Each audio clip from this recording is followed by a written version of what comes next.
live sports. ESPN Plus Originals. The exclusive home of the complete 30 for 30 library. Exclusive articles and tools. Top leagues and tournaments. Best stories in sports. On ESPN Plus. Indeed you do. When you sponsor a job, you immediately get your short list of quality candidates whose resumes on Indeed match your job criteria. Visit Indeed.com/hire and get started today. It's always nice to have someone lend a hand.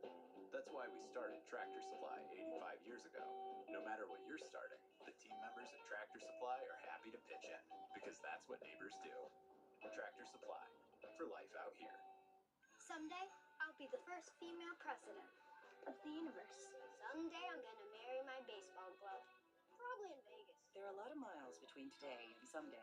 Your long-lasting 3-row Subaru Ascent will get your family there. 96% of Subaru vehicles sold in the past 10 years are still on the road. Someday, I'll be able to read dogs' minds. He's thinking squirrels. Get 2.9% APR financing on a new 2024 Subaru Ascent. Going on now.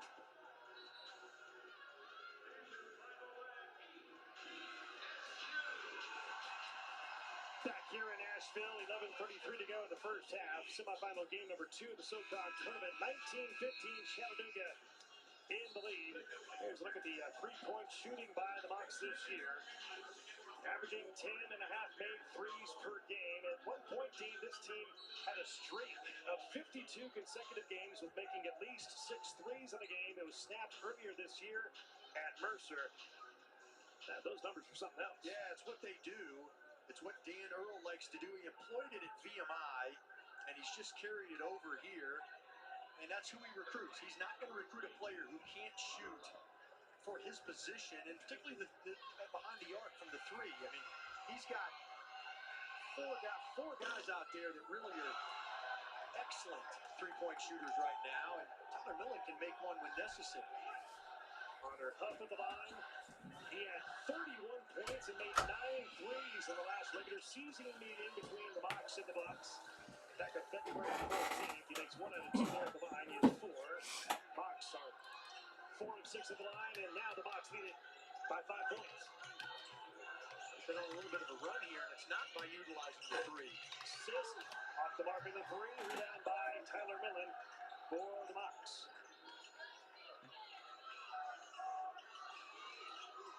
Zedek wide open, off the mark of the 3. Loose ball foul, over the back foul called on Chattanooga. Just a quick little pick and pop at the top. Zedek knew that was off the minute he left it go. Fouls on Tyler Millen, his second over the back foul called on Millen. Watch the foul. That's 2 on Millen, just being overly aggressive, and then now 2 on Demetrius Davis. So something for Dan Earl and staff to think about. Again, they've wanted to try to play Zedek and Alexis at the same time. Depends on matchups. Here come the Buccaneers, the 7 seed. Buccaneers, 1 of their last 7 from 3 after starting out the game pretty well. Here's Mekhi Johnson in the game, number 2 for the first time for the Bucks. Into Parker's hands. Good matchup here against Sam Alexis. Goes with the fadeaway, got fouled by Alexis. That's his first, and Parker will head to the line and shoot 2. The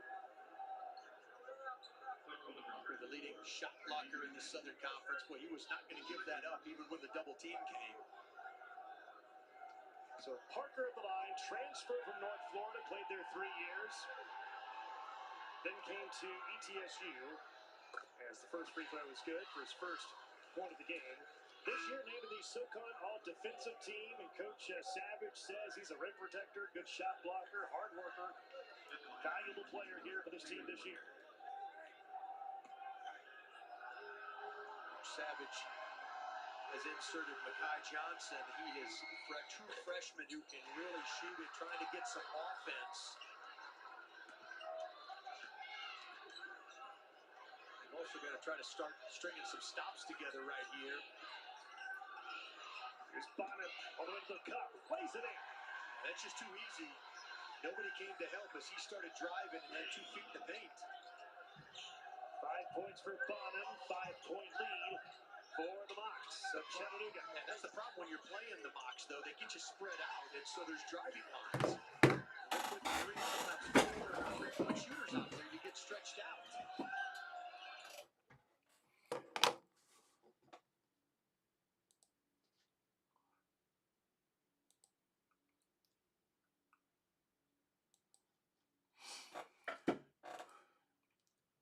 What's up, Daniel? Barry Sports in the house. Eastern Washington University, our Eagles, that's about 60 miles away from me, taking on Sacramento State. We got a barn burner going on right now between Chattanooga and East Tennessee State University, 22-17. That is in the SoCon Championship semifinal, 22-17 at the moment, 9:34 left in the first half. We are just 10 minutes away from the tip-off of Eastern Washington and Sacramento State. Ethan Price, Casey Jones, and of course, Cedric Coward leading the charge for our Eastern Washington Eagles. Let's get into the chat. We're seeing Daniel, Barry Sports. Yo, what's up, my man? I know we got the drunken charge coming in here in a minute, and maybe PBR Street Gang. Hopefully a few others. If you're new to the channel, make sure and subscribe. We've been doing boxing, MMA, combat sports this whole time. I've dabbled a little bit in football and basketball, but March Madness is my favorite time of the year. So we're going to go hard in the paint for the Big Sky Championship starting out. We'll reveal our tournament. I'll get you guys the link to our Fights with Friends annual NCAA March Madness brackets. You can fill out up to 2 brackets. I don't know if we're going to do prizes or anything like that yet, but I think everybody's always had a lot of fun in the past. I hope you guys have had a lot of fun doing it.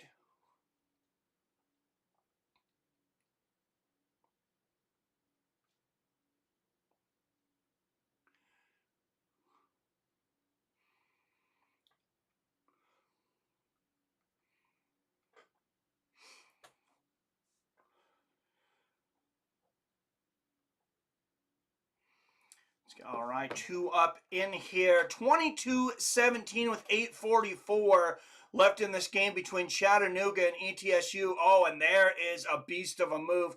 Chattanooga going up by 7. Chattanooga 21-11. Good chance at getting an NCAA berth. If they win the SoCon Championship, they are the number 3 seed. Look at that pass inside from ETSU. Broken up, though. And that's a foul on Chattanooga. That is 6 for them. Like I said, any moment here, we'll be going over to Eastern Washington University and Sac State. You can watch along on ESPN+. So if you've been watching the UFC with us all year, same channel, same streaming channel, ESPN+ gets you that game right now. They have Chattanooga and ETSU. ETSU at the free throw line, trailing Chattanooga 24-18. They hit the second, 24-19. Chattanooga leading ETSU here at the SoCon Championship semifinal. As you mentioned, that's 7 fouls for Chattanooga, 6 for ETSU. Both are in the bonus. Chattanooga to the outside. Oh, what a block! Are they going to call a foul on that? I'm not sure how much contact there was on that, but man. This is big boy basketball. Millen was attacking the rim and was met there by Sisk, Parker, and right behind him was Boyd. Awful lot of ball, just enough body, though. Oh, man, that was mostly ball. I really don't like that call. I like physical basketball, though, guys. I'm an old school 90s guy. I grew up watching the old school 90s basketball. Very physical. College basketball is still, I think, much more physical than the NBA. And the first free throw goes. Let's see. The second one misses. Tipped back out, and Chattanooga gets the rebound.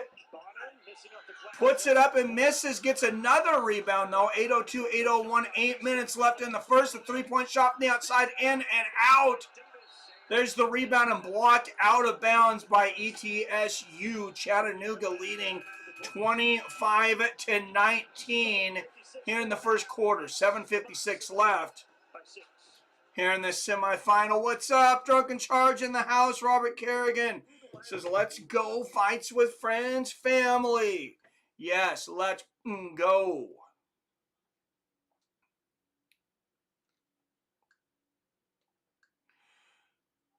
So, if you are on ESPN Plus right now, hit the ESPN Plus, of course, on the app. Go down to upcoming. You're going to have to go to the right, it looks like, past some hockey games that are going on. A lot of hockey games that are going on. But then I'll say Sacramento State versus Washington. 4:30. We'll click on that. It looks like we have 4 minutes there until we go live. But 6 up in the chat. And I want to know, who's everybody's favorite basketball team?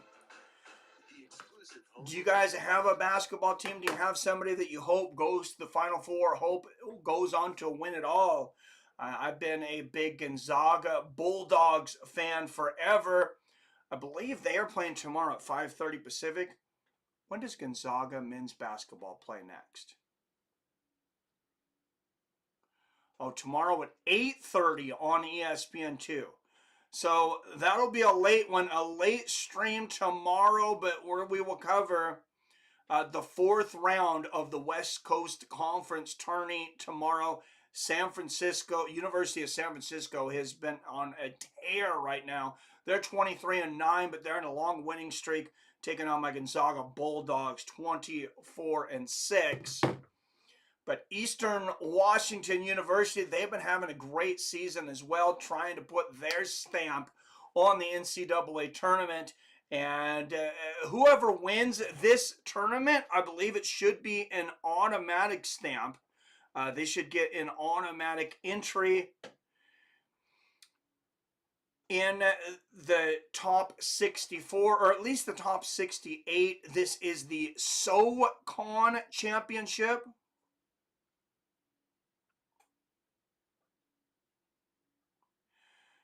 Oh, we are not doing, I really don't do basketball, just here to support. Well, thank you, Robert. Greatly appreciated, brother.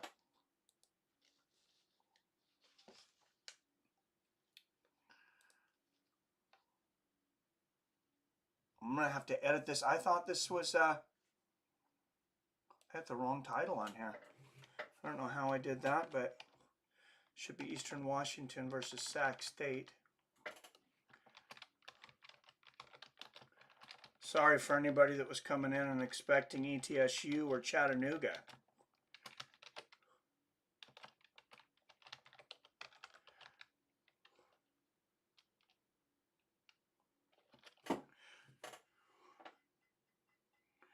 And this is the Big Sky Tournament.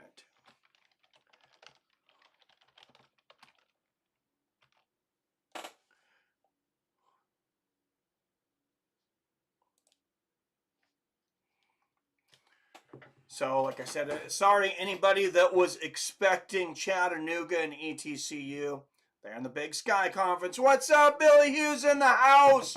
What's up, my man? The man with the plan. I hope you're going to Vegas with me and PBR Street Gang, man. Did you get that text? PBR wanted me to pass along his info to you. Also, Northern Colorado is in that conference. Beautiful. Hey, this is basketball. Well, I'm going to message you, Billy. Let me know. I don't know if you're still at work or not.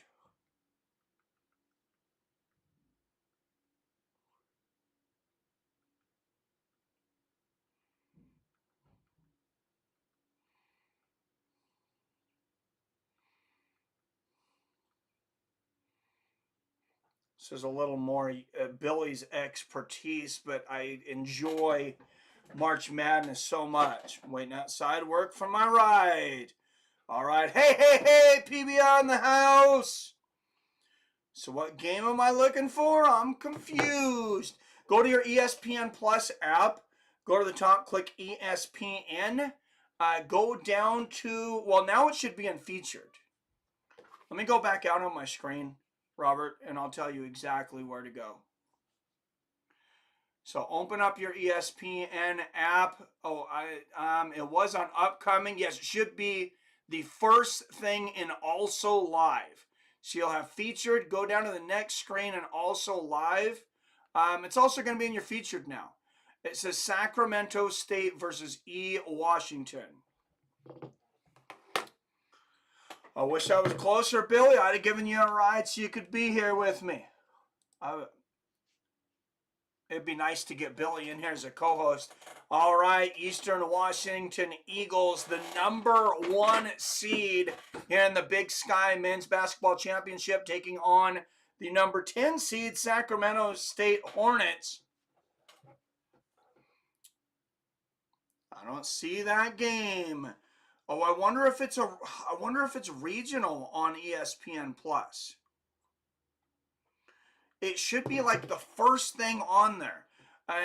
Try to exit out and go back in. Robert, I don't think ESPN Plus does regional action, but maybe? No, because the ESPN app says this. Sacramento Stars playing North Arizona. No, that's the basketball game. That's the women's basketball. You want to look at men's basketball. Nobody watches women's basketball, including you, Robert. Because why? Because they won't give them a 9-foot rim. Give the women a 9-foot rim and get over it. Akal Maween, forward senior from Sydney, Australia, the star player for Sac State.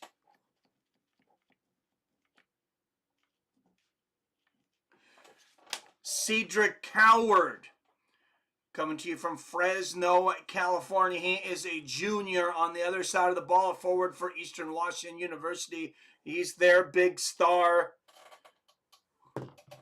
All right, there are your starting lineups. I'm going to pause this for a minute because I need this as much as anyone else. I'm just going to turn this around here. All right, for your Eastern Washington University Eagles, you got #10.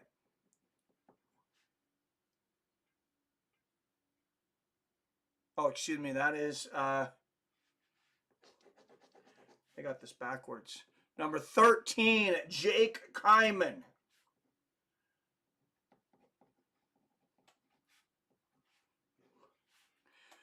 #55, Ellis Magnuson.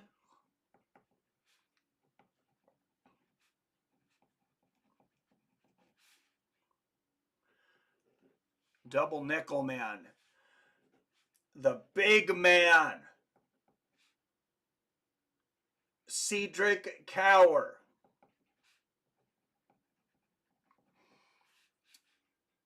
#10, the sharpshooter, Ethan Price. And #31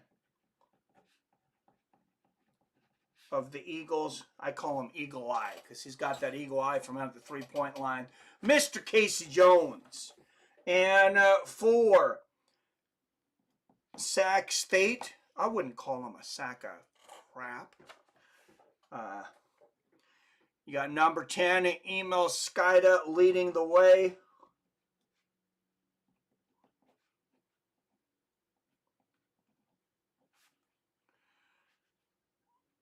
#20, Austin Patterson.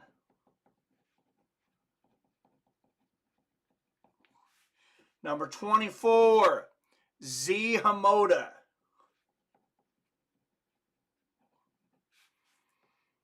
#3, their star, Akal Mawine.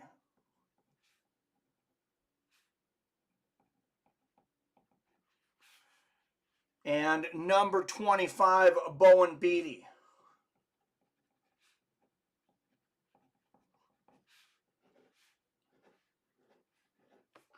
Not near as familiar with Sacramento State, but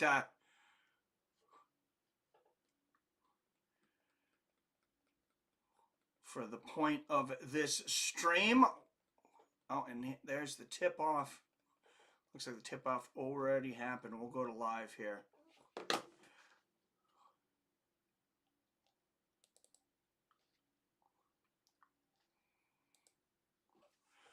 All right, and it is on. Sacramento up early by 2.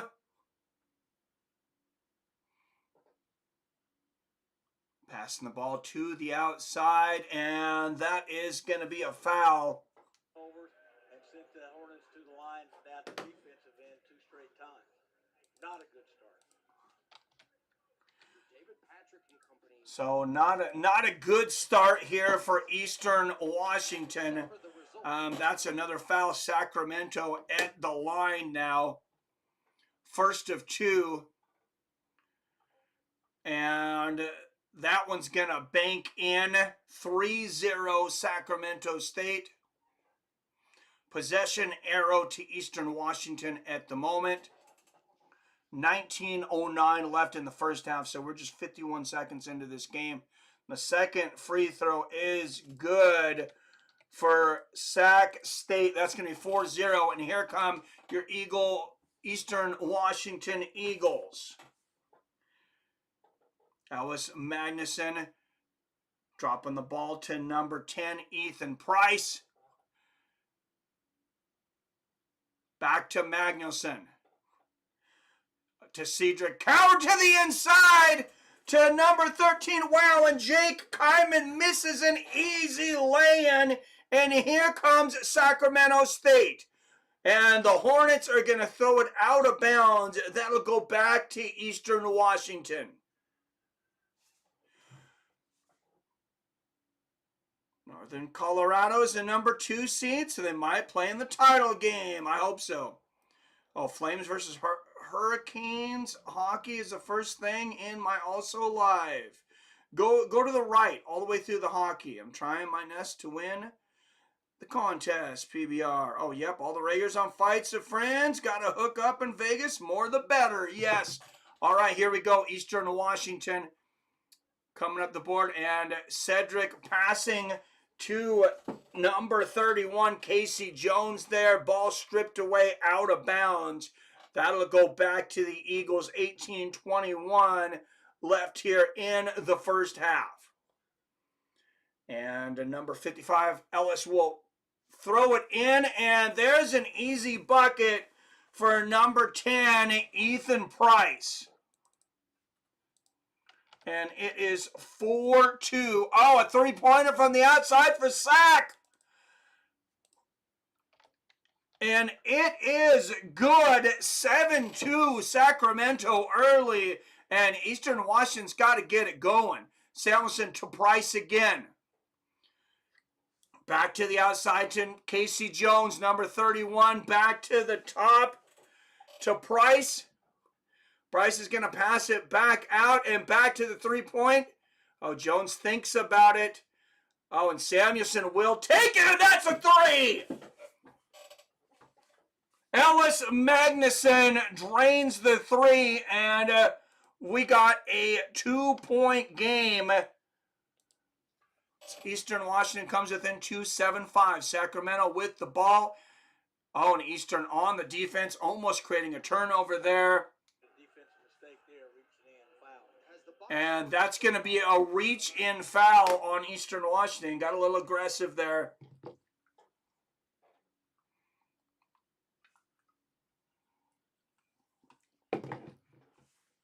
All right, Sacramento will pass it in with 17 minutes, 16 seconds left. And they'll stop for a substitution. Number 2 coming in for Sacramento. That's number 3, Akal Mewin. Oh, man, and he passes it on the inside to number 20, Austin Peterson, for an easy layup. 9-5 Sacramento. Samuelson driving the ball, passes it back out. And another missed lay-in for Eastern Washington.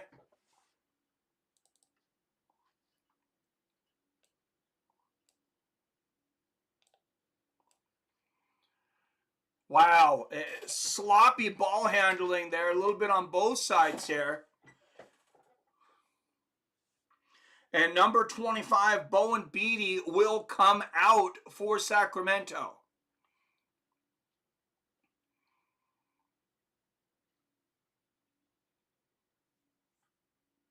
And 19, 18, 17 on the shot clock. Sacramento to the outside of number 2.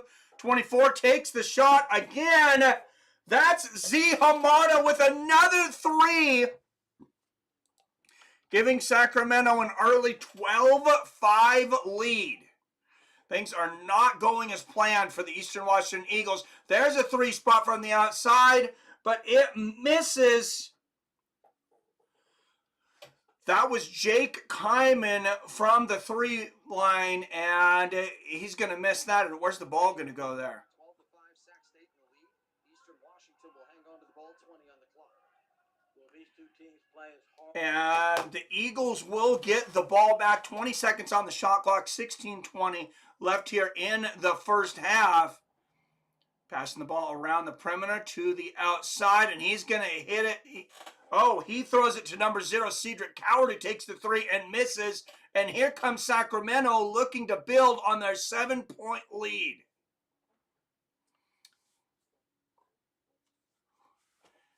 Who would have thought that Sacramento, and there's another 3 from the outside. It misses. Tipped back to Sacramento. It looks like that's going to be an over the back on Sacramento. So Eastern Washington will take the ball. PBR, you into basketball at all, brother? You got a team? I'm going to make you guys March Madness fans this year. That'll be my goal then. You and Robert, PBR and Robert, we'll make you March Madness fans. This has been my favorite time of year. Forever, for a real long time anyways. So a commercial break here, but 12-5 Sacramento. What's up, New Britain Paulie? Fashionably late, so sorry to be tardy to the party. Just about 4 minutes into the first half, brother. Plenty of time.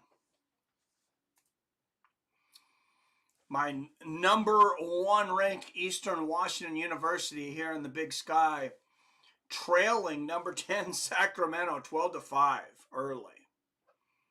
And Drunk says, cheers, New Britain. Yeah, cheers, brother. You got a basketball team, New Britain? You got anybody for the NCAA tournament? Any team that we have in Dallas I root for? But if it's not MMA, not so much. Man, what about that win from Dustin Poirier tonight? Or last night? The comeback win and then a masterful performance from Sean O'Malley. That was a fun night. That was a very fun night. I'm hoping to get the basketball going. I probably should be streaming on my other channel, but this one's still getting more attention. I'll continue to advertise my sports experience, and hopefully by the time the NCAA tournament starts, we'll be doing the basketball just over on that channel. All right, 6 watching. Don't forget to hit the like and subscribe button for this all sports live reaction channel, Fights with Friends. Mostly fights on here. We'll be back over on Mike's Sports Experience before too long. All right, Eastern Washington University will throw the ball in here. And he's going to inbound to 55, Ellis Magnuson, who will bring the ball up. Double teamed. Passes off to 31, Casey Jones. Back to Magnuson. And back to the outside. Up. 32 gets the rebound. Unable to put it in, though.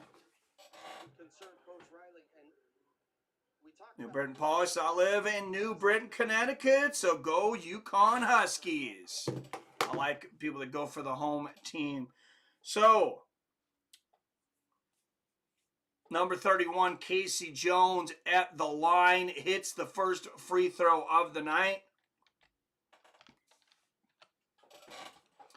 Getting Eastern up to 6. Let's see if he can pull him within 5 points if he hits this one. And yes, he does. Sacramento State leading 12-17 here in the first half. 15, 28, 27, 26, 15, 25 left in the first half. 17, 16, 15 on the shot clock. Sacramento out at the perimeter. Passing along the perimeter. They've been fire from 3. And they're going to take another one and they nail it. I think I see smoke coming off the net right now. And Eastern's going to try to bring it back quickly. Here comes Cedric Cower out to Casey Jones, who shoots an air ball from the three-point line. Oh, my goodness. No, I'm sorry. That was 32, not 31. That was not Casey Jones. But nonetheless, an air ball from the free throw line, and it will go back to the Sacramento State Hornets, up 15-7.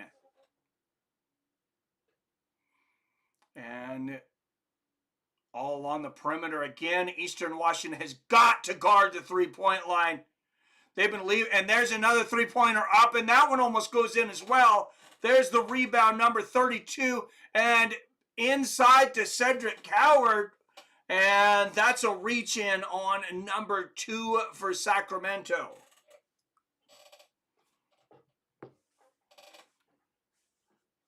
Ball will go back to EWU. Possession arrow now goes to Sacramento State. Ellis Magnuson will pass the ball inbounds. And he passes in to number 4, who cuts that angle like a knife and misses an easy lay-in. That has been the story here early for EWU. Missing easy shots and giving up big threes. Sacramento to the basket, and they go hard. And an opportunity to put his team up by 10. Number 20 goes hard. Number 4, Watts, took a second to get up there for Eastern Washington. Point line, watch him catch him, put it on the floor here. Everyone plays him as a shooter and chases him. Wow, three-card pile up underneath the rim there. This game from Boise, Idaho. If you're wanting to watch along, like I said, it is on ESPN+. Sacramento misses the first free throw. White people in college basketball rarely miss free throws. That's the only reason they're there. Shoot free throws and threes. All right, and here comes the second, and that also misses. But Sacramento able to get the rebound. Eastern Washington could do nothing right now.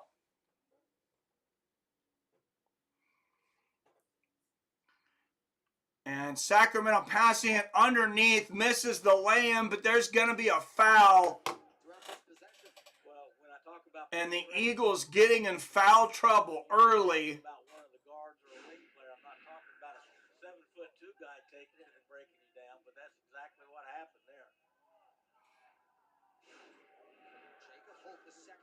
And Sacramento at the line once again. And this time they hit the first one. Going up 16-7. Eastern Washington getting quite the deficit here in the first half. Very surprising.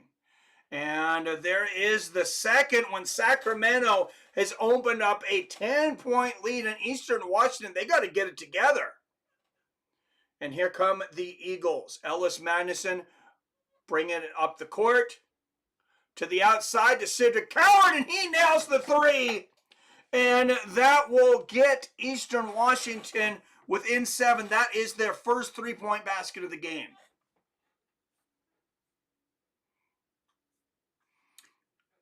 While Sacramento has been absolutely on fire from the outside. And that one, they'll say, is out on the Eagles. Samuelson It'll be Sacramento ball, 21 seconds on the shot clock, 13:30 left here in the first half. Possession arrow to Sacramento State.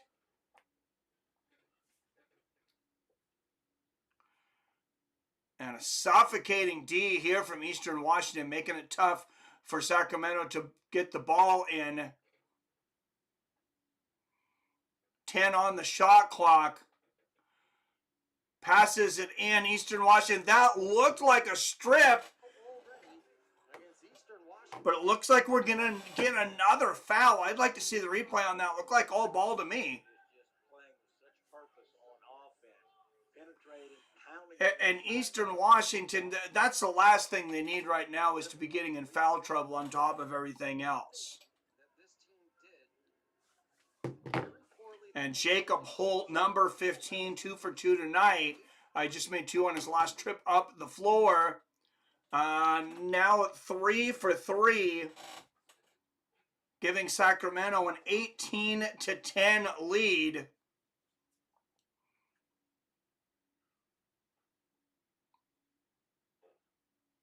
Throws up the second, and it is good. A 9-point lead for Sacramento State. Remember, the Eagles came in a 13.5-point favorite into this game. March Madness is all about upsets and surprises, and we are getting a surprise here in Boise, Idaho right now. Back out to number 10, Ethan Price, and there is the lay-in.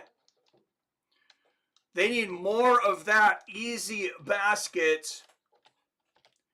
Eastern Washington coming back within 7, 19-12. 20 on the shot clock. Sacramento passing around the perimeter to number 20.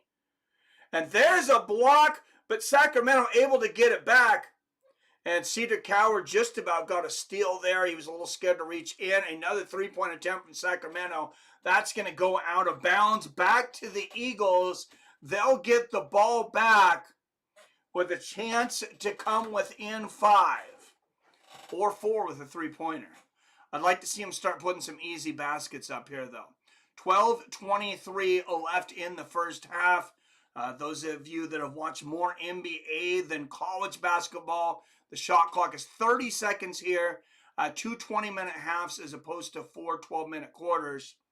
And here comes number 32. The center for Eastern Washington University laying it in, and they come within 5. Easy layup. That's what I'm talking about. They need easy buckets. And now the double teams on the perimeter. 15 on the shot clock for Sacramento.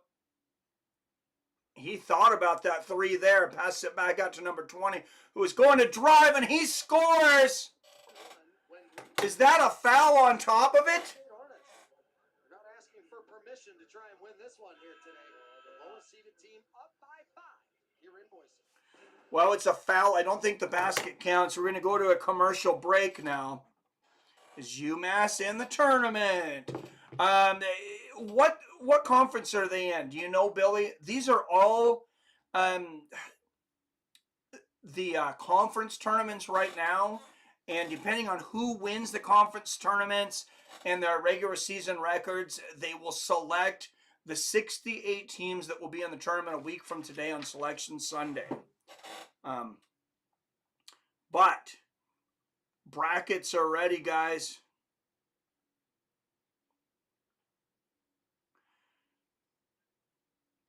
So there's the brackets. If you want to join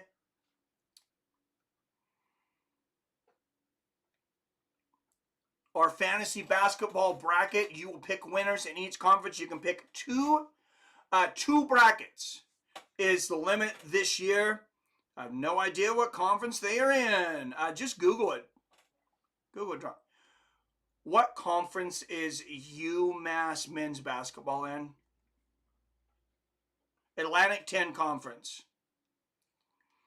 When does UMass men's basketball play next?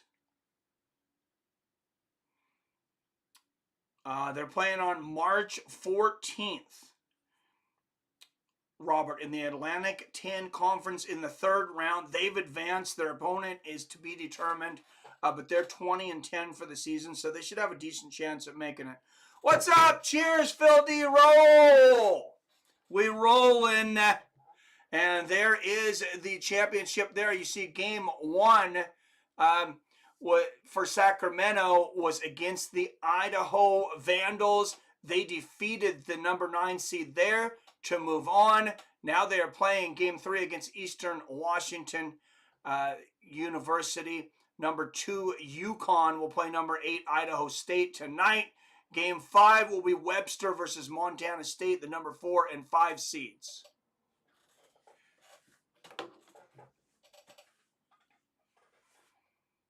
And there is the Hornets. Mascot seemed like it might be molesting the Eagle of Eastern Washington. Let's not do that, guys.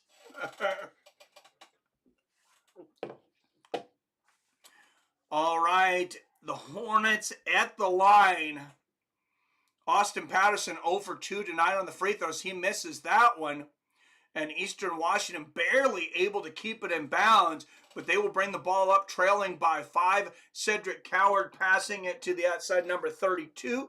Posts up, back out to number 10, Casey Jones.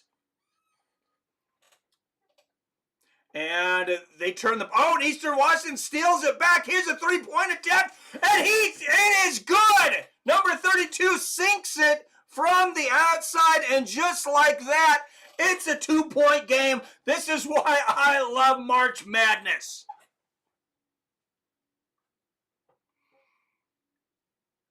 And Sacramento State on the inside, double teamed. That one's not going to fall. 32 with the rebound. And here come the Eagles. Cedric Coward passes it to the outside. Number 4, Watts, to number 10, Casey Jones.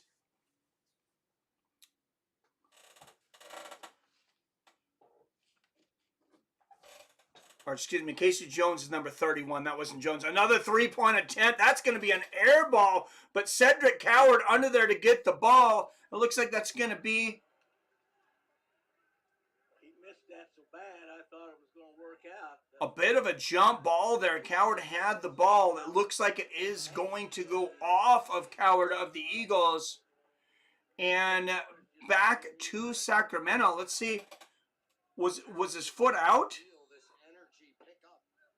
Actually, I think that should have been... That looked like it was out on Sacramento to me. It looks like he popped it out, but Sacramento will get the ball with a 2-point lead. Cedric Coward looking for the steal here early. Defense definitely much more aggressive here for the Eagles than it was at the beginning of the game. A lot of double teams out on the perimeter. Sacramento was able to hit a lot of triples early in the game, and they pass it to the inside. Number 2 lays it in, and that's going to open up a 4-point lead for Sacramento, 21-17. 9:55 left in the first half. Hey, thanks, guys, everybody, for being here. I know basketball isn't most of your guys' thing, but if you do have any friends into basketball, let them know. We got a lot of March Madness action coming up.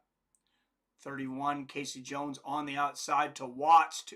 Oh, and another 3-point attempt for Eastern, but they miss it. And here comes the Sacramento State Hornets, leading by 4 with the ball. 9:22, 21, 9:20 left in the first. And a pass on the inside under the bucket. Double team. He's going to pass it to the perimeter. 6 on the shot clock. What a block! What a block from Eastern Washington. 2 seconds on the shot clock. Oh my God! And they give up the easy bucket. 1 second on the shot clock. Number 15, Holt, hits a skyhook and puts Sacramento up by 6. Are you kidding me? And Eastern going hard to the rim.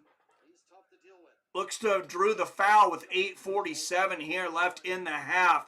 But yeah, what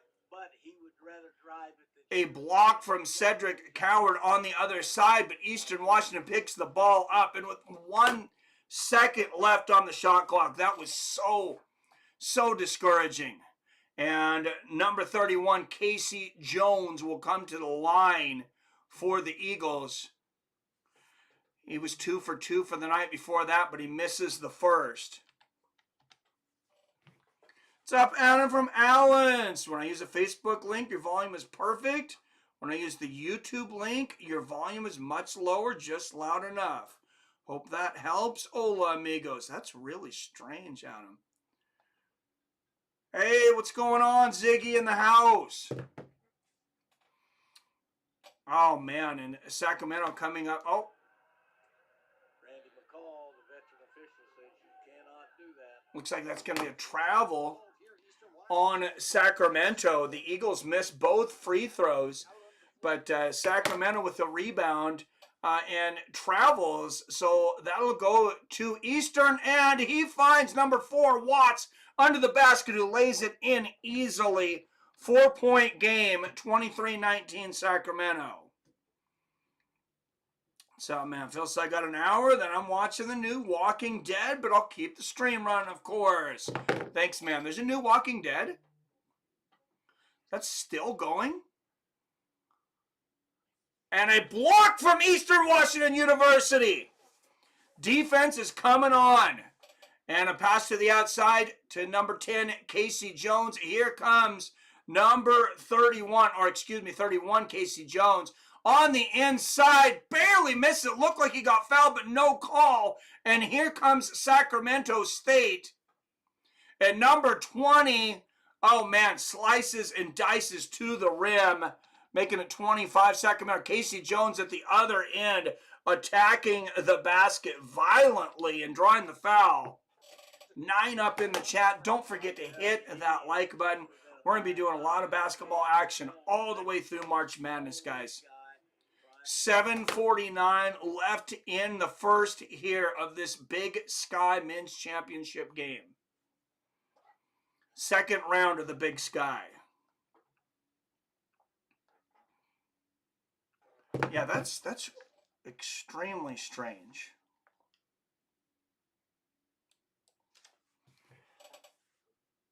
Extremely strange, Adam, that's happening. I don't know.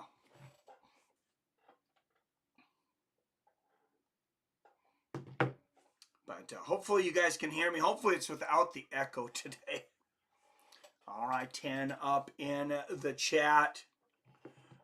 Pinned at the top of the screen is our bracketology. So if you want to join the Fights with Friends NCAA tournament bracket, hit that link there at the top. I tried it a couple times. Same result. That's weird, man. Seems all right on my end. That I don't understand why the link would be any different from Facebook to YouTube, but that's really strange.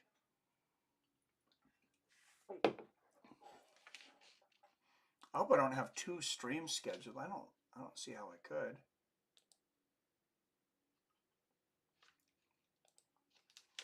I suppose it's possible though.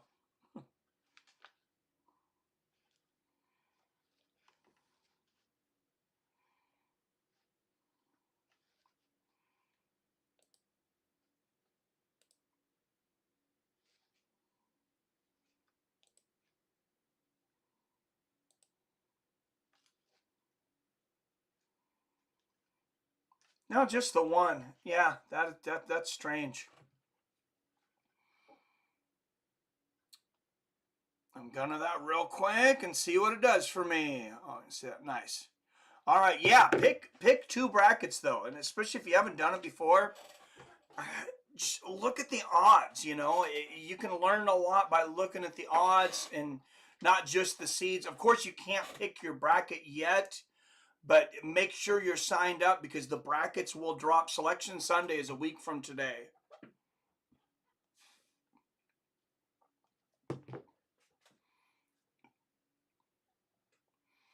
And looking in the crowd to some of the traveling fans. Baby in the crowd, always a magnet for the camera. 7:49 left here in the first half. Number 1 seeded Eastern Washington University, trailing the number 10 seeded Sacramento State 25-19.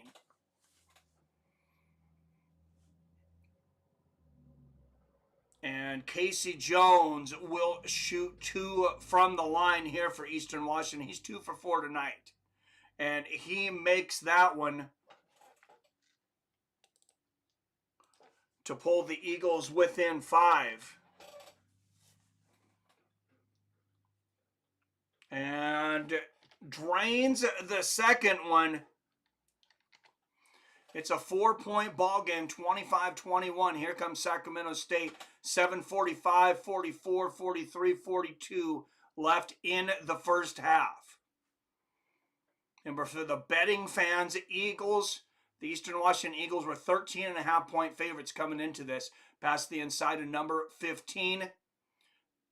Double, triple team here from the Eagles, but there's a jump shot and right in for the Hornets. And the Eagles looking to get back quickly, trailing by 6, passing around the perimeter to Cedric Coward.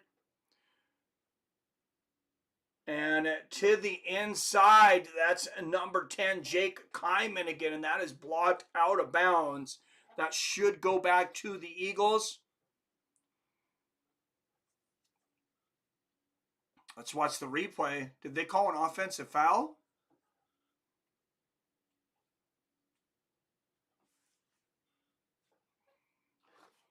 No, that's Price to the line. He misses the first free throw. Crazy camera angles here, though, on ESPN Plus for this. I don't know who the cameraman is.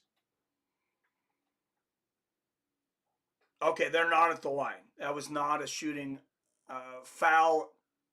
Eastern will pass it in. Passes it in to number 31, Jones. And on the baseline, they're going to say that went off Jones's foot.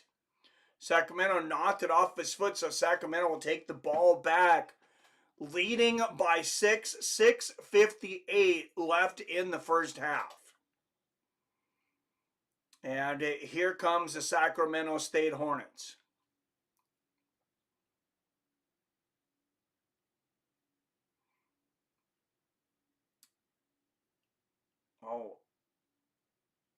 Oh, and that's off of an Eagles player. Looked like he thought he got in trouble. Bounced it off the back of the leg of an Eagles player. 6:42, the Hornets will inbound the ball with 20 seconds on the shot clock.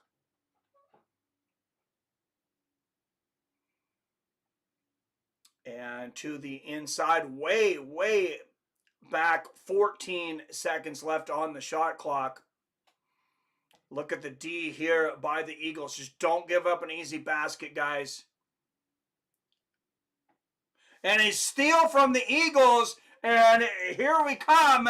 Number 13 from the outside. Oh, in and out. Can't get any closer than that. Is there butter on that rim? Back to Sacramento. And they got a whole new shot clock. Talk about deja vu.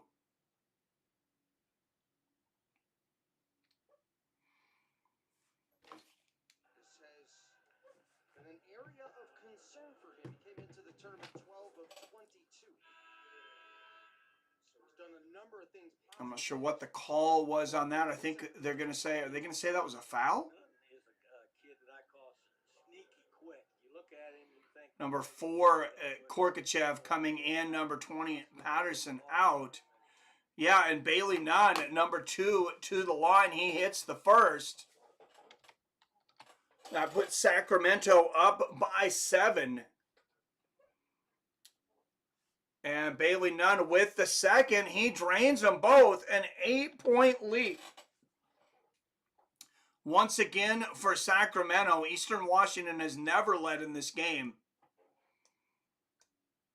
And there's 13, Jake Kyman on the outside to number 31, Casey Jones. Back to Jones. He's going to throw it to the inside to Kyman.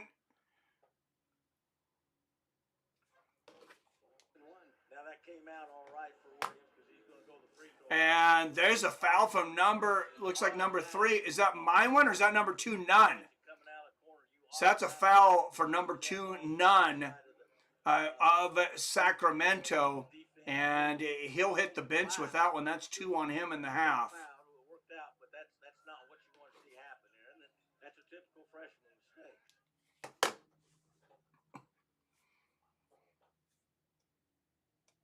All right.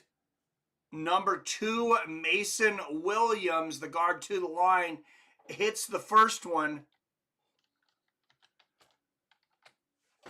29-22 Sacramento. One more here for Eastern Washington. And Mason Williams hits the second to take the Eagles within 6. That was his first 2 free throws of the night. Nails them both. 5:39 left in the half. Sacramento will take the ball back up by 6. And looks like they're going to take their time here. They got to be careful not to get a backcourt violation. 23-22. They were within 2 seconds of it.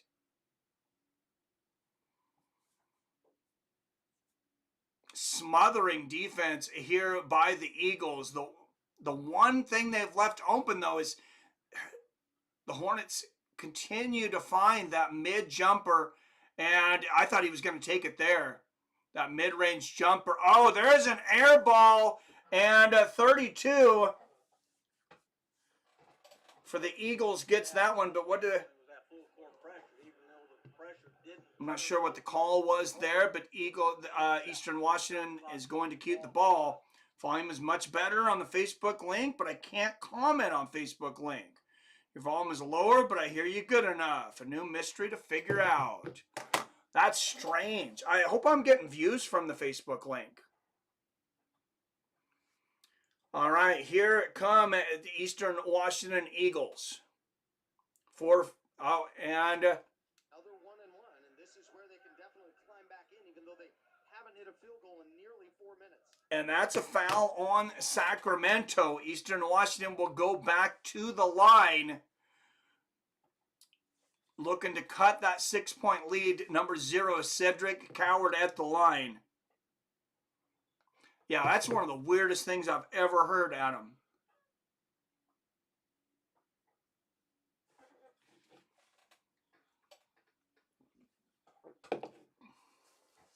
So I guess just watch it from both links on different devices. No, just kidding. All right, Coward with the first. And he hits it to bring the Eagles within 5. Even if the Eagles win today, there might be a lot of unhappy bettors if they're looking for Washington to win. That brings the Eagles within 4, 29-25. An NCAA appearance seemingly on the line for the Eagles if they lose this game. Despite having a great record during the season, I don't think they would make the final 68 if they lost here. And Sacramento State with the ball, 7 on the shot clock. And they give up another easy lay-in. Facebook link isn't really good. It was really good. Just couldn't comment. Yeah, that's strange.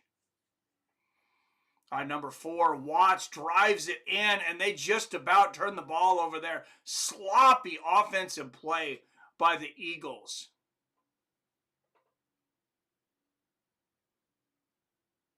And a pass to the outside to Coward. He's going to take the 3 in and out, and a lot of contact.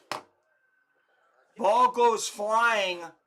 Elbows from both teams. 1-1 when we return. The Hornets have led the whole first half up 6. Late in the first half tonight in Boise.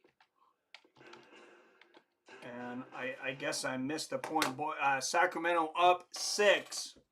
And we're going to take a short break here. As I mentioned, that top link, this link at the top of the page, that is to our fantasy brackets. I don't know if anybody has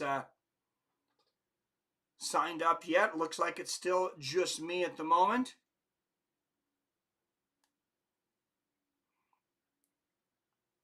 So like I said, even if you're not into basketball, guys, try it out. You just have to pick teams in each round of the brackets to go on. Nobody's ever gotten a perfect bracket. Nobody in the history of the entire NCAA tournament. 1 year, Warren Buffett put up $1 billion if someone could get a perfect bracket. And I think somebody went perfect in the first round. I think that's the furthest anybody's ever gotten. Maybe Billy or somebody else knows a little better, but I'm pretty sure that's the closest anyone's ever gotten to a perfect bracket. The gambling is going to be crazy this week. I don't know if it's going to surpass the NFL playoffs and the Super Bowl, but definitely going to be an insane amount of betting this week. And I know I'll be in and out of the casino.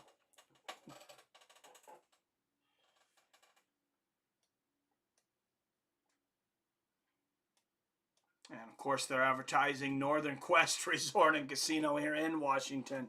That is the closest sports book to Seattle. The Tulalip Casino a little closer to me, though. About a 25-minute drive.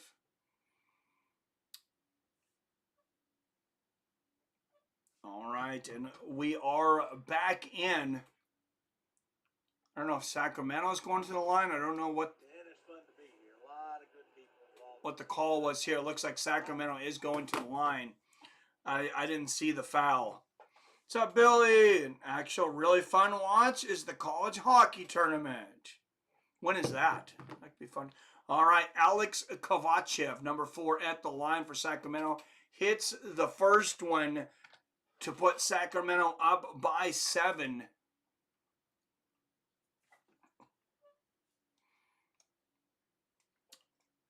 And here comes the second. And he nails it back to an 8-point lead for Sacramento. I guarantee Eastern Washington did not see this game going this way so far. 3:56, 55, 54 left in the first half. Eagles bringing the ball up, passing it to the outside to Ethan Price. Back to Samuelson, and on the inside, there's Jake Kyman, misses another easy lay-in. It has not been his day. And Sacramento gets the rebound. They'll take over the ball, looking to bring their lead to double digits. 3:22, 21, 3:20 left in the first half. Slicing and dicing, beautiful block. And here comes Cedric Coward on the other side. They almost turned the ball back over there. And a 3 from the outside, long, and back to Sacramento, and the drought continues for the Eastern Washington Eagles. A jump shot there from Sacramento, that's a miss, but the rebound again, and Eastern Washington, they've been out-rebounded, they've been outshot, they've been just straight up outplayed, and they're lucky to only be down by 8, honestly. And it looks like that ball is going to be off the foot. Use it or lose it. Well, the Hornets have hit a real tough spot offensively here. One of the things that's happening Of the Hornets there. Maybe, no, excuse me. It looks like it's a timeout. Kind of hold it, and I don't know what he... Maybe a timeout from the Eagles there. Sweet name on the Hockey Final Four is called the Frozen Four, which is an awesome name. Yes, it is.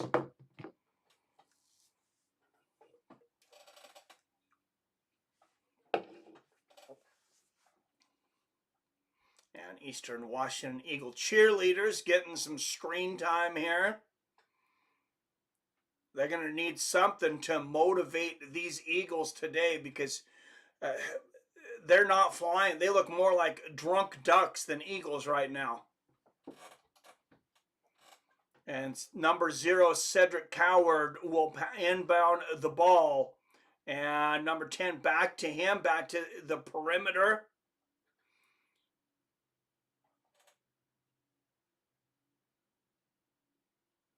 And back to number 10, Ethan Price.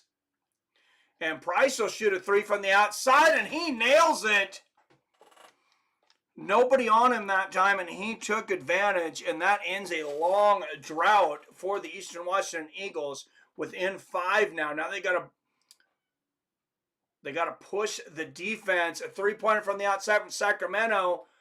That's off the board, but back to Sacramento. The shot clock was not reset because the ball did not hit the rim. 5, 4, 3 on the shot clock. 2, 1. And the shot clock expires, and Eastern Washington will take the ball over within 5 with 1:46 left here in the first half. Cedric Coward will inbound the ball to Ellis Magnuson. And another three-point attempt, a long three from the Eagles, and they missed badly. Here comes Sacramento, 1:32 left in the first half. A three from number 20 fading away, and he misses. Rebound Eagles.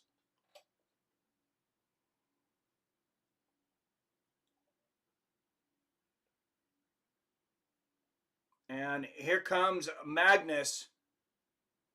Oh, getting it inside to Cedric Coward, who gets the easy lay, and that's what the Eagles need is more easy buckets like that. And just like that, they are within 3 points. 33-30 Sacramento with the ball. And ball out of bounds there. I believe that was hit out by the Eagles. Less than a minute left in the first half. 18 seconds on the shot clock here for the Hornets.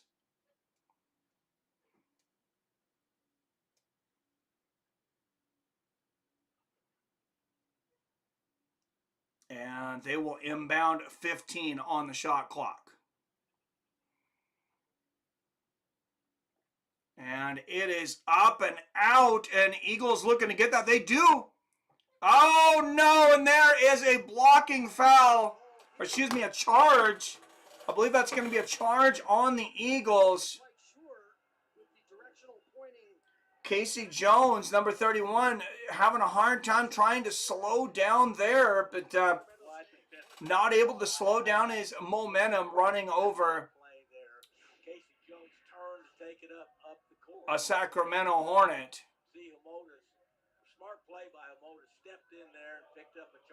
See, he gets the rebound, yeah. I'm not even sure Casey Jones hit him, and they take the charge back to Sacramento. I don't think he's seen him. All right, Sacramento with the ball, 18, 17, 16 on the shot clock.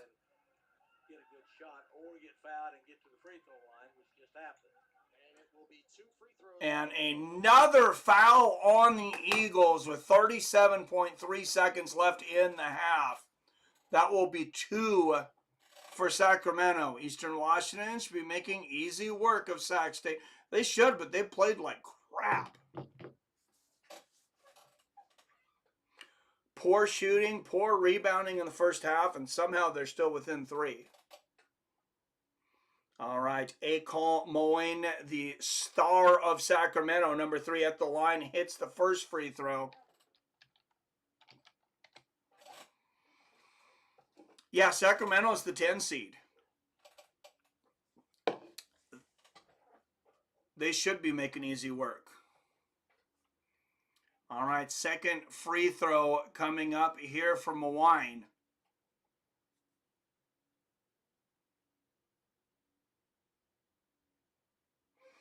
And he nails the second to put Sacramento up by 5.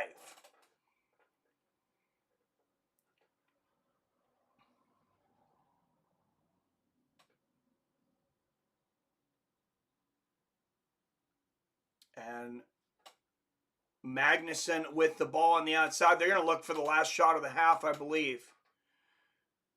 7-second difference between the game clock and the shot clock. And that is in. The Eagles score, and they'll give about 2 seconds left to the Hornets, who will shoot a desperate... Wow, he almost made that from full court. But the Eagles charge back and bring this game within 3 at the half. 35-32, Sacramento State Hornets. What's your hope for Gonzaga? Seems like they took a step back this season. Just hopefully they get hot once the tournament starts, man. I mean, they still have a pretty good record. They're playing, I believe it's tomorrow. When does Gonzaga men's basketball play next? Yeah, they're playing San Francisco State tomorrow in the 4th round of the West Conference tourney. I mean, they're 24-6, Billy. Hopefully they can win their conference tournament, and just because of their name, they'll probably max out at a 6 or 7 seed. I mean, what's your thoughts? I don't think they're going to be a top 5, but I could see them being as high as 6 in their bracket if they win this tournament.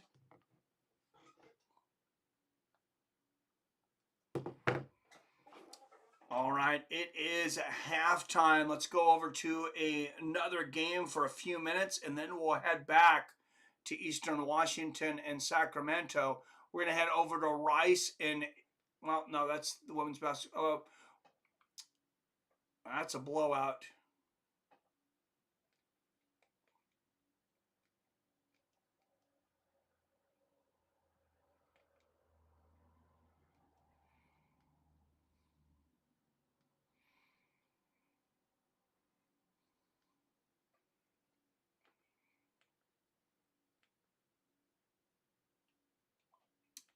Well, there's not really another close game going on right now. Texas State and James Madison about to tip off.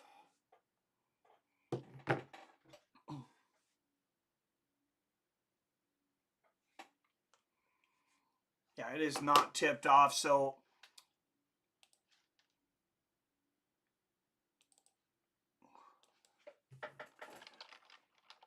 let's put up the phone number here for halftime,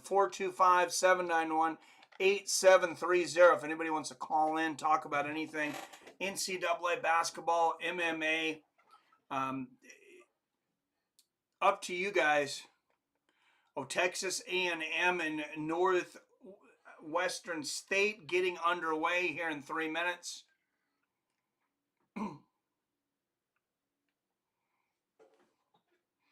St. Mary's been on top of that conference, but the Zags have been the better team for the last month. St. Mary's is really good. People forget about St. Mary's. They're very good. San Francisco State's pretty good, too, in our conference. And that's who the Zags are playing next. That's no guarantee. Tomorrow night. So we'll be live here tomorrow night, 8:30 Pacific, 11:30 Eastern. We might do some more NCAA games throughout the day, too. If you guys are interested in any other sports besides MMA and boxing too, let me know and I will try to cover those.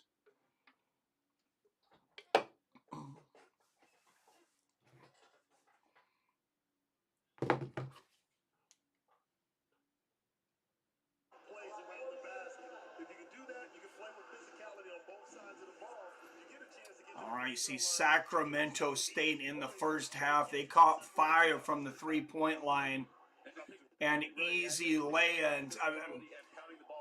Eastern Washington is more than lucky to only be down by 3 points at the half.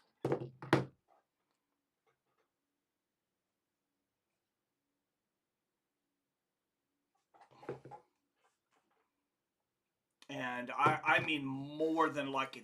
They trailed by as much as 10 points, and I didn't think they played much better.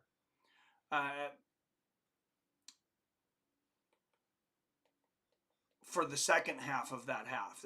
They just played like crap the whole game. Duke and Wake Forest. That's baseball. Never mind. We're not doing baseball right now. Rice and UAB. Rice leading UAB 11-6.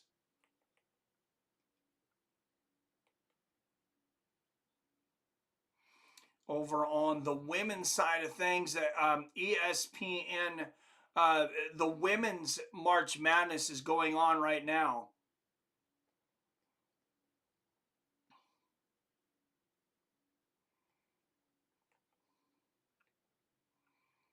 Let's tune into Texas and Northwestern State here for a moment.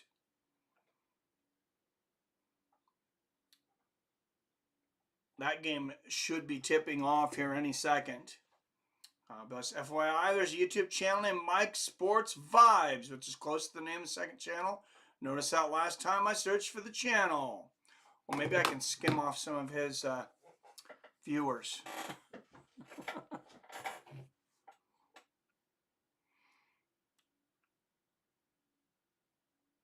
All right, guys, I'm going to take a quick restroom break since it is halftime.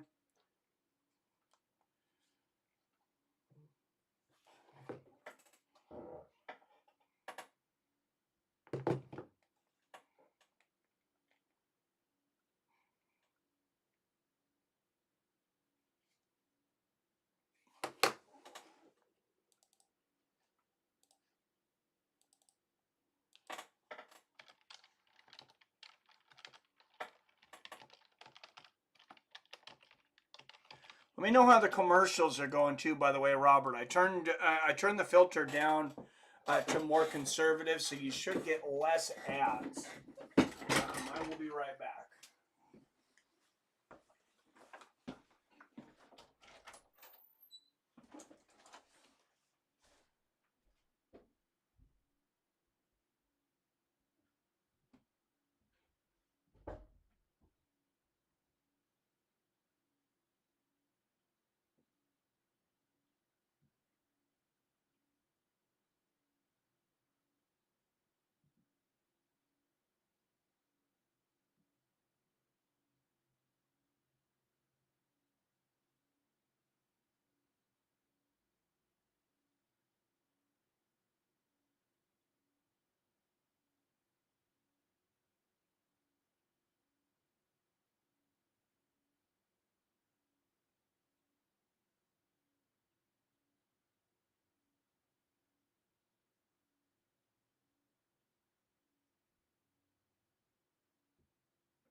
All right, half time here. Sacramento 35, Eastern Washington University 32. As we mentioned, the Eastern Washington Eagles shot like absolute crap coming into this. 13.5-point favorites. Texas A&M, Corpus Christi versus Northwestern State. Fun fact, Northwestern is located in Louisiana. Got to grab a bite to eat. I'll leave stream going while I cook real quick. All right, thanks, Billy. I appreciate it.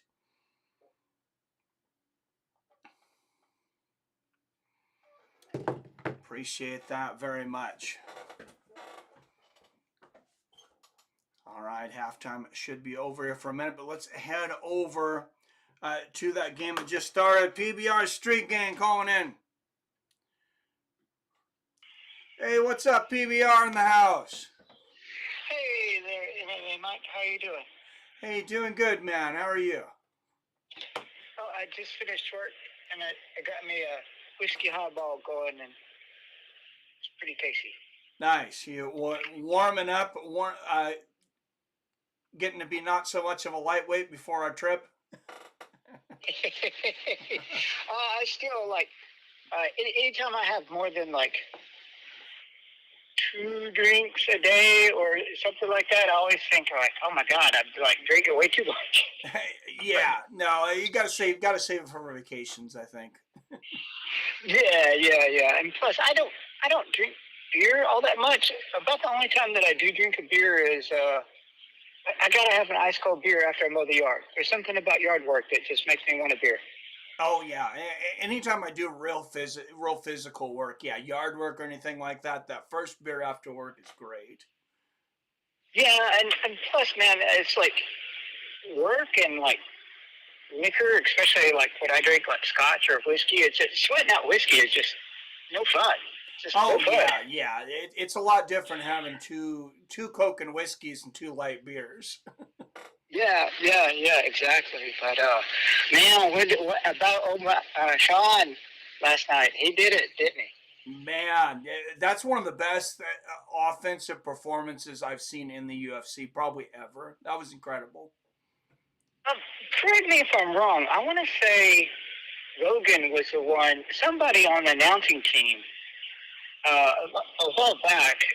They threw out a stat like in rematches, the person that won the first one, 75-80% chance, something like that, loses the second one. I mean, that wouldn't surprise me. Yeah, it was like an astronomically high number. And I was like, wow, really? Well, 75-80% chance.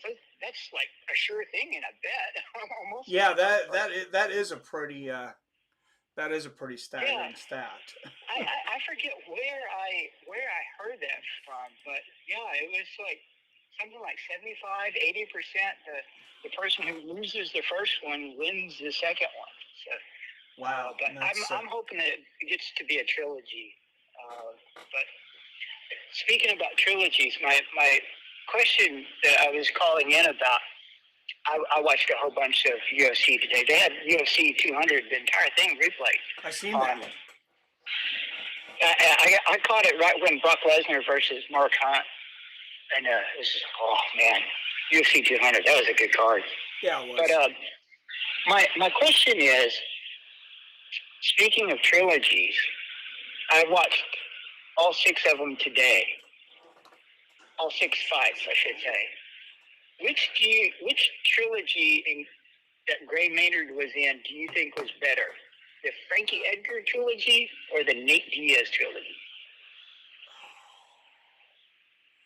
I mean, I gotta say Frankie. I think I'd have to see Frankie. I think those were the craziest fights, but they're both great. Yeah, I'd forgotten, to be perfectly honest, I'd forgotten about Maynard and Nate being, well, one, I'd forgotten that they had fought 3 times, and 2, like how good the series was. Yeah, it seems like Gray Maynard and Sean Shirk, those are some guys that are not talked about enough. Where did Maynard end up? Like, he left the UFC and then went where? I have no idea. I assume retired or what? I don't know what he's doing or what he did after that. I know. I want to say for a short period of time after he left the UFC, he was in another league, but I would have to look it up. I can't, for lack of me, I can't remember right off the top of my head. But yeah, if you haven't seen those fights, those 6 fights recently, all of the Frankie Edgar, Gray Maynard, and Maynard versus Nate, all 6 of those fights were just great fights. Yeah, I'll have to go back and watch some of those. I really like watching those old fights, and a lot of the time they'll put them up on YouTube for free. Especially like if the person is fighting in that night or that day's pay-per-view, they'll put like a marathon of their last 3 fights yesterday. Or so. Yeah, I really like how they do that. It gets the most recent fights for that fighter in people's minds, kind of refreshes their minds a little bit. And I like the way they're doing that.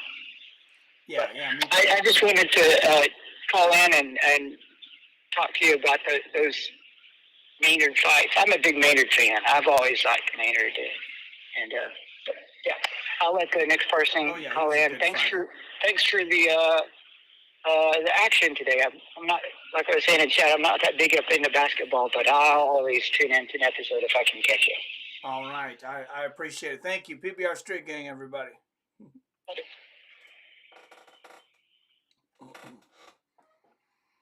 Maynard just retired. I think he coaches wrestling now, says Billy. All right, thank you, Billy, for the update.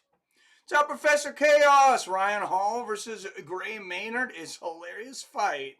I don't remember that one. I know a lot of Ryan Hall fights are pretty hilarious for one reason or another, though. Either he flops and gets pounded, or he does some kind of crazy Imanari roll or something and pulls off a submission. Unpredictable fights for sure. All right, second half. I don't know why I put second round here, but Sacramento starting with the ball. And bringing up court, passing it to the inside. Oh, and nobody home. They almost lose it. They almost got a backcourt violation there. Barely saved it. Hook shot there, and another rebound from Sacramento, but Eagles are able to pick up the loose ball afterwards. Here comes Magnuson. And they lose it again. There's a steal from Sacramento. This has been a bit of a sloppy game for sure. Sacramento with the ball on the outside of the perimeter. Cuts to the inside. They're going to pass it back out. And an open three again. And number 24, he nails it again. For the Hornets, who go up 38-32. Pass inside to Cedric Coward, who dunks it. Eagles within 4. Here comes Sacramento.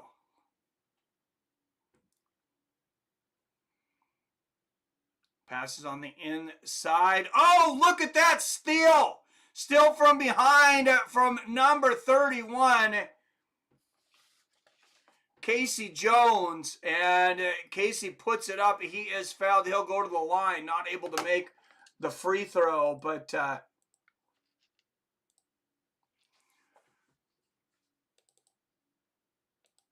he'll go to the line for, I believe, a 1-and-1 here. Right, thanks, Billy. Wasn't sure where he went. All right, and he hits the first. Bringing the Eagles within 3.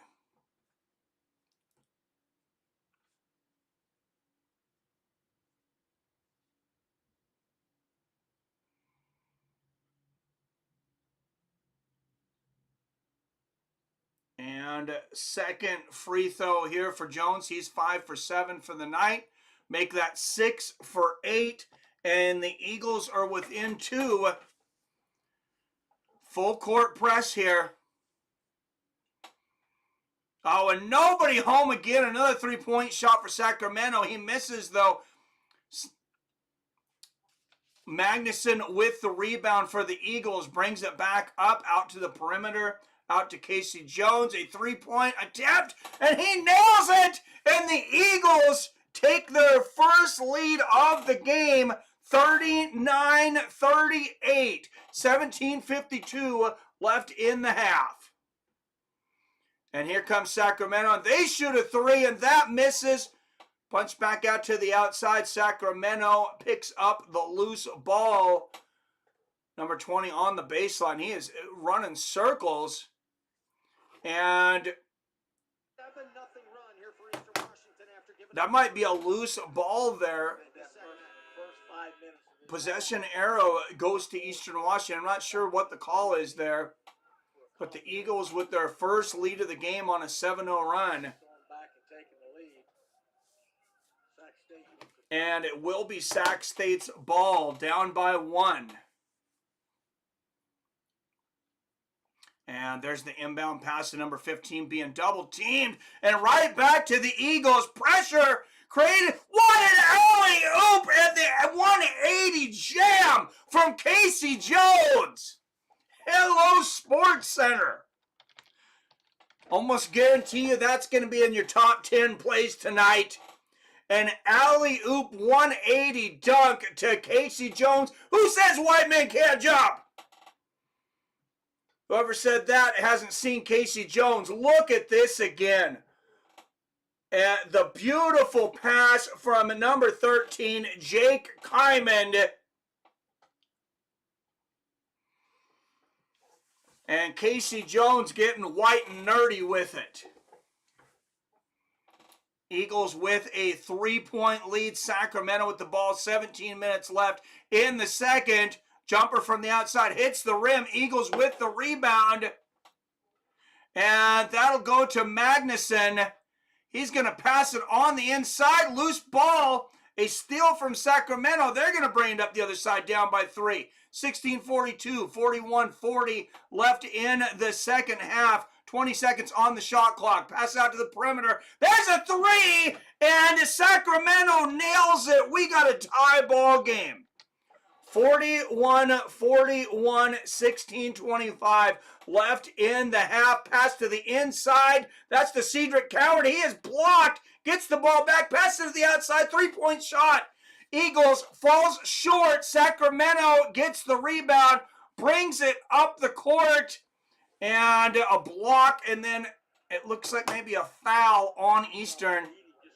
That's going to be on number 0, Cedric Coward.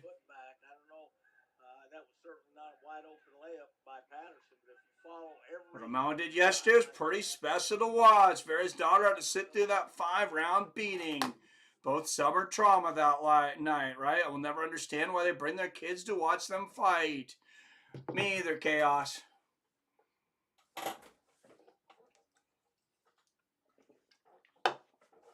All right, Sacramento at the line hits the first one, and just like that, they are back in the lead by 1.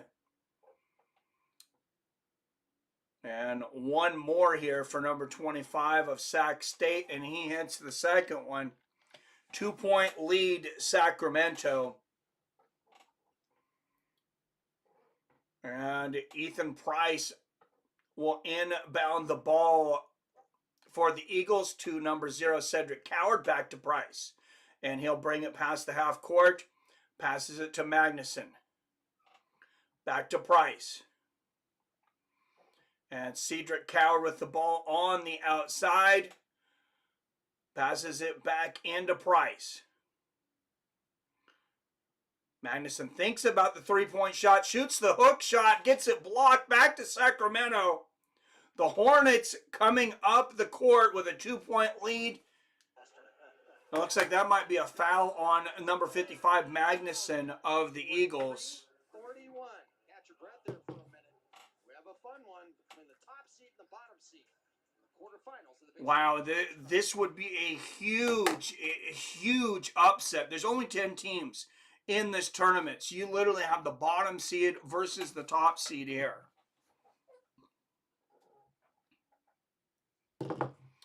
Big upset alert here, and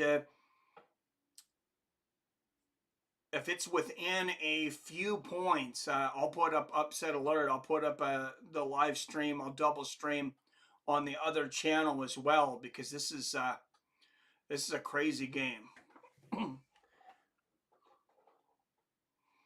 8 up in the chat. Don't forget to hit the like and subscribe button. Thank you to all the veterans who are generally just here. I know you're mostly interested in MMA, but I appreciate your support on these non-fight streams. Thanks PBR Street Gang for calling in during halftime.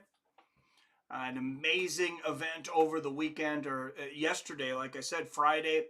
We had the Francis Ngannou, Anthony Joshua fight. I do want to get everybody's thoughts, though, since we have the fight people in here. Francis Ngannou, his next fight will be an MMA against Renan Ferreira, but after that, should he continue to try to box? Should he stay in MMA? I mean, what can he really do there? What can he really do in boxing? I don't think his next fight can be against a Tyson Fury, no matter what happens, or a Deontay Wilder, or even a top 10 guy. If I was in his camp, if I was advising him, I would say, try to fight one of these guys like around the top 30 in the heavyweight division. F that. If you can get the Jake Paul fight, that's the one you really want, because he's much bigger. But I don't know. Well, Jake's obviously got a fight against Mike Tyson now, and I think we just seen the storyline for that. Mike Tyson fights Jake Paul. Cowboy Stadium on Netflix. Jake Paul beats Mike Tyson, batters the 55-year-old man. Francis Ngannou comes back in to get revenge for his mentor. And the second fight ever on Netflix will be Francis Ngannou versus Jake Paul. You heard it here first. All right, 43-41 Sacramento. This is how I would set up Ngannou versus Robert Helenius, so we can get a KO over a low-level heavyweight. That's a good matchup. Helenius is, yeah, that'd be a good guy to jump in there against. I like the way you think, Billy. All right, Sacramento will inbound the ball with a 2-point lead, 15:39 left in the half. Possession arrow goes to Eastern Washington at the moment. And not a lot of people making the trip here to Boise. Of course, you got one team from Eastern Washington, one from Sacramento, and they're playing in Boise. So maybe that's the reason. All the seats with a good view, I guess, are full, though. Oh, and look at that. That's a travel on Sacramento. Number 2, Nunn loses control of the ball. Can't pick it back up, and that's a traveling violation. So number 4, Watts, will inbound the ball for the Eagles. He inbounds it to Cedric Coward, number 0, 15:30. Oh, what a pass to Casey Jones! Casey Jones with the funk on the nasty dunk, tying it up here at 43 apiece. And here comes Sacramento, pass it to the outside, three-pointer is up, misses. Rebound number 24, though, and they're going to shoot it again, and he hits it. Another three-pointer, I believe over 40% from the three-point line tonight for the Sacramento State Hornets. And Eastern Washington again trailing the number 10 seed in the tournament. And here comes Magnuson, passes it out to Cedric. Cedric Coward misses the three, and Sacramento gets the rebound. I believe Cedric has missed every three-pointer there. And there's the dunk on the other side. 5-point lead opening up here for Sacramento. There's an easy layup from Magnuson.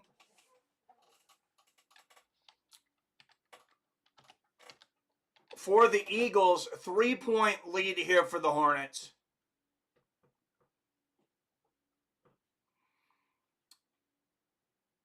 Passes it inside to the big man, Casey Jones with the defense. Hook missed, and the rebound goes to Eastern Washington. Here comes Cedric Coward posting up, triple teamed, hits the jumper and the foul. Are they going to say, maybe they're going to say the shot was not off in time? In the NBA, that would have been an and one.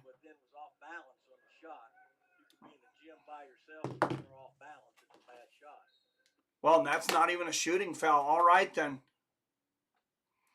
And they're going to pass it inside to Webb at 13:54 in the half.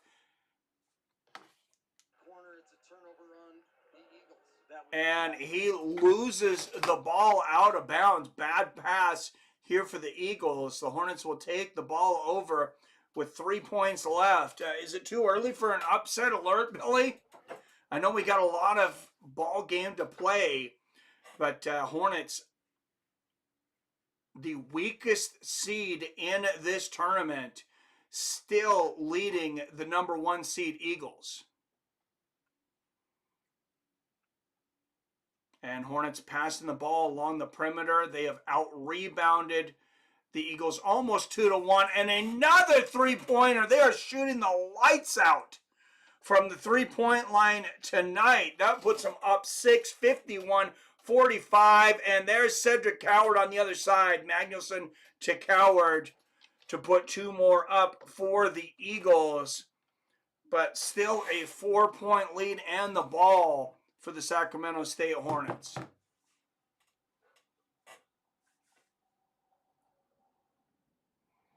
And good defense on the outside here from Coward. Maybe an offensive foul on the inside. A little bit of an elbow there from number 15. We'll see what the call is. He was trying, seemed like he was trying to initiate contact. Basketball, I don't know. That's actually ruined anybody's life. Well, it looked like an offensive foul to me, but Sacramento's going to go to the line nonetheless. He has just such a good understanding of his role. Like you said, doesn't look. So Jacob Holt at the line. He's 4 for 4 from the stripe today. Make that 4 for 5. Misses the first.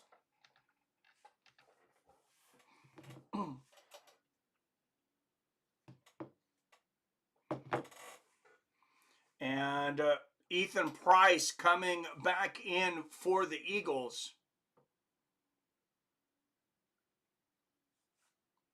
And Holt hits the second to give Sacramento a 5-point lead, 52-47. 12:49 left in the second half. Possession arrow Washington. And here comes Jones to Coward. To the inside. And look at that rebound from Ethan Price. What a jump.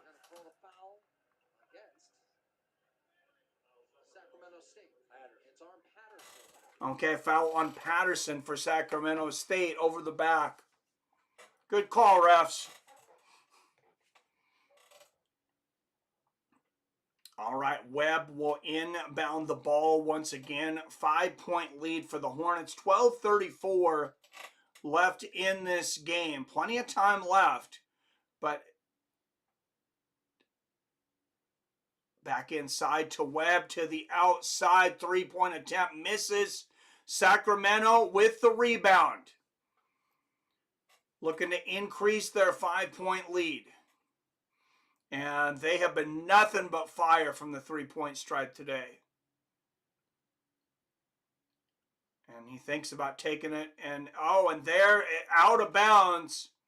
Wild pass here from the Hornets. And the ball hits the line. It will go back Eastern Washington's direction. A lot of sloppy ball handling today in this game. If you're the Eagles, you got to just hope hey, we got outplayed, we got out-rebounded, we got outshot. You got to hope to come back here in the second half and fix those mistakes. Coward from the outside misses the 3 again. I don't think he's hit one. He's going to take it again and miss it again. Cedric Coward, I think he's 0 for 5 from the 3-point line today. Find something else to do today, Cedric. It's not your day from out there. And number 20 slicing in the lane. Looks like he's going to draw a foul. Team foul on Eastern Washington. They only have 1 left to give. That's going to be on number 10, Ethan Price, too. 1 foul to give for the Eagles, and then they will be in the penalty. All right, a short break here in the second round of the Big Sky tournament. Number 10 seeded Sacramento State leading Eastern Washington by 5 points, 52-47.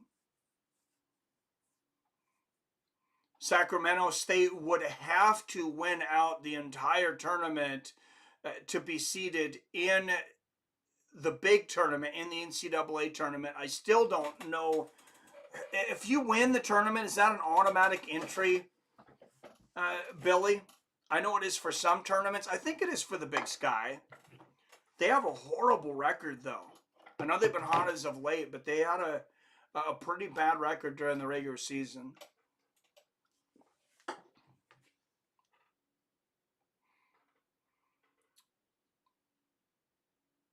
And I know I was just looking at their record.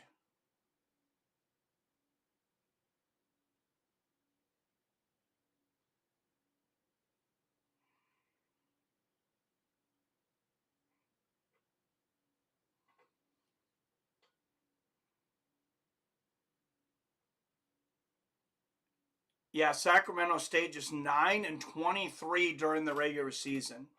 The Eagles 21-10. That's why they're the number 10s and the number 1 seed, but only matters what you do in the playoffs. This is kind of the qualification of the playoffs. I would almost say college basketball has 2 playoffs. You have your conference tournament that determines your seeding, and then you have the single elimination tournament. Well, they're both single elimination, but of course you lose in the NCAA tournament. That's the end of your season, regardless of your record.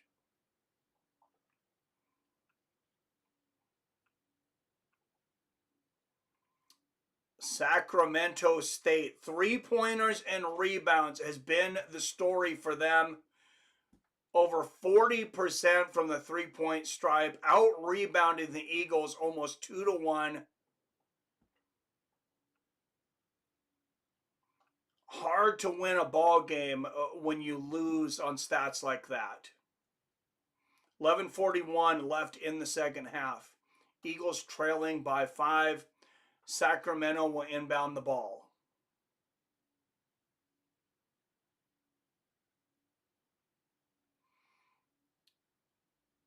And Cedric Coward guarding the perimeter there with 2 fouls.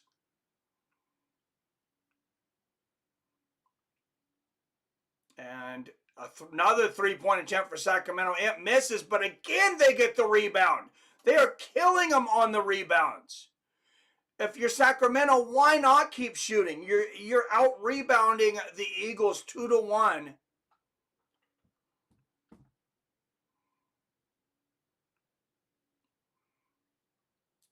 If you're the Eastern Washington Eagles, I mean, I don't know if you just try to forget about this game or you decide you're not as good as you thought you were.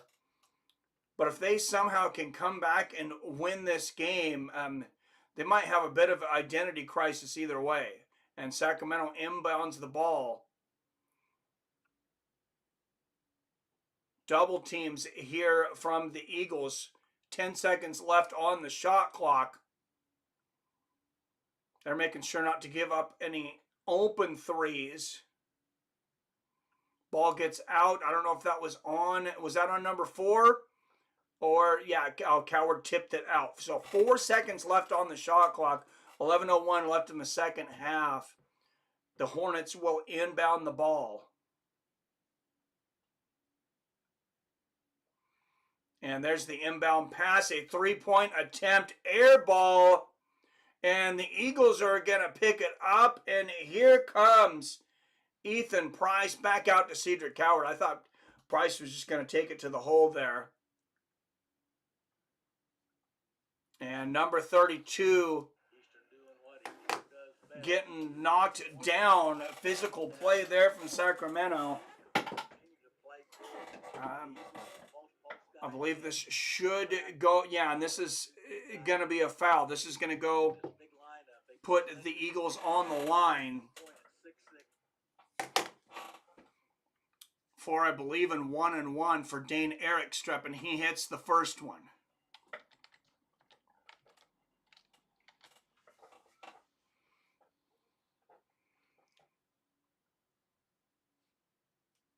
And Dane is now 2 for 2 today. And the Eagles are back within 3. Sacramento bringing the ball up the court, past the half court, 10, 37, 36, 35. left in this game. And a post up on the inside. Hook shot. It is in. That's another field goal for the Hornets, who take a 5-point lead. And a physical attack to the basket. Ethan Price unable to score, but draws the foul. And again, I've commented about this veteran official crew. We have three guys that have officiated for 101 years between the three of them. So, just like with the Super Bowl, the NCAA has some of the best referees that they employ in this game today. And the first free throw for the Eagles is good. That gets them to the half-century mark. Second free throw coming up here for number 10, Ethan Price. And he misses the second. Just 1 for 2 from the line today for Price. And here comes the Sacramento State Hornets. Oh, wild pass. They almost turn it over there. And Sacramento's had their fair of sloppy play today, too. Just the Eagles, they've not been able to get hot. They've not been able to rebound the ball. They've not been able to shoot the three-pointer. They've not been able to stop the three-pointer. Here comes Ethan Price, so bringing the ball up the court. Oh, he's going to go all the way. Offensive foul. That's going to be a charge on Ethan Price. And he might have to come out of the game with that one. Good play by Nunn. And boy, there was a whole lot of bumping and grinding going on down that other end on post defense here. And Nunn just perfectly sets his feet, stands right in front of Price, and Price just mows him over. The Eagles now extending their defense. Bad offensive foul for the Eagles. Sacramento bring the ball in with 9:35 left in the game.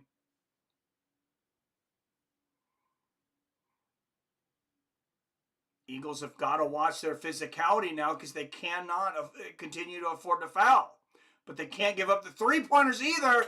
There's another three-point shot. That misses. Ethan Price with the rebound. 9:15 left in the half.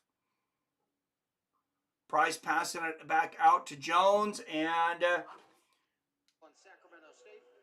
to number 13, Jake Kyman, who is fouled. Back in the game now, and they desperately need his offensive prowess to kind of get him going again. Remember, he helped them retake the lead with back-to-back threes early. All right, number 21 will inbound the ball. Casey Price out on the perimeter, passes to the outside. They almost lose the ball. Casey Jones picks up the loose ball. He's going to bring it hard to the rim. And he'll pick up a foul. 7 watching. If you haven't yet, go ahead and hit that like and subscribe button. Remember, that chat is open for whatever you guys want to talk about. It could be basketball, it could be football, it could be MMA, it could be UFOs for all I care. All right, Casey Jones at the line, now 7 for 9. If he hits another, that would be fine.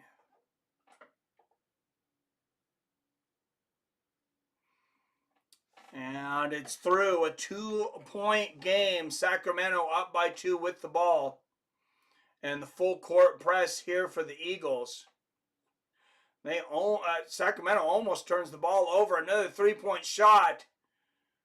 Barely misses it. Casey Jones with the rebound. And here come the Eagles with a chance to tie or take the lead. You can see Jones thought about taking the 3 there.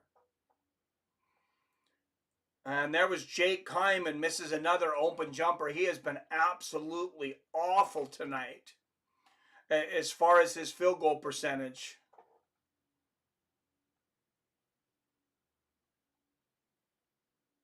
And will Sacramento shoot another 3? 12, 11, 10 seconds left on the shot clock.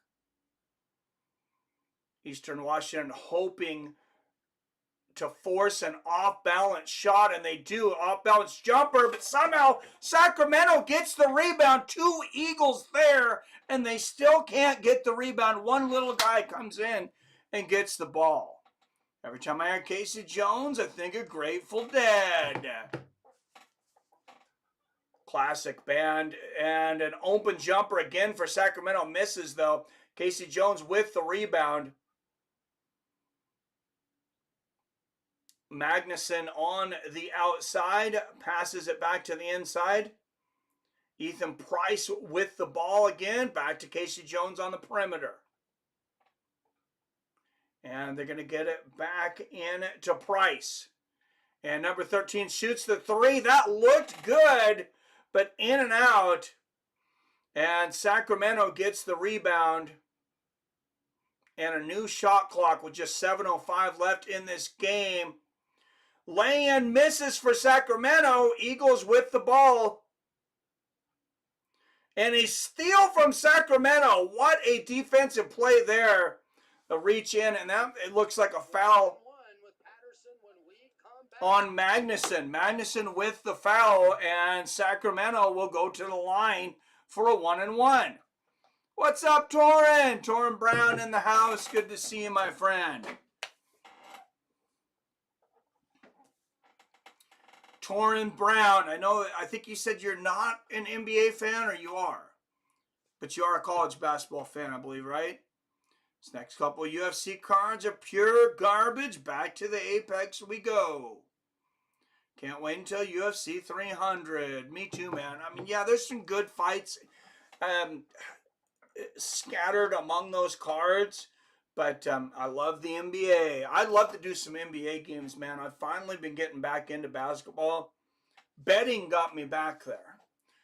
Betting on the live games is a lot of fun. So I want to stay up on the NBA so I know what's going on if I'm going to bet on the games.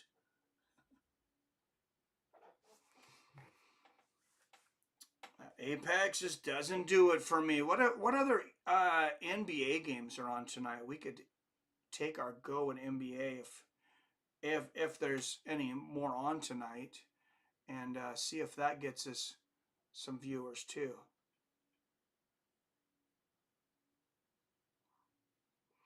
So there's one more, 6:30 p.m. Lakers and Timberwolves. Lakers are a 4.5-point favorite. Oh, that starts in 18 minutes though. I didn't realize how late it was. NBA only becomes interesting during the playoffs. NBA playoffs start next month. All right after March Madness. You watch March Madness, so Torrin? This is my favorite time of the year, man. So many close games, so many great rivalries. And these kids, especially the ones that are in their last year, I mean, it is one and done. They put everything on the line.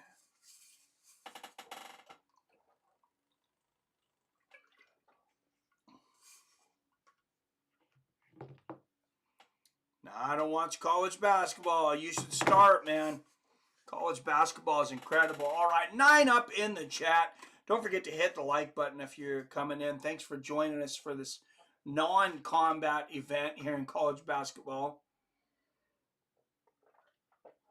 We got the number 10 Sacramento State Hornets, the last seed in this conference for this tournament, leading the number 1 seed Eastern Washington Eagles here in the Big Sky.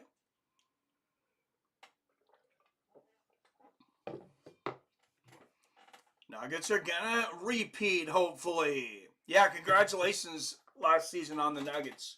Man, hey, I'm good with them doing it again. As long as I get my Sonics back next year or the year after. Here in Seattle, the mayor said it is a priority. They are hoping as soon as that TV contract is signed, which they should know what's going on before the end of the year, Sonics could have a team before 2025 begins. All right, Sacramento at the line, leading by 2. Austin Patterson makes the first of 2. That was a 1-and-1, but he made the first, so he gets the second. Just 1 for 4 tonight, but he made that last one, make that 2 for 5. And Sacramento back up by 4. Eastern Washington with the ball. Magnuson to Price. And Price with the three-point shot misses. But there for the rebound, Cedric Coward catches the ball and lays it in. It looks like they may not give out, and they are going to give him the continuation. And is that an end one? Look at the awareness by Cedric Coward. He made that three-point miss look like a pass. And he will shoot an end one. Star of this team, Cedric Coward. 3 for 3 on the free throws. He barely made that one, but a 1-point game here. Sacramento, number 10, Sacramento leading number 1, Eastern Washington by 1 with the ball.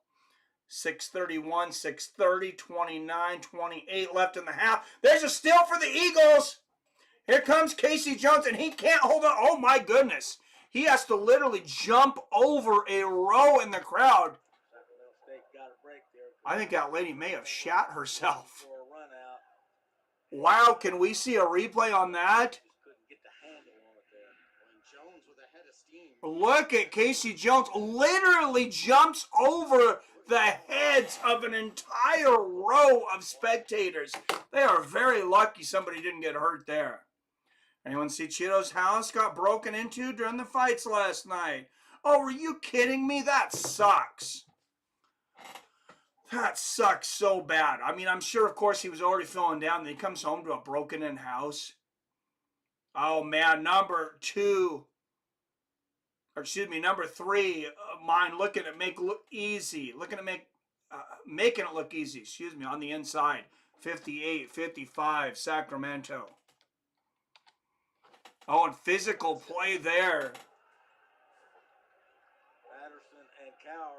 Patterson and Coward getting mixed up into it. Looks like Down there, Patterson not backing up a bit. Full court pressure is looks like the foul going on Coward here. Some form of it. And Sacramento will take the ball up by 3. Just 5:45 left in this game. Just saw the headline, not sure what went down. Oh, that sucks, man. That's horrible.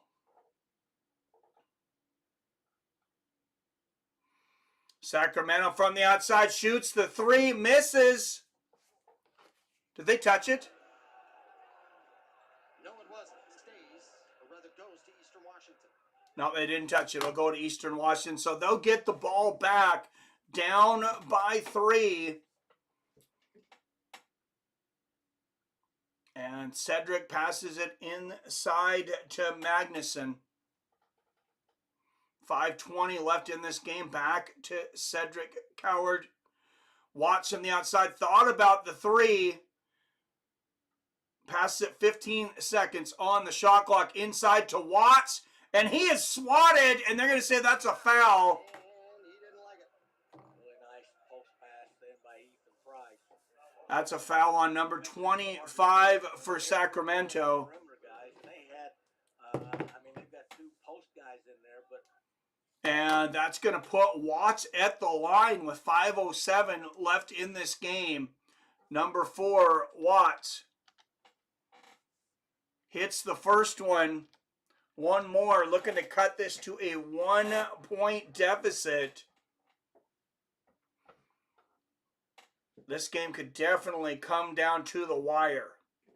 Lawan Watts 1 for 1. Hits. Misses the second. Rebound Sacramento. Up by 2.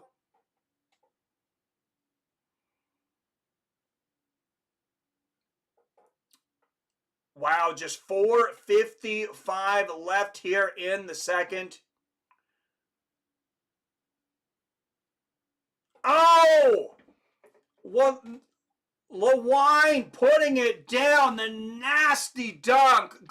And Sacramento is up by 4. And that's going to be a foul at the other end. Cedric Coward going hard to the basket. Was almost more impressive than he's done. Cedric Coward in denial defense there. Maywin read it, just made a simple back cut. Simple to say. And Coward going to the line with a 4-point deficit.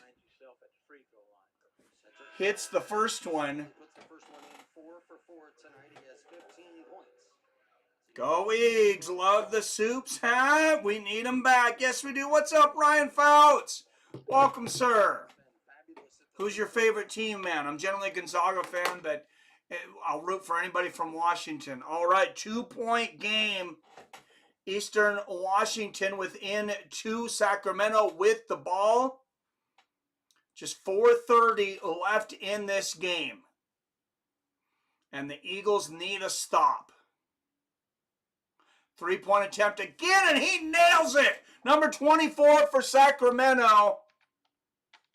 And that's a 5-point game once again. And here comes Casey Jones, and he's fouled.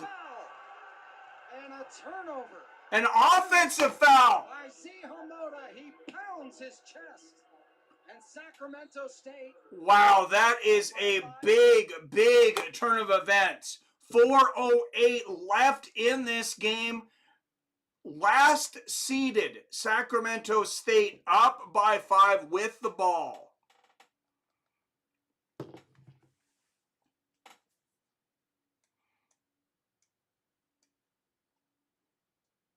And looks like the refs are going to talk this one over. Chose not to go to the monitor. That was a good decision. This is a very good decision to look at it here with 4 minutes left. So they're going to bring up the monitor and they're going to look at that last play. No way do you feel that they are over officiating. No. Same thing last night, same thing tonight. You're going to get the look at this one. And this Not a lot of second looks at the monitors tonight, but I think this one is an important one to look at. To 2 shots in the ball in some form or fashion. That could be a really damaging situation. I was not looking right at the play, but I did see where Randy McCall was, and he was not more than 10 or 12 feet away from the play. So I've got a lot of confidence that whatever he's called would be the appropriate call. A big decision for the referees here. So they'll huddle up right now. Sacramento State Hornets. Coach, you called it out a few weeks ago when we had a chance to... Thanks for doing this. No worries, Ryan Fout. Thanks for being here. Loyal to my soil. Fan of all Seattle teams. Cheering for my underground grad school, EWU. Nice, Ryan. Are you still here in Washington? David Patrick as the head coach has been successful everywhere. I'm looking to do all the Seattle teams and stuff. Usually I do combat sports on the weekends, boxing, MMA. That's why the channel's called Fights with Friends, but we're expanding to more sports here. Good to have you in here. I don't see anything extra. I don't either. I'm not sure. I'm not sure what the refs are going to decide here. Oh, I think they're going to say, let's play on. I don't think it should be a flagrant foul on anybody. So they will have their conference here at this moment. Yes, say hi to your twin brother, Rain Wilson. Thanks, Ryan.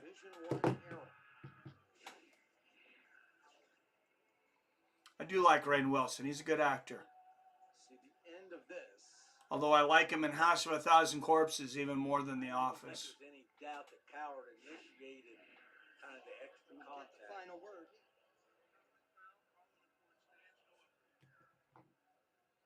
I think that's the correct call. He said common foul, no upgrade.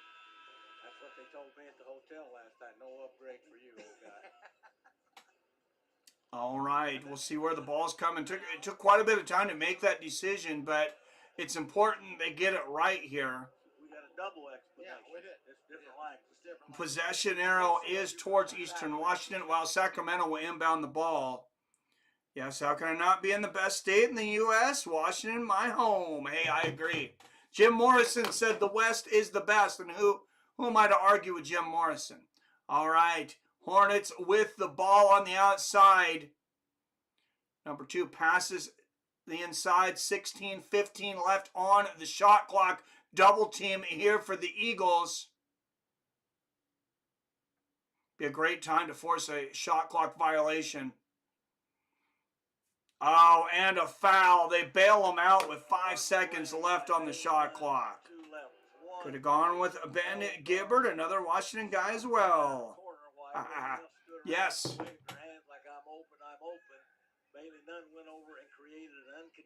I believe Jim Morrison was actually born in Texas, but he always said the West is the best.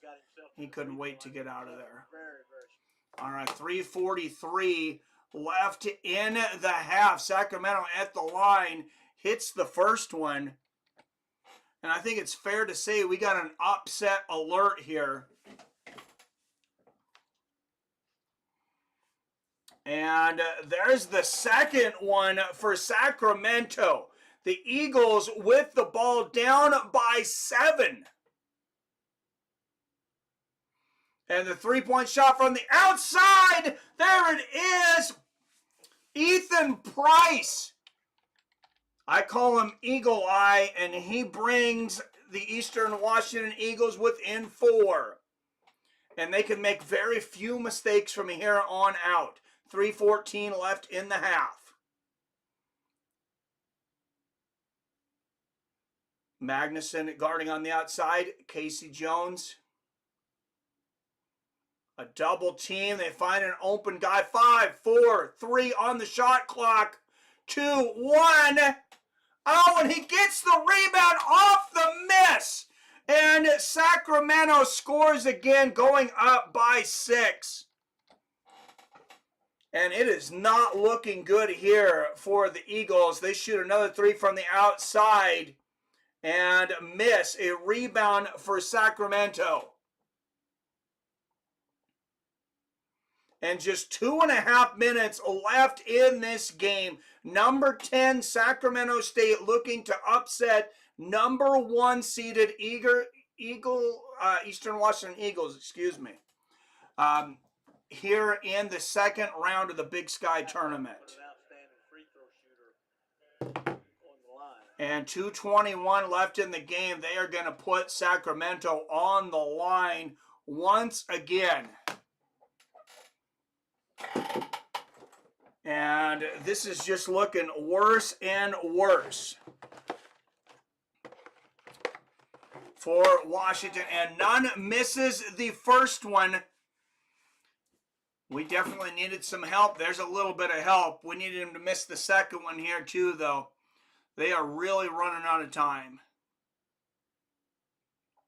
Bailey Nunn, 4 for 5 from the line tonight. Make that 5 for 6.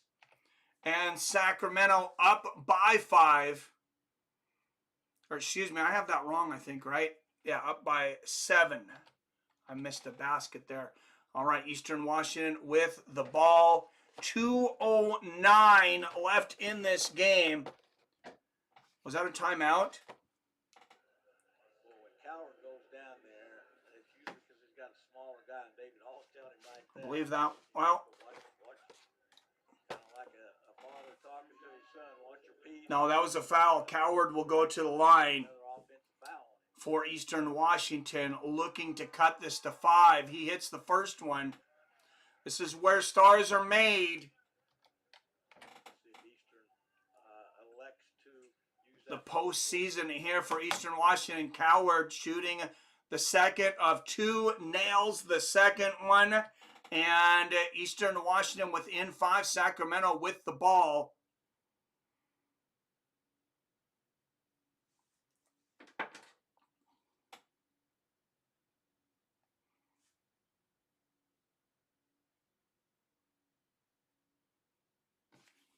For the 10.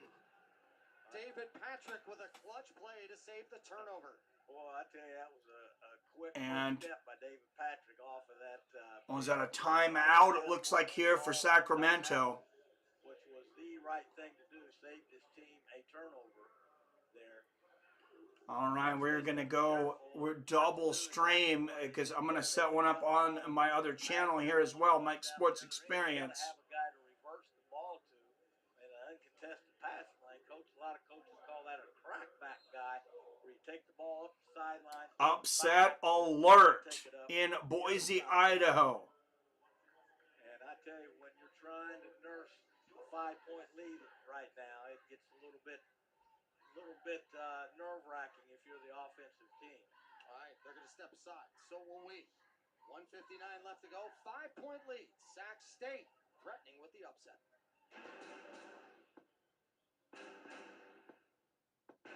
My name is Randy, and I live in Boise. I think it's... All right, EWU and Sac State.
All right, yes, it'll be on both here.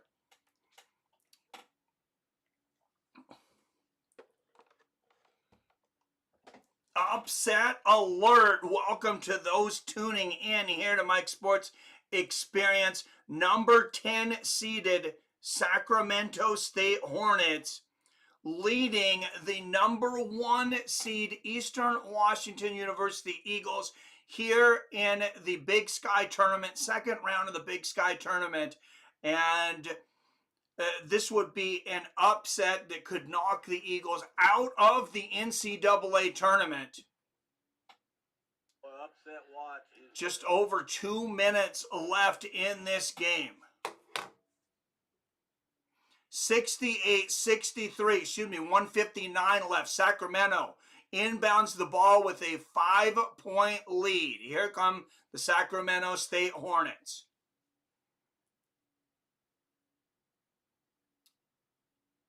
Passing along the outside, 143, 142.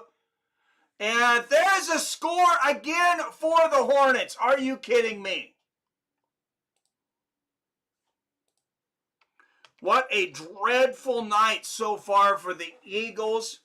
Wow, just 2 leads in this entire game.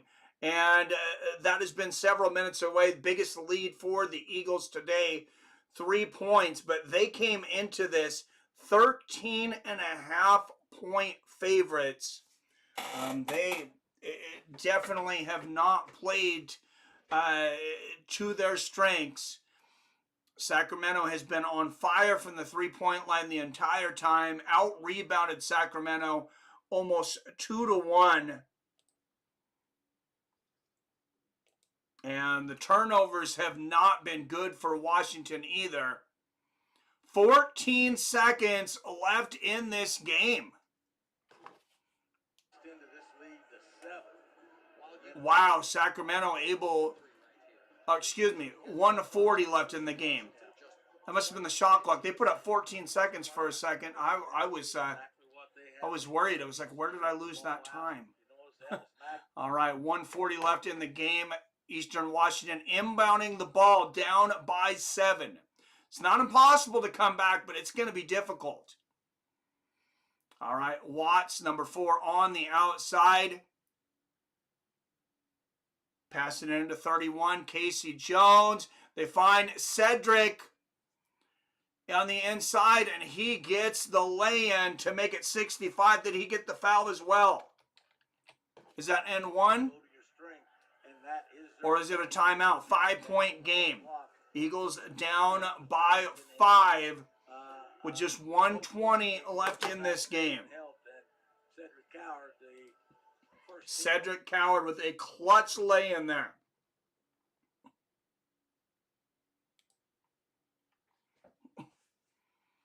Five-point game, 1:20 left in this game.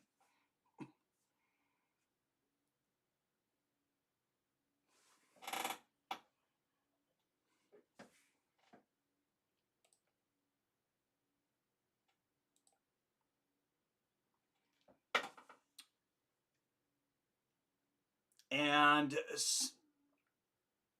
Cedric Coward will go to the line for an and one.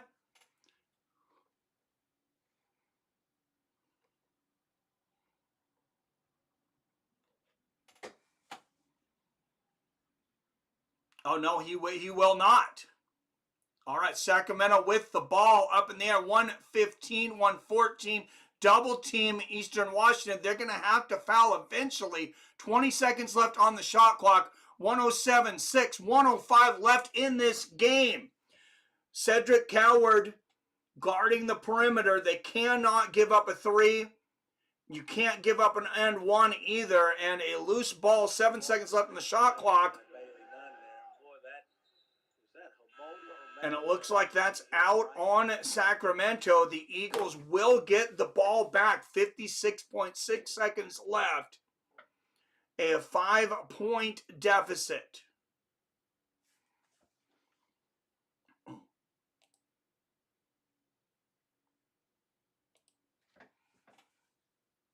Here we go. Magnuson to Price. This could be the Eagles' season on the line here. 48 seconds left. 13 on the inside. Loses the ball back to the outside.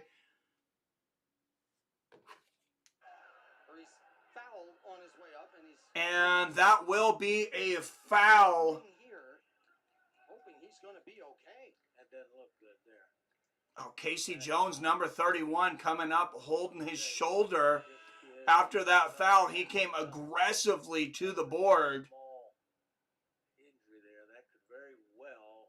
And yeah, Kingsley just stripping the ball there. I'm not sure what happened to the right shoulder there of Casey Jones, but that is not a guy you want to go the rest of this game without. 5-point game with 41 seconds left. We talk about the fabric of what Eastern Washington. Not impossible, but this would be an epic comeback for the number 1 seeded Eagles if they were to come back and win this. Yeah, he's okay now, I think. Boy, I thought that could possibly been a dislocated shoulder there. All right, so it appears most likely not a dislocated shoulder.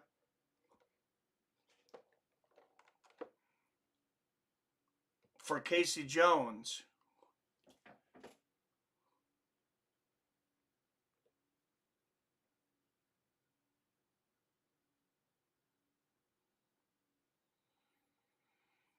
And Jones at the line hits the first of 2. 4-point game. Does he hit this one or does he purposely miss it and hope they can get the rebound? I think he tries to hit it. Still 41 seconds left in the game. He hits the second. 3-point game. Sacramento up by just 3 with the ball. They inbounds to number 3, back and forth. Will the Eagles be forced to foul? Eventually they will have to here. Just 35 seconds left. Whoa, look at this! A steal attempt from Casey Jones. And he gets the foul. Throwing his opponent down to the ground there. But you got to take chances. When you're down in a game like this, you got to take chances. And that's the kind of chances you take if you're Casey Jones. He really jumped for that ball. I mean, that was the appropriate play for Casey Jones. It did become a foul, but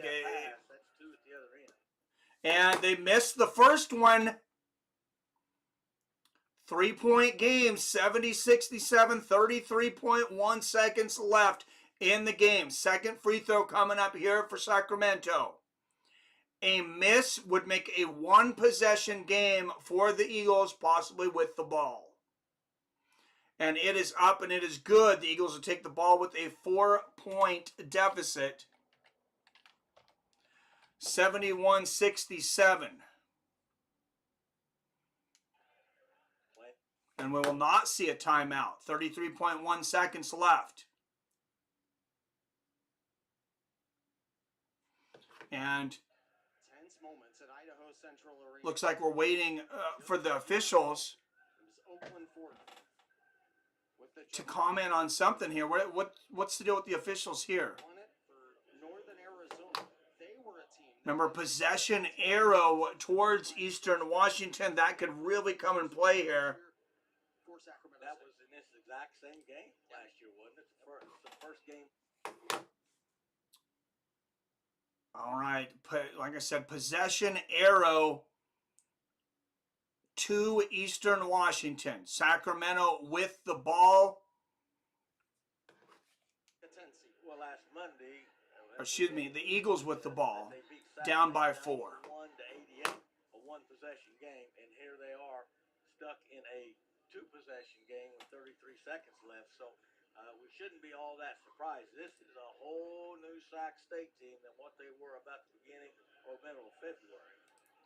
Talk about a team coming back with a heck of a second half of basketball. They are not the same team that they were at the beginning of the season for Sacramento. And Eastern Washington inbounds the ball, 30 seconds, 29, 28. Here comes Casey Jones, 31. Out to Price. He shoots a 3, and it misses. Magnuson with the rebound. 20 seconds left. Casey Jones out to Cedric Coward, and Sacramento will get the rebound with 13.1 seconds left. Wow.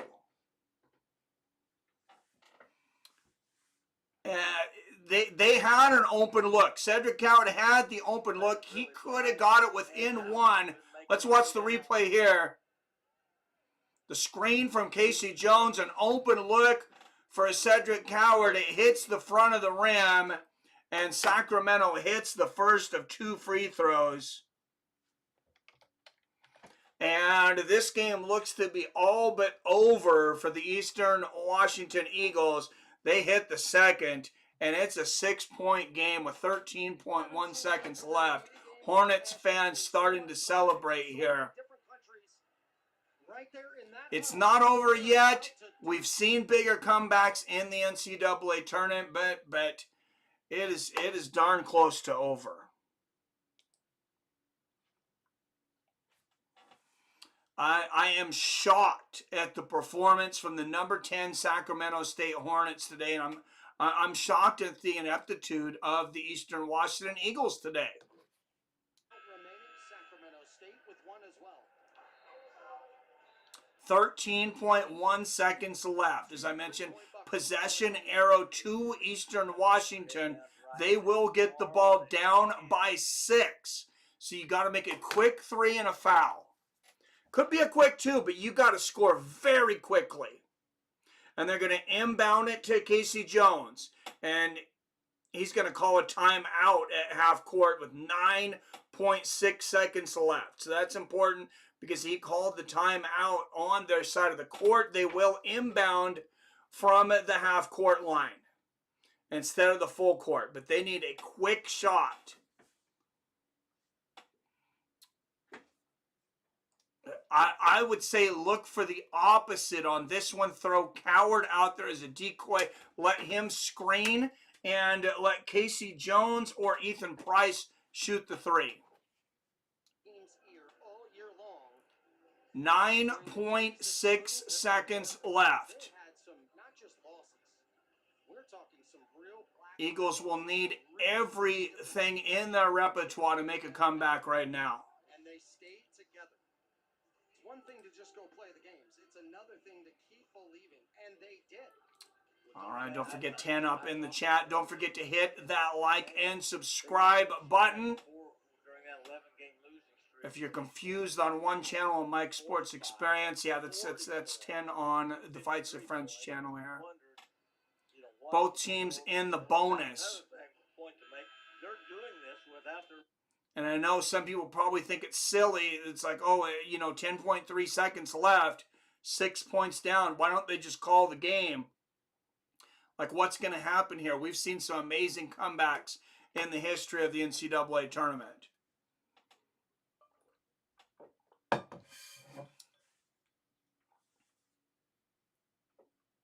All right, and here comes the Eagles. Number 55, Magnuson will pass the ball in.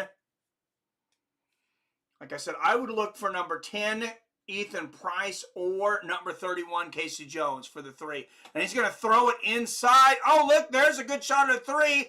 And he misses. Cedric Coward puts it back and gets the 2. They're within 4, but only 5 seconds left.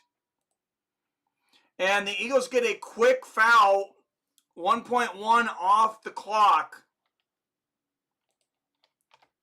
So just 3.9 seconds left. Still down by 4. Still very much a long shot that the Eagles could come back here. But you got to give it everything you got till the last minute. This could be the Eagles' last game of the year. Most likely will be if they lose this. Selection Sunday, of course, 1 week from today. And the star of Sacramento, number 3, Cole Maline at the line.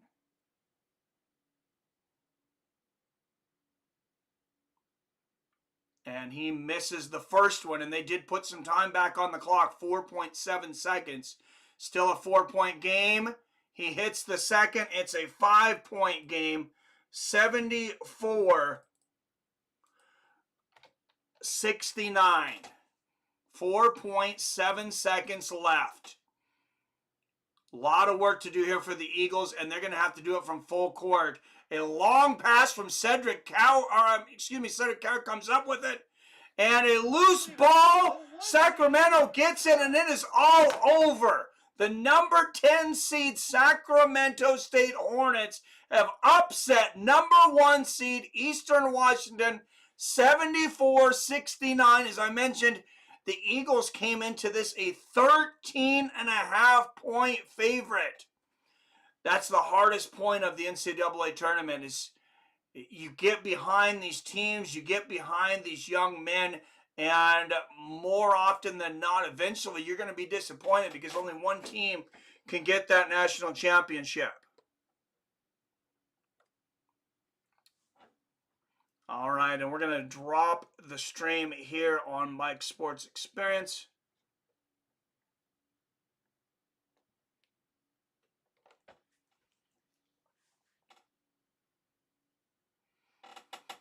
And what a win here for the Sacramento State Hornets.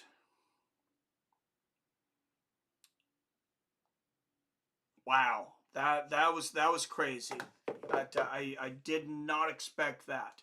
74-69, the final score here. Sacramento State. You got to be happy for these kids. This is one of the biggest upsets, maybe of the year in the NCAA right now. A number 10 over a number 1 here in the second round of the Big Sky Tournament.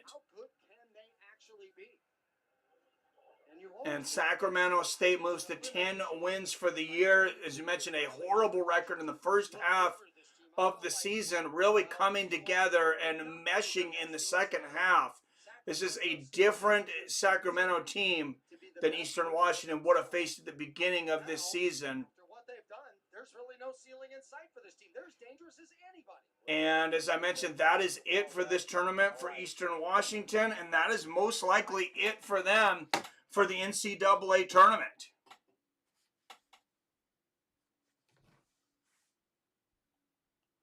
All right, 8 up in the chat. Don't forget to hit the like and subscribe button. Let's see what else is out there for NCAA basketball.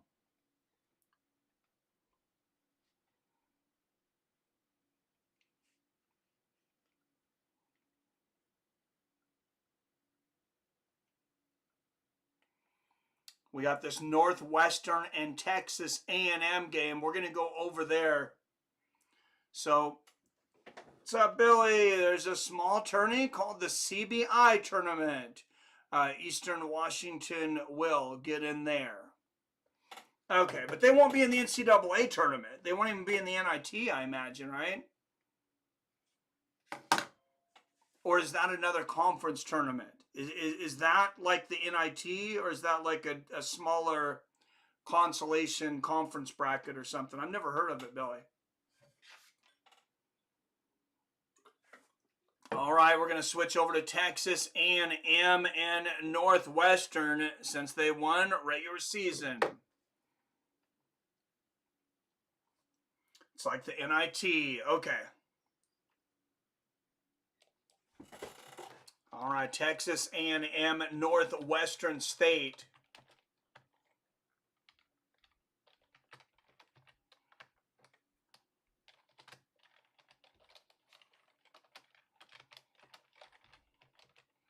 Texas A&M 12-9 during the regular season, the 7th seed here in the Southland Championship. First round of the Southland Championship bracket.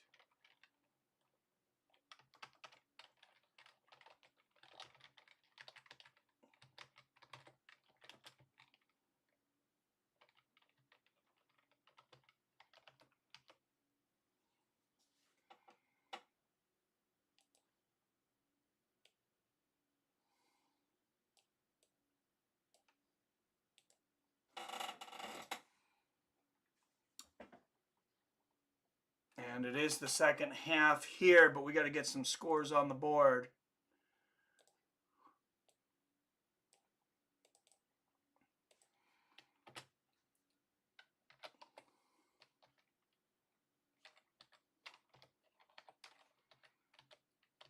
All right, 43-39. 4-point game here. Northwestern State with the lead up by 4. Or with the ball up by 4. 14:08, 07, 6, 14:05 left in the game. Jump shot here from number 15, and that's going to be a foul. Sometimes you're just rewarded a whistle because you're just playing so hard. It's not always necessarily they know if it's a foul, but they think it's a foul because you're playing so hard. They want to reward that. Speaking of reward, Alonzo Dodd with the dime inside. They go ahead and get you some chin-ups, big fella. I don't know if we got a workout in today, but let's get one right now. Yeah, big man with size. All right, as I mentioned, 4-point game here. Getting his team within 4, but now Chase Forte, who's paced the Demons in scoring, at the line. And first free throw misses here in Southland. Rick Cabrera's team was to take on Southland Championship first round of this tournament. But for small conference teams. All right, thanks, Billy. Sigh of relief because he knew his team was going to be motivated. And that can be difficult. And we just saw in the first game misses both. Had swept a team in and here comes Texas A&M down by 4. When the postseason comes, New Orleans had more edge. What a weird camera angle on this game. It's like an overhead view. And pass to the inside. Doubled, forces it, however. A lot of fighting and physical play in there. And we got a 2-point ball game. Texas A&M puts it back in. Northwestern going out of bounds, throws it back into a Texas A&M player. 2-point game here.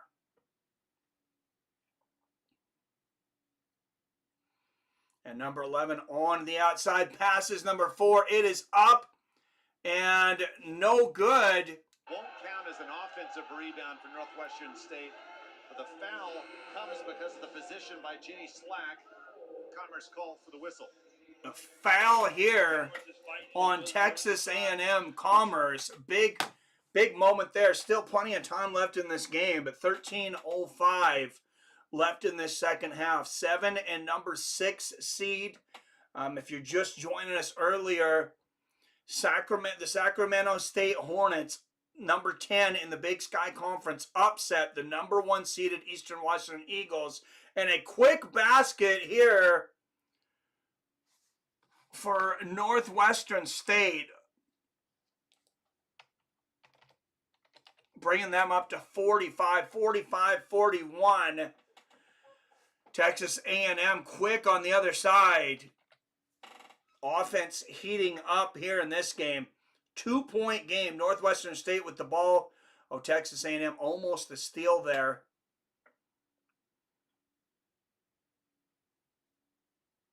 And a floater in the lane. Misses.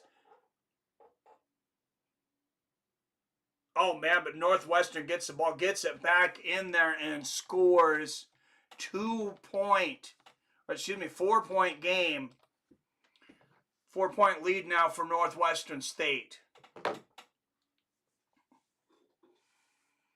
And they're really physically letting them play here. Shout out to the refs that are here in the Southland Championship. And one, he hits the free throw, and just like that, Northwestern State's got a 5-point lead. And here comes Texas A&M. Number 10 for Northwestern, Cliff Davis, 12 points on the night.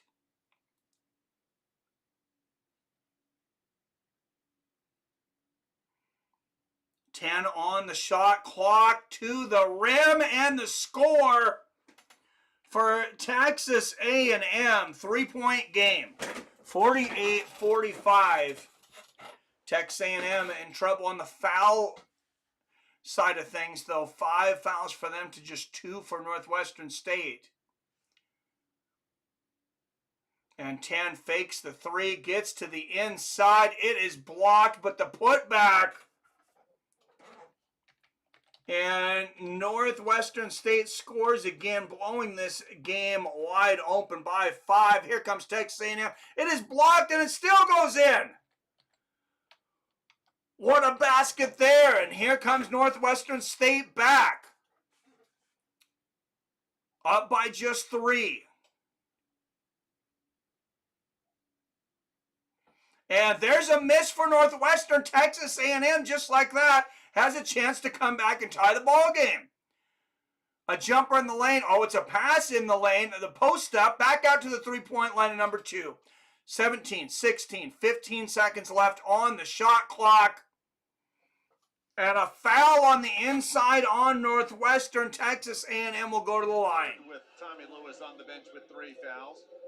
Wagwa will go to the line. I hate that all these guys... Billy, do you see that a lot? Why do all these guys have the numbers on their jerseys and no names? It is very frustrating. I mean, nobody can know all the players in all of basketball unless you're Dick Vitale, maybe.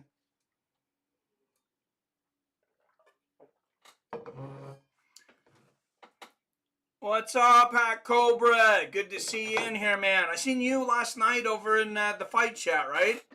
I think I seen you popping in. Thank you. Anybody who hasn't given us a thumbs up, please hit the thumbs up button. If you're not subscribed for some reason, make sure and take care of that. Best MMA community, maybe the best sports community on YouTube right here. 50-47 Northwestern State here in the second half. For those that are just joining, again, upset alert earlier.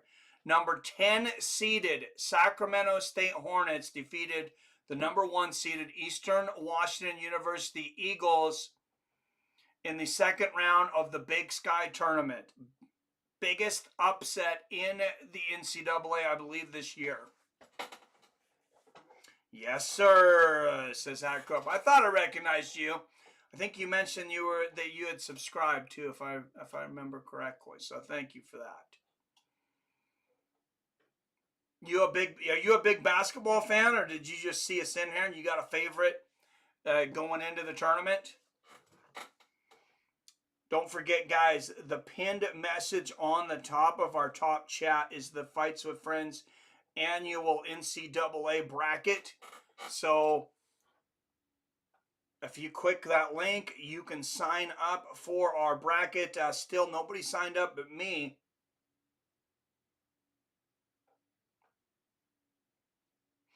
I'm sure we'll get more people in there, though. I hope so. All right, 10 up in the chat.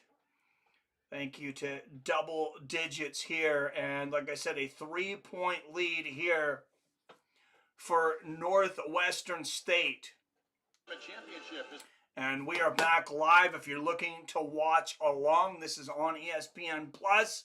I know most of you have that because you're UFC fans. So look for this game on the ESPN Plus app. I believe it's also on ESPN University. What's up, Wyatt? Paul White is a Wichita State legend. Nice. Wyatt Matheson, the king of verdict in the house. We are not worthy. Number 1 player in all of Verdict MMA right now, Wyatt Matheson. All right, in Texas A&M at the line hits the first of 2. We got a 2-point game. And the second in and out, Northwestern will get the rebound. So 2-point game here. We'll change the title on this. The game, if you're seeing Eastern Washington versus Sacramento earlier, there was a big upset. Number 10 seeded Sacramento beat number 1 seeded Eastern Washington.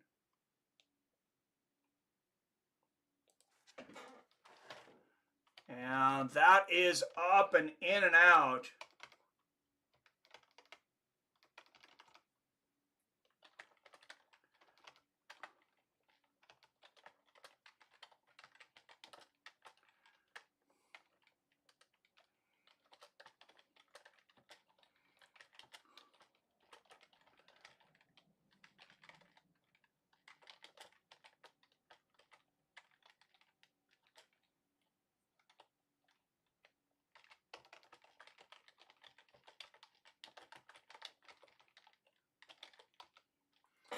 All right, so that is updated. The thumbnail is still Eastern Washington, but Billy, do you know Paul? All right, 50-48. Still Northwestern State holding on to a 2-point lead and the ball. 5 fouls on A&M, 4 fouls on Northwestern State. Possession arrow, Northwestern State. And there's the basket. Northwestern State scoring once again, going up by 4. Here comes A&M.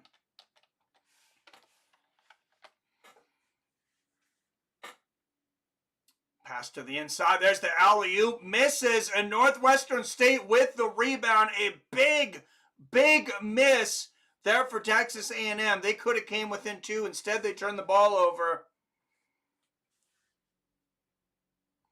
9:20 left in this game, and there is a foul on number 10 for Texas A&M.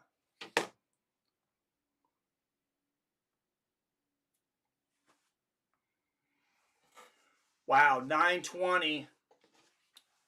You want to be able to get rest for some of your. The game is stopped at 9:20. 4-point game for Northwestern State. 5-minute stretch is where you're going to need everything you have. Hey, you're ruling Verdict MMA. Why don't you try fantasy NCAA basketball, Wyatt? Link at the top of the chat.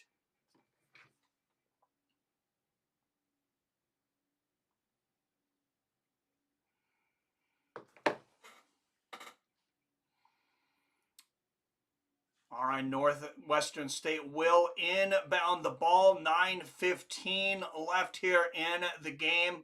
And they are in no hurry to run time off the clock. Pass to the inside, number 11 to the hoop. What a block!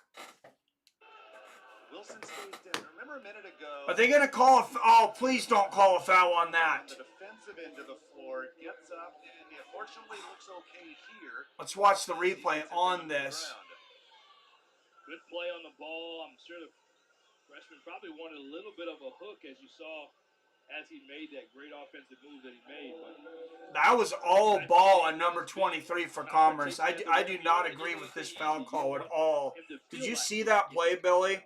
I'm not a fan of that. 6'9", 220. He is a 10-time recipient of what's called Toughness Tims from Rick Cabrera and his staff. Not a fan of that one at all.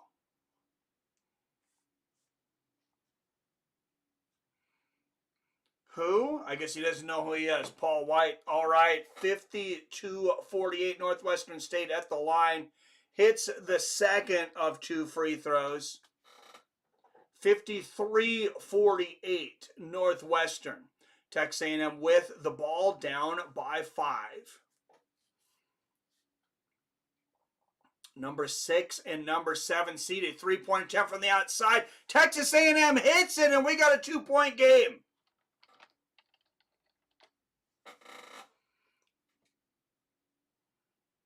Northwestern State with the ball, just a 1-possession lead here, 53-51, 8:32-31, 8:30 left here in this game.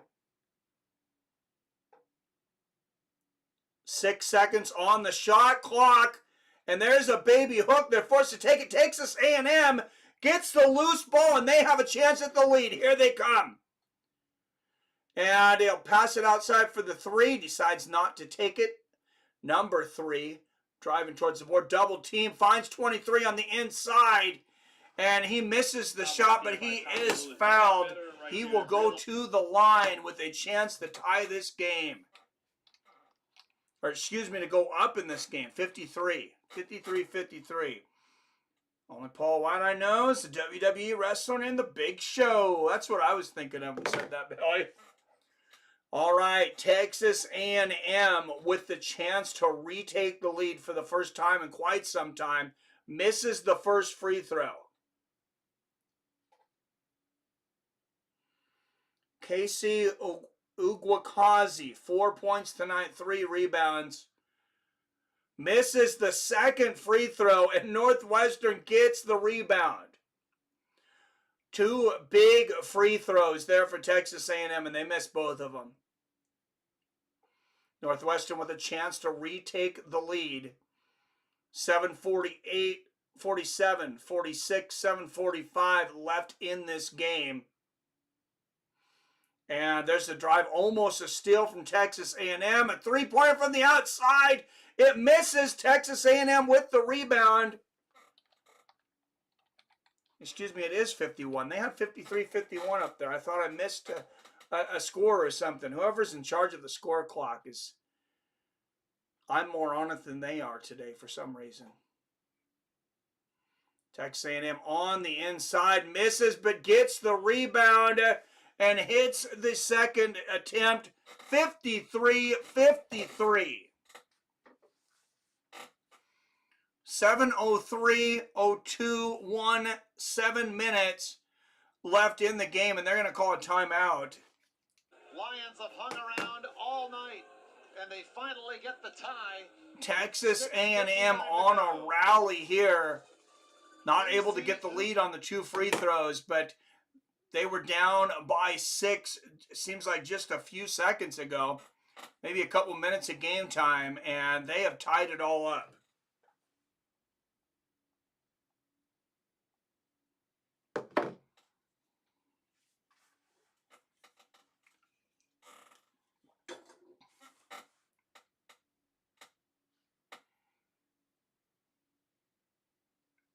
All right, guys, NCAA tournament brackets. Once again, the annual tournament brackets. I have left it open to the public this year, so anybody you want to share the link with that wants to join up, it's pinned to the top of the chat.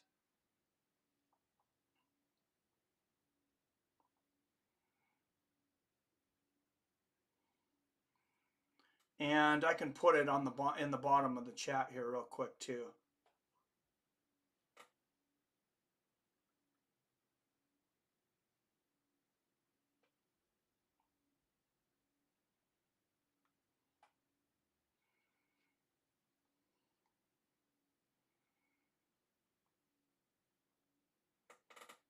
All right, there's the link. Billy, you got to get in there. I believe Billy won last year. Wyatt will probably win this year. I think he's can see the future now. Number 1 in all of Verdict MMA.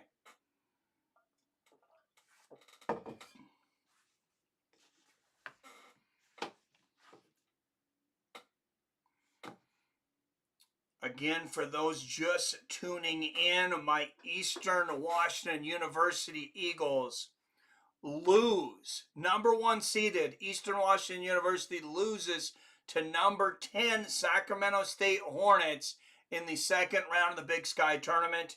Biggest upset in the NCAA, I believe, this year. Can you think of a bigger upset, Billy? I'm sure you've probably watched a lot more games than I have. We'll be doing Gonzaga University versus San Francisco State tomorrow, 8:30 p.m. Pacific, 11:30 p.m. Eastern. We'll probably do some games before that too, since that's a late one. And you look at Texas A&M season recap, just 12-19 during the season, 6-12 against their conference. They have a chance at making an NCAA bid, though, both these teams, if they can win their conference championship.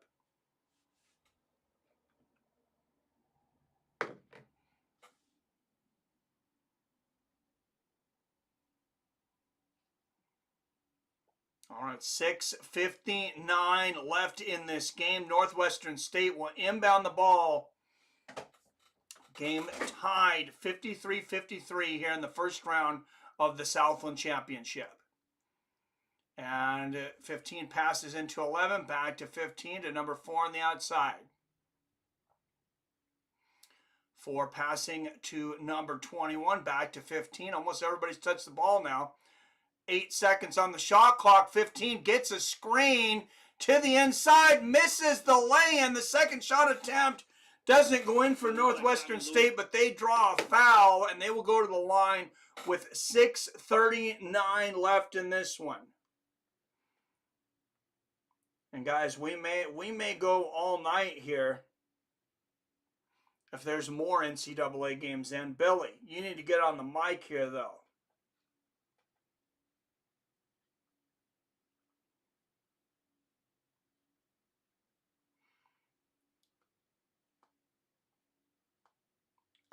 After a little while, I guess. Well, it looks like every NCAA men's game today has started. Oh, they're almost all over.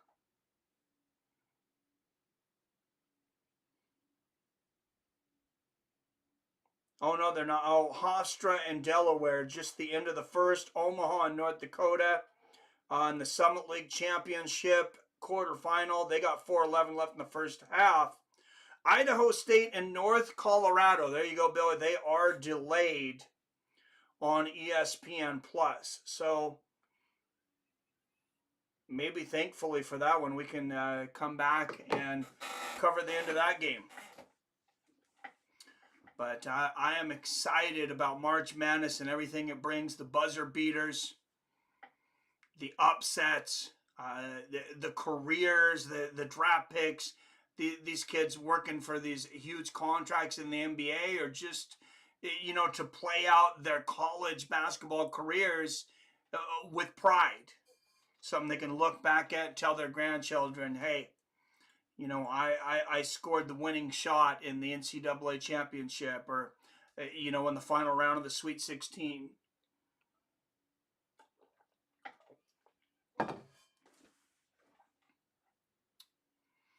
All right, I'm going to take a quick restroom break while they're taking a break, guys. I will be right back.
Texas A&M with the lead once again, 56-55, and there's Northwestern on the other side, puts it back, and they're just trading leads now. 57-56, number 6, Northwestern State. What's up, Torin? Still up in here. What's going on, Torin?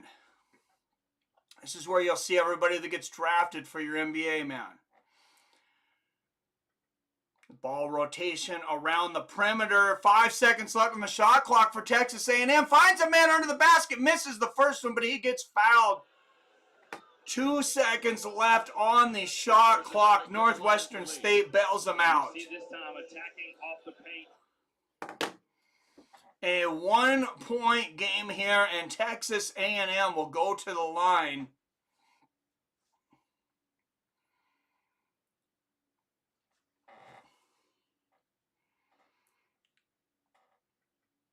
Just a fun one here.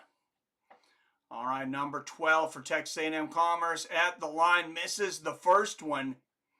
8 fouls on Texas A&M right now. It's just 6 on Northwestern State. 4:43 left in this game. Southland Championship first round.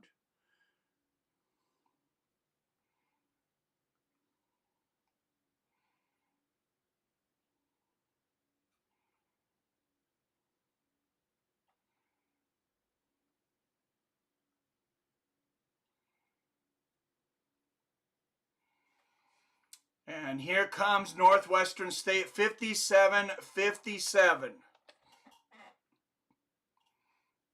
How many lead changes has there been in this game? And Northwestern misses on the inside. A third attempt, and he makes it. Northwestern State tough on the boards here. Here comes Texas A&M. A three-point shot from the outside, but that's a foul. It's now 27 second chance points for Northwestern State tonight. Yeah, just read. Wow. If you're Texas A&M, you cannot give up this amount of second chance points. 27 second chance points for Northwestern State. And Texas A&M will go to the line somehow still with a chance to tie up this ball game.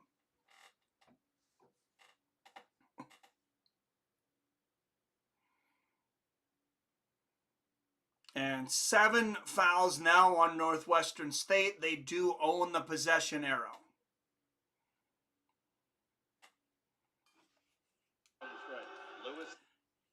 Tommy Lewis at the line, 11 points tonight. Make that 12.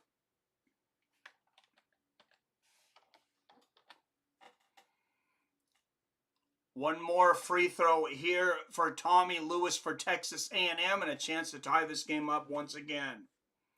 Big conference tournaments get started on Wednesday. Oh, we'll be going big for those, Billy. I'm going to stream till the wheels fall off this week. I love March Madness. This is the first time I haven't had to work through March Madness like this. So, yeah, we're going huge. All right, 7 up in the chat. Don't forget to hit that like button if you're not subscribed. Make sure and subscribe to the best MMA community out there and the home of March Madness. And there's a foul on Texas A&M. A post-up play on the inside. 3:52 left in this game. So why isn't Gonzaga in, well, because they're not in a big conference, right? That's why they're not in a big conference tournament, I guess. If they had a better record, would they be in a different tournament, though? I know they have 6 losses this year. You should really come in and just explain this stuff to everybody, Billy, because I love March Madness, but I haven't watched as much basketball like throughout the season as you. You're much more knowledgeable. I'm about to just call Billy and drag him in here.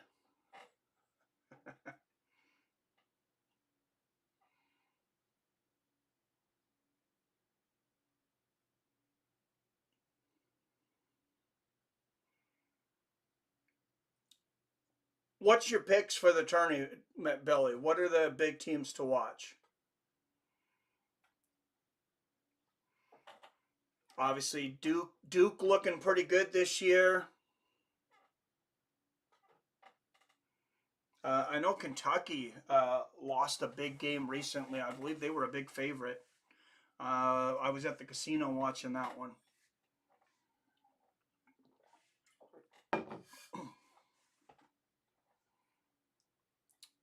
UMass looking pretty good this year. Down with a small migraine, so I'm trying to keep up and chat. No worries, Billy. Crazy Bo Nickel is on the main card of UFC 300. Schmidt. Yeah, that's a weird. I don't like that one, Torn. I don't like that one at all. I like that card overall, but like, sounds like he's being a bit of a baby too, saying he wouldn't fight on the prelims and things. But to put him on the main card of UFC 300, yeah, I think that's kind of chicken shit. Sterling versus Cater deserves to be on the main card at 300. Absolutely. Thank you, Torn. Switch those two up. Houston, Purdue, North Carolina, Arizona are the favorites. All right, Selection Sunday, a week from today. Of course, there's going to be a lot of games played between now and then to weed out the contenders from the pretenders. 59-59, Northwestern State going to the line with 3:52 left in this game, and they missed the first free throw. God, apparently you could go to a lot of these games. There's almost nobody here at this one. There's a lot of people in Boise, but if you're playing in a neutral area, like this is in Southland, Louisiana, yeah, nobody in Louisiana cares about Texas A&M and Northwestern State, I guess. So what, a Bo Nickel doesn't want to fight in the prelims? He just doesn't fight UFC. Has to stop babying these grown men. Oh, 100% agree, man. 100%. You know what? If he wants to fight somebody big, if he wants to fight on the main card, give him Khamzat Chimaev on one of these out-of-country cards. They've been talking about that fight. He thinks he can take Khamzat. Let's book it.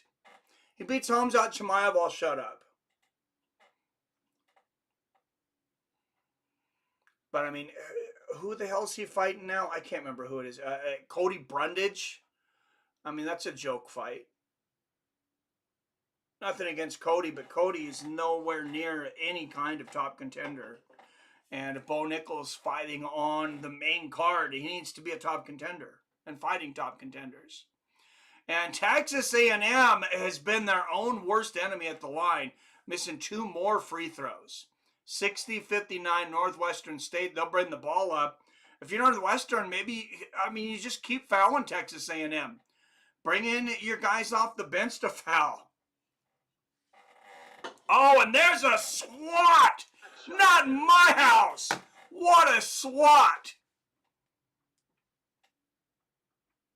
Hell of a block here from Texas A&M.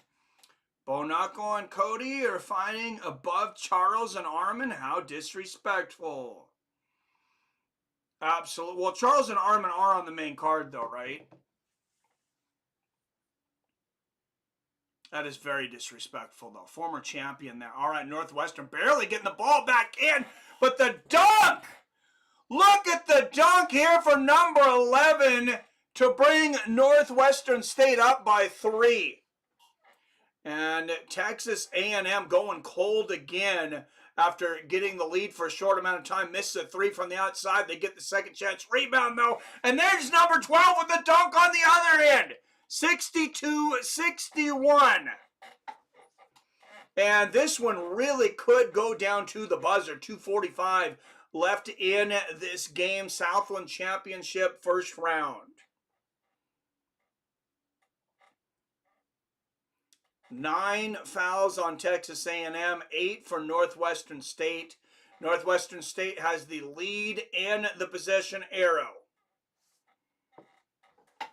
Yeah, Charles on the main card, but he's the opener. He deserves second slot on the main card at 300. Well, you know that those cards, even though that card is finalized, maybe all those fights are going to happen. They almost only switch up the order on those, Torn. So let's hope that Bo and Cody Brundage are the opening fight on the card. I would be surprised if they weren't the opening fight on the card, unless Dana's trying to make some kind of statement that the UFC's turning the page to the next chapter or some BS like that.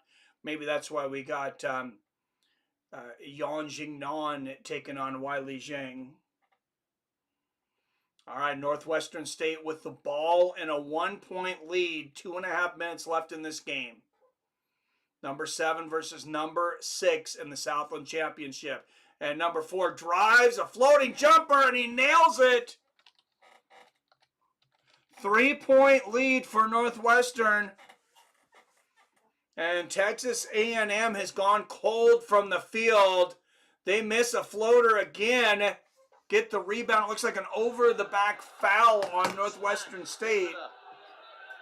300 main card opener. Should have been Sterling versus Cater. Second fight should have been Charles versus Armand. Oh, I agree. And keep Nickel on the prelims. Nobody else gets the fight. Nobody else would be fighting Cody Brundage on the main card that I can think of. I mean, think of somebody else that they would put them on the main card if they're fighting Cody Brundage. You'd have to be in the middleweight weight class. I mean, you could say like Izzy or something, but he's not going to be fighting somebody out of the top 10. And that free throw goes through for Texas A&M. They'd been cold from the free throw line too, but they get this one. If Texas A&M wins this game, I mean, they did not deserve to. They played, I mean, they really got beat on a lot of stats. Just around 30-second chance points for Northwestern today. Texas A&M been horrible from the line. And here comes Northwestern State just under 2 minutes with a 1-point lead. 20 seconds left on the shot clock. And number 4 with the ball. Here's a screen from 11. Well, he's trying to screen. There, he gets it, and he cuts to the hoop. He's going to pass it up to the three-point line. Here's number 12, cuts the baby hook, misses, back to Texas A&M, and they have a chance to take the lead. 135, 34, 33, 132 left in the game. Number 3, Texas A&M passes it out to the outside for a 3. It misses, but there's going to be a foul. Are you interested in the upcoming UFC cards at the Apex? I was definitely interested in some of the fights. Since we got this,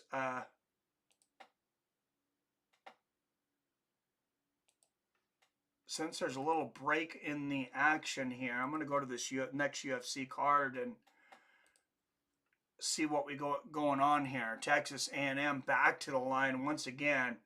I like Tuivasa and Tybura. I'll tell you, man, that's a good fight for the main event next week. There's not a whole lot more to write home about, though. Josh Coulibaugh comes back against Danny Silva. Ode Osborne, always like to see him fight at flyweight, taking on Jafel Filo. Haven't seen him in a while. Nathan Levy and Mike Davis, that's an okay lightweight bout. Here we go at middleweight. Brian Barberena moving up to middleweight, huh? I thought he looked a little flabby at welterweight, to be honest, taking on Gerald Mearshart. Pani Kianzada, Macy Chianci. Thiago Moses taking on Brad Riddle. That's a good one. All right, Texas A&M, guys, up by a point now. 65-64, Northwestern State with the ball down by a point. Pay-per-views always get me out of bed. And Texas A&M gets the rebound, and 1 minute left in this game. Texas A&M has came back. They are up by a point with the ball. And to the hoop, misses it, but gets the rebound and puts it back in. 67-64, Texas A&M with 49 seconds left in this game. What a comeback this would be by Texas A&M if they get this. MVP versus Wonder Boy has to be next. I think MVP starts as Wonder Boy, though, at this age. Absolutely starts as him.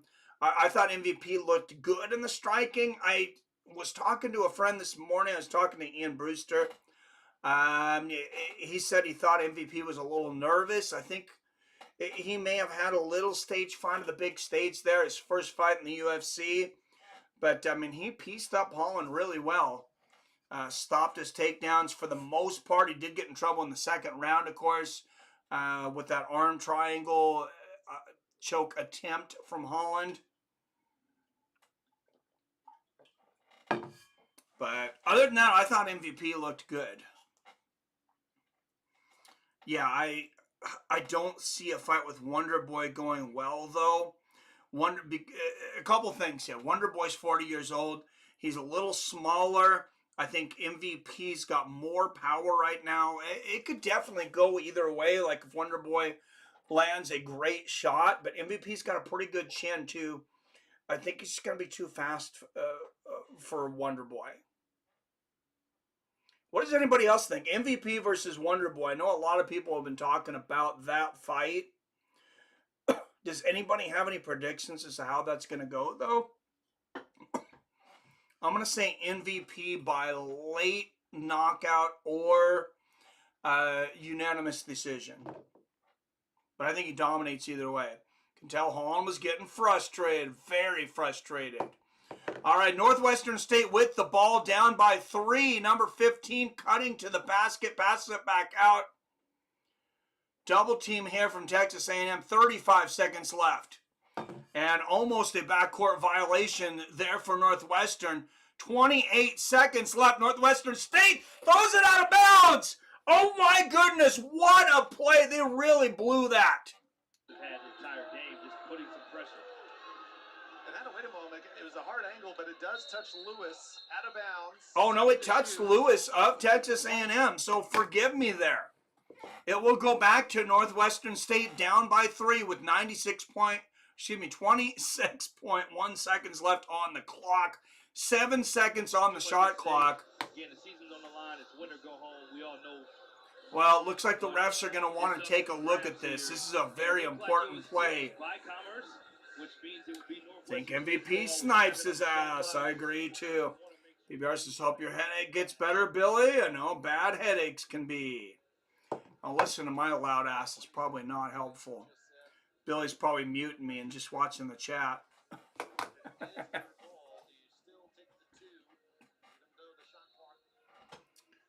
All right, Northwestern State. They have enough time. They don't have to take a 3 here. Oh, yeah, and see number 3 trying to get the ball. Just touched it for Texas A&M on the way out. That could have been close to the ball game if he wouldn't have touched that, but it also might not have gone out of bounds if he hadn't broke up the pass. All right, 26.1 seconds left. Northwestern State will have 7 seconds on the shot clock. Number 21 passing it in. Finds a man, 24, 23, 22. 3 seconds left on the shot clock. He's going to have to take a wild-ass shot. Texas A&M gets the rebound. 18.3 seconds left in this game. Great defense there from Texas A&M, and I think they might have a shot clock violation. They were not able to get a clean look at the basket and didn't have a chance for an offensive rebound. So now in this position, you must try to get a tie-up. All right, and it goes out to Texas A&M, they're going to have to foul here with 18 seconds left. Texas A&M just trying to, they're trying to play keep away with the ball. And they ran just about 4 seconds off the clock. Very important 4 seconds there. Great strategic move there from Northwestern State. Inbound the ball. The inbound E catches the ball in the air and passes it back. Running vital seconds off of the clock. And talk about vital. These free throws for Texas A&M are as vital as water in the desert. First one is up, and it is barely good. 4-point lead for Texas A&M. You got to feel bad for Northwestern State right now. And this game isn't over, but I would much rather be Texas A&M right now. And the second one is up, and the second is good. And this becomes a tough mathematical problem for Northwestern State at this point. Down by 5 with 14.8 seconds left, and it's not like this has been the highest scoring ball game ever.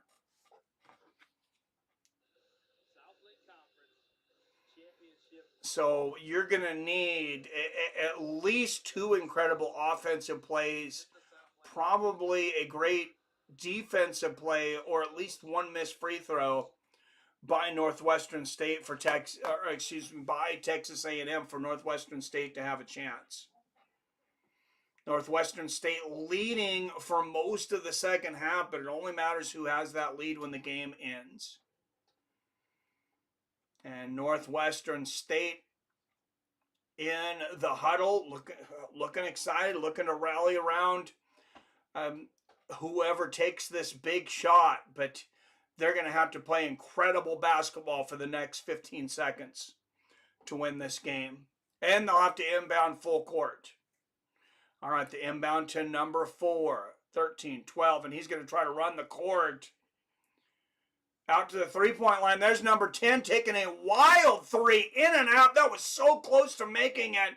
Texas A&M with the ball, throws it up, and it is all over. Texas A&M comes back against Northwestern State, the final here, 69-64.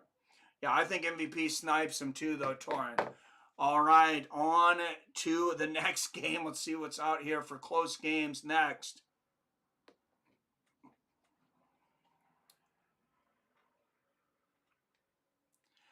We got James Madison and Texas State. Let's see what else we have though here. ESPN Plus. Oh, that game's just about over. Okay. Oh, this Idaho State and North Colorado game has just started. There's your Colorado, Billy.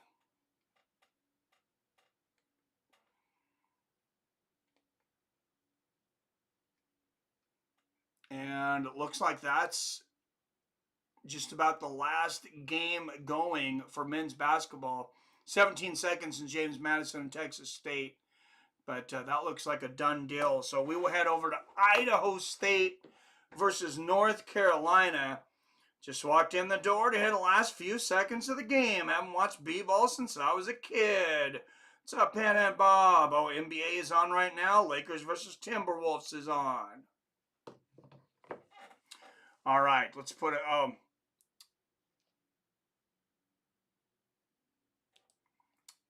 Well, we'll let everybody decide. We'll put up a vote here. This college basketball game's just starting. How much is left in NBA, Torn?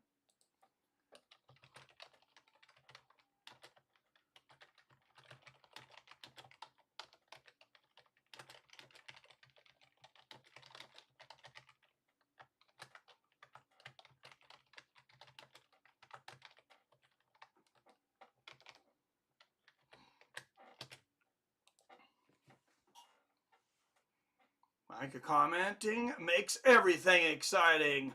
Well, thank you, Pan and Bob. I appreciate that. All right, vote up in there. We got the Idaho State Bengals and the North Colorado Bears. Right now it's second quarter, but we got a vote up right now. Should I do college or NBA? We got one vote. That must be from Torrin for NBA. Idaho State Bengals, North Colorado Bears. Bears up 10-8. Bengals on the inside. Or excuse me, Bears on the inside, going up 12-8 here. Pan and Bob says college. All right, vote, man. All right, 3 votes in.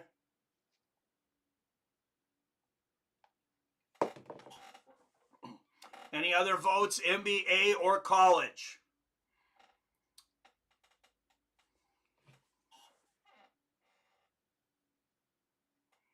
Oh, we can't do it with just 3 votes. We need at least one more. All right, we'll leave that up there for a minute.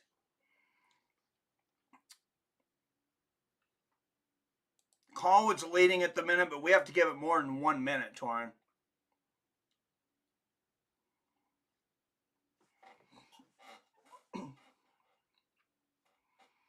NBA game is Lakers and who else was that? Lakers and Timberwolves, 69-68 at the half. Okay, so it's halftime there. Oh, that's a good game too. Your commentating actually makes me consider getting back to being a b-ball fan. Well, thank you, Bob. What got me back into it was actually gambling. I started gambling at the casino, but here I don't lose any money. Dad used to have Blazers season tickets in the 70s. Oh, that's awesome. I didn't watch any games in the 70s because I'm not old enough, but I remember watching in the 80s and 90s with Clyde Drexler and Terry Porter, and I know I'm missing a lot of talent over there. Rashad, who was the big guy? Rashad in the 90s, their best player. I know it was Rashad Lewis that played for the Sonics, but I can't think of the big guy for the Blazers. All right, three votes. 2 for college, 1 for NBA. That's a pretty small sample here, though. Oh, of course, Sean Kemp. Sean Kemp was a beast, man. Number 20 over in 20 was Gary Payton. Yeah, Sean Kemp, Gary Payton, Hersey Hawkins, Detlef Schrempf, all those guys back in the day. And Gary Payton Jr. is in the league now, right? Sabonis is the big guy you're thinking about for the Blazers. Oh, yeah, I remember Sabonis. He was the center. They had a Rashad, too, though. He had a bunch of tattoos. Was kind of a, I don't know, kind of a little bit of a gangster-looking guy. Oh, man, and Idaho State hits a 3, 12-11 here. All right, we'll go back and forth here then. I know Torrin wants NBA, but nobody's voted with him.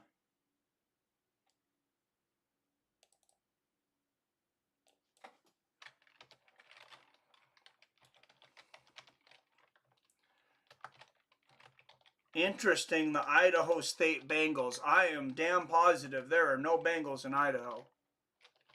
I mean, I've spent a fair amount of time in Idaho. There is no Bengals there.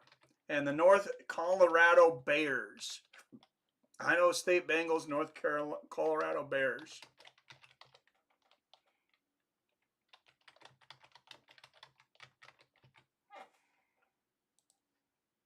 And first half. This is on ESPN Plus, by the way. Just to watch Bill Walton, Sidney Wicks, Jeff Petrie before their 98 NBA championship. I'll show you something I got here. A little memorabilia. I make sure not to drop this and break it. But this is from, I believe, the Sonics only NBA championship, 78-79.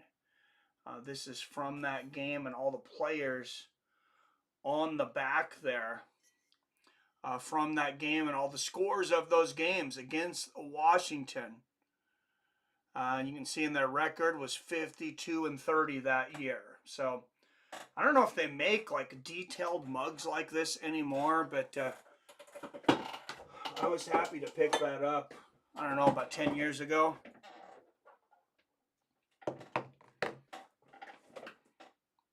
And in and out, 9:50 left here in the first half. Oh, and there we go. 4 votes.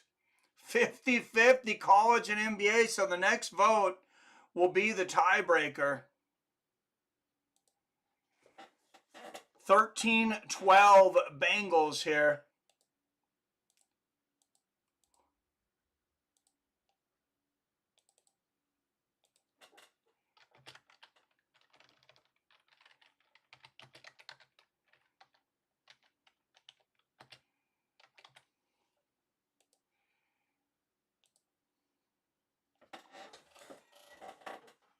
All right, here come the North Colorado Bears, down by 1 with the ball. Possession arrow belongs to Idaho State. 9-19, 18, 17, 16. Left in the first half. Pass to the outside. 21. Hits the triple. Oh, excuse me. I said that was the Bears. That was the Bengals. All right, Bengals are in black here.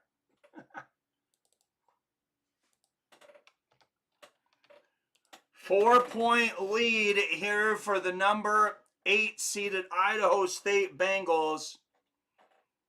Dated myself? Yeah, I'm old. PBR says NBA. All right, did you vote, man?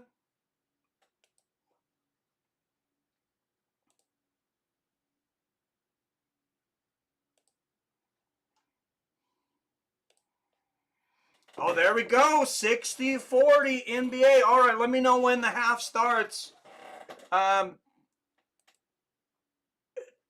if you're watching, when halftime's over, let me know, and we'll switch it over to NBA. All right, and the Bears scoring 16-14. You got to stick around, though, PBR and Torin, since we're switching over to NBA. 10 up in the chat. Don't forget to hit that like button. Oh, a quick steal and a basket here from the Bengals. 4-point game. Idaho State Bengals, number 8 seed against number 2 seed North Colorado. Remember earlier we seen a 10 knock off a 1 seed.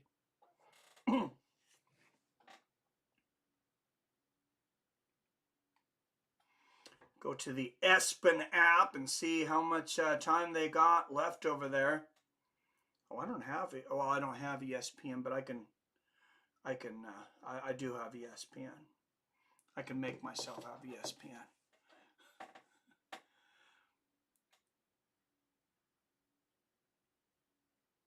Oh, and some sloppy back and forth ball here, and here comes the Bengals with a big lay-in, and they go to a 6-point lead here. I said number 8 against number 2 here. I don't know what the point spread was, but the point spread earlier on the Sacramento State Eastern Washington game was 13.5. Washington was a 13.5 point favorite and lost to Sac State. And Bears with a basket there. Yeah, keep me updated as to when the half starts, Torin. And we'll switch to NBA. Pass to the outside. There's a 3 ball from the Bengals, and they go up 23-16. Bengals are really starting to take over this game, up by 7. And it's not just the score. It seems like they're taking over the tempo of this game. Oh, big pass inside, and a miss for the Bears. How did they miss that? I guess in college ball, a go of it. Probably not going to stay for NBA. I hear you, but hey, college tomorrow, Panhead Bob, though. I'm doing Gonzaga. I'll be doing college basketball all day long.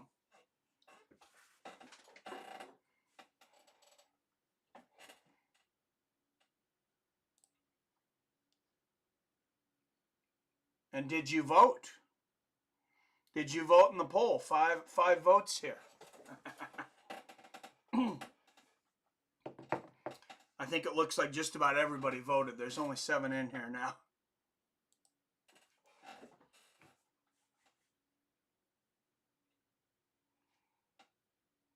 I did vote. All right.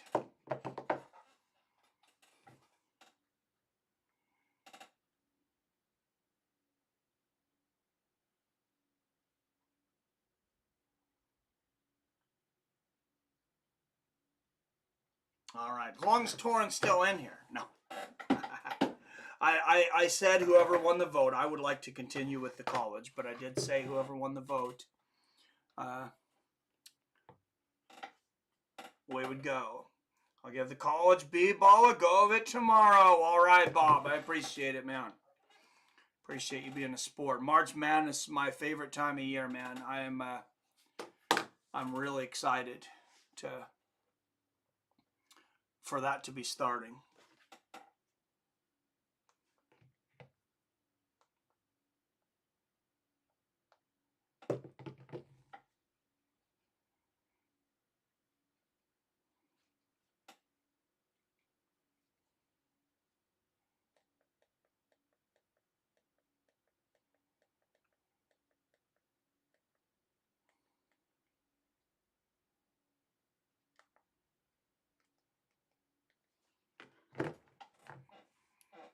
Because I like to listen to your commentary through, you could make paint dry exciting. Well,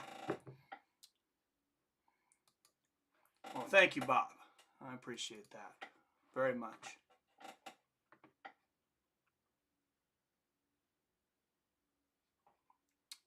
All right, I'm going to make sure. What NBA games are on right now? ESPN, okay.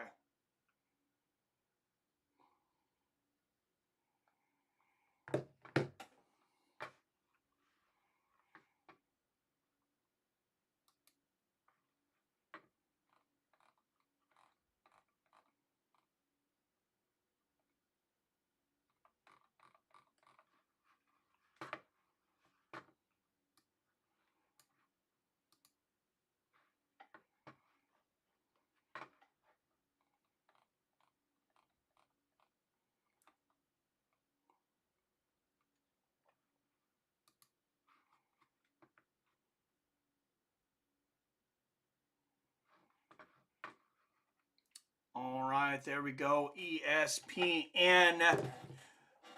Brooklyn Nets defeating the Cleveland Cavaliers today by a score of 120 to 101. Monday, 6 p.m. tomorrow, men's basketball semifinal between Santa Clara, number 4, number 1, St. Mary's in that tournament. The WCC men's basketball championship semifinal. Those are both teams that could be on the bubble for the NCAA tournament. Both those teams could end up there anyways. So that's an exciting venture.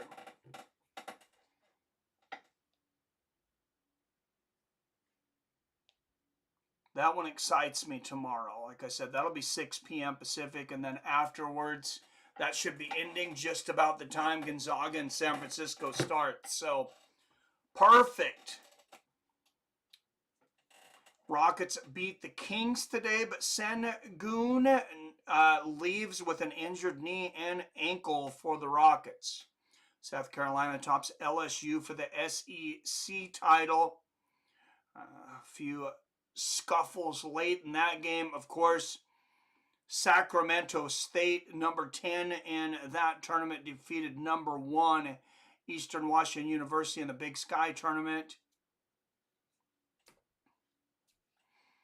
NBA Bucks clip the Clippers 124-117. And we are gonna switch over here to NBA basketball.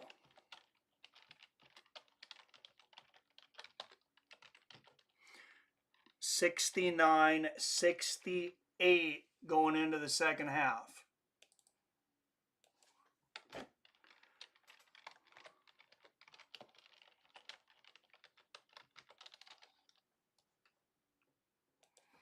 All right, you got to share this for me, Torin. No. I got to change the title here for a third time, but that's fine.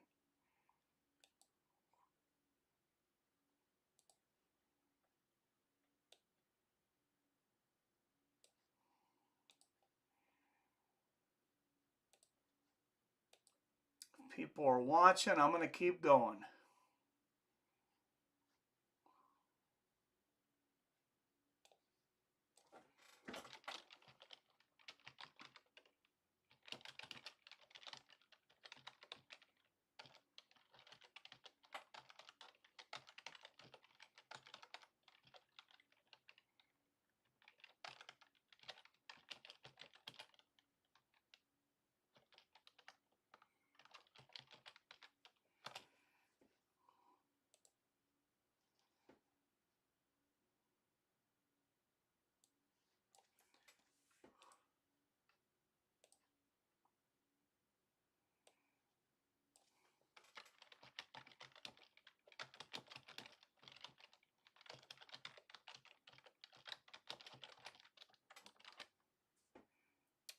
All right, 11:50 left in the third quarter here. This NBA game between the Minnesota Timberwolves and the Los Angeles Lakers. Let's end our poll.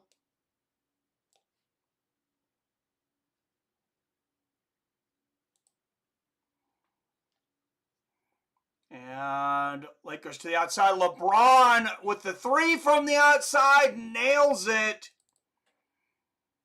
And that takes Los Angeles to a 4-point lead. Lakers 72. Timberwolves 68. Timberwolves miss a shot on the other side of the court. And LeBron coming up with the ball and bringing it back.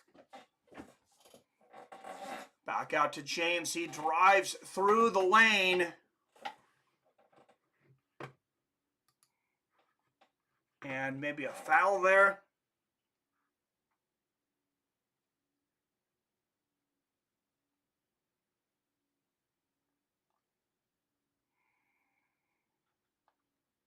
(74-68) Lakers with that basket.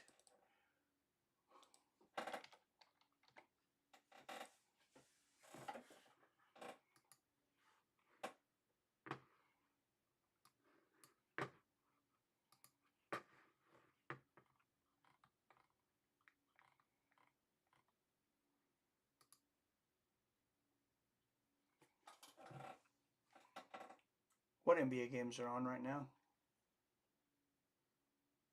SPEC. I'm not sure what that other channel is. My ESPN kicked me out the first time though.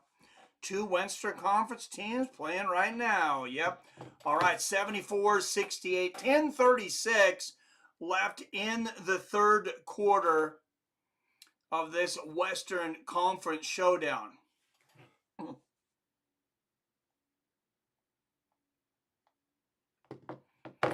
Six up in the chat. Who's your favorite? Are the Lakers your favorite team, Torin? I think I remember that. I think I remember you posting some pictures with some Lakers gear. That's my little nephew.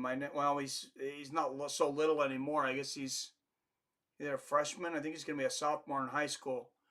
My nephew Marcus, he's a big Lakers fan and obsessed with basketball. Every time I come over, that's all he wants to do is play basketball. I need to get over there, actually, to Eastern Washington. And spend some time with them.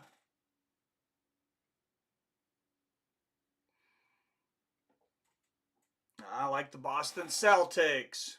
All right. I'm glad your favorite team's not the Lakers. No, I didn't talk smack. No. I mean, I hated on LeBron James for a long time. Politically, he's not my favorite person still. But when he passed the all-time scoring record by a significant amount, like, I got to give him his dues now. I still won't say he's better than Jordan. I don't think he is. But he might be the greatest scorer. I still have a hard time with that, but maybe I haven't watched enough of him. His overall team leader, Jordan, had to be the best, though. Dude won the trilogy, 3 championships, back to back to back. Goes to baseball for a year or two, comes back and wins 3 more and retires again. The guy is just sensational. Larry Bird was a Class A trash talker. Yes, he was. I remember him showing up for, I think it was the 3-point contest in the NBA and saying who's going to come home in second. That was like a legendary line back then from Larry the Legend. Him and Magic Johnson throwing elbows on the free throw line. I don't see James winning any more championships. No, I don't see that either. He did win championships with 2 different teams. That's definitely a big feather in his cap. 2 teams, right, Torin? Cleveland and Miami.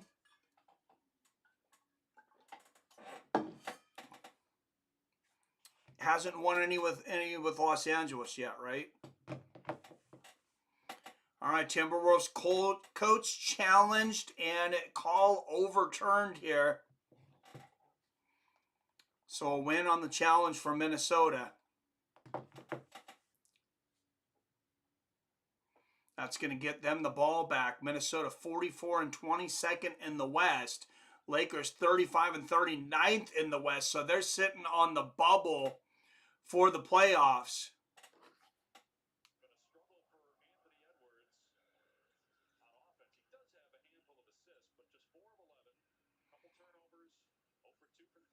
And not sure what happened there because I didn't have the volume on, Torrin.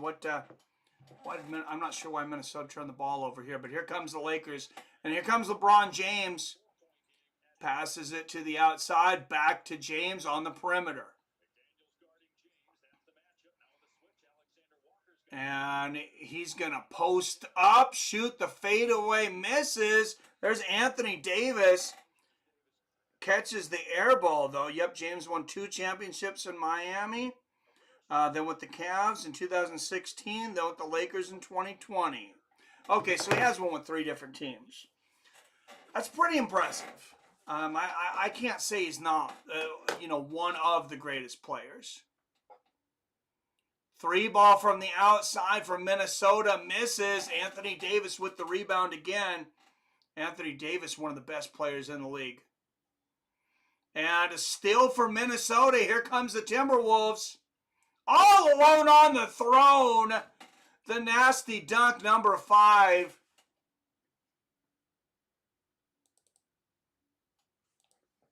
Getting the Timberwolves over the 70 mark here. And like I said, this would be a big win for the Lakers. Oh, and James taking on everyone and throwing down the jam. And that'll excite this Lakers crowd.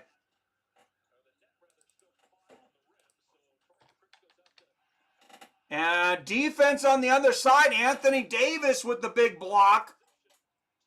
Ball to James again, and he goes the length of the floor and gets an easy layup. LeBron James putting on a show. 8-point lead all of a sudden for the Los Angeles Lakers. 17 points, 9 this quarter for King James. And there's a 3-pointer from the outside. The Timberwolves misses again. Anthony Davis yet again with the rebound. Passing it up court. There's James. He'll get the ball knocked out of bounds. Kobe Bryant, Tim Duncan, Jordan, Magic Johnson all won their championships with 1 franchise. LeBron couldn't do that. He had to switch teams. Well, he did win with 3 of them, though.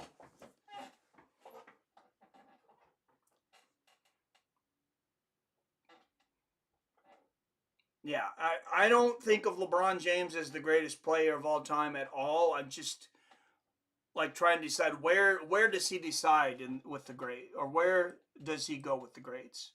Where do you think he goes, Torn? I forgot to mention D Wade won his 3 rings with 1 franchise, Miami. And James goes 1 of 2 from the line, and the Lakers open up a 9-point lead. Oh, excuse me, 2 of 3 from the line. He was fouled on a 3 there.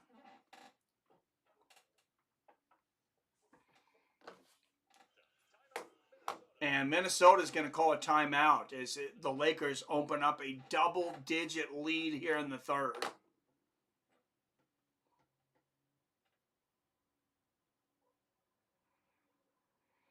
So Lakers, if you're looking at live odds, Lakers a minus 720 favorite right now.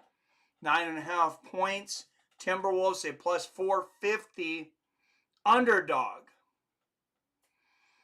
Or you can take them with 9.5 points for minus 115. Also, Curry won his championships with one team. It's more impressive to win championships with one. With one team. I get where you're coming from. I think it kind of matters how you do it, though. Like, if you can go somewhere else, if you just walk into a great team like it's a super team, that's one thing. Like, I don't give you a lot of credit for that. But if you walk in and build a team, teach players around you, play team ball, both sides of the ball, defense, and making sure you're always putting up a lot of assists, then that can be impressive too. Braun is nothing more than a ring chaser. He scores a lot of points. And like I said, I'm not the biggest LeBron James fan. I'm just trying to figure out, to be fair, where he fits in the greats of NBA history. And I think he's top 10. Do you think he's top 10? Greatest of all time? Well, you got Will Chamberlain, Michael Jordan, Magic Johnson, Larry Bird, Bill Russell. That's 5.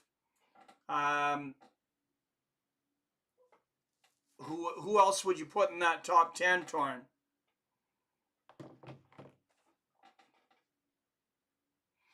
I've always thought Akeem Olajuwon was very underrated. I'd like to put him in the top 10.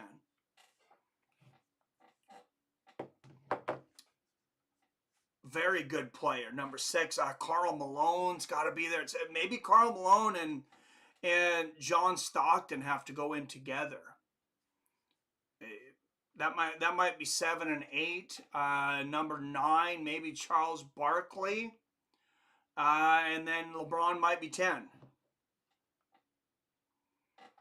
Tim Duncan. Yeah, you can't forget about Tim Duncan. David Robinson over there in San Antonio as well. 2 really good players. Maybe Duncan's number 10. Of course, that GOAT conversation is always just speculation, but you can look at the stats and kind of determine, I think, if somebody is in the top 10 or around the top 10. What about Kobe Bryant and Shaquille O'Neal? A lot of people think Scottie Pippen is a top 10, at least a top 20 player. Paul Pierce. Yeah, Paul Pierce, another good one, Torrin. All right, here we go. 80-70. Timberwolves, after taking a timeout, missed the three-pointer, and LeBron with the rebound. Yep, Dirk Nowitzki. Can't forget about Stephen Curry. And Timberwolves almost get it back there, almost get the steal. Oh, they get 2 chances at the steal. Wow, look at this. Number 1 for the Lakers, they hit the 3 ball. Sometimes it's better to be lucky than to be good. Lakers are both right now. 7:38. Oh, and there's a 3 ball from Minnesota. Throwing a little bit of water on the fire there. Kevin Garnett, Ray Allen. Yeah, those are some good ones. Oh, what about Kevin Durant?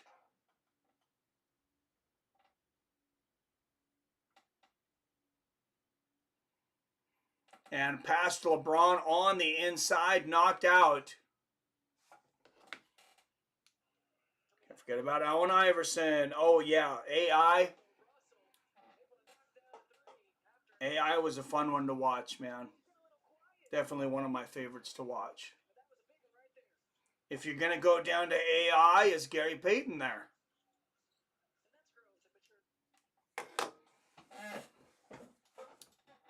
All right, here we go. Minnesota, 3-pointer from the outside. Drains it. That's 2 in a row for them, and just like that, they're back within 7. Allen Iverson might be the greatest NBA player to never win a ring. Well, did John Stockton get one, though? I know Malone went over to that super team and got a ring, right? I believe. I don't think Stockton ever got one, though. Allen Iverson's probably a better player than John Stockton overall, though. And Minnesota, 8 unanswered points here. Now the Lakers will have to call a timeout. NBA definitely a game of runs. That's why I like to sit on the live betting. Wait till one team goes on a run. And then a lot of times, you can get a team that could very well still win the game at anywhere from 5 to 8 to 1 odds.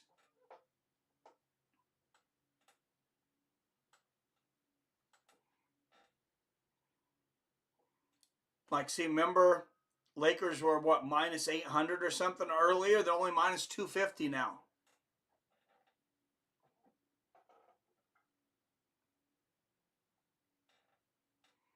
Now, Malone never won a ring. Stockton never won a ring either. You gotta have those guys up there, though. All right, I'm going to take a quick restroom break. Be right back.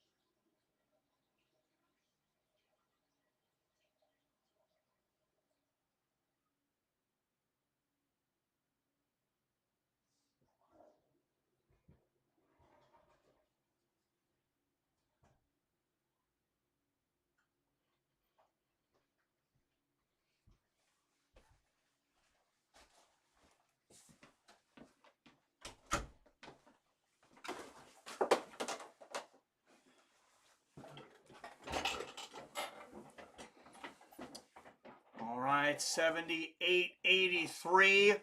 Lakers coming up. Missed that one. Here come the Timberwolves looking to cut this to 3. I think they will here.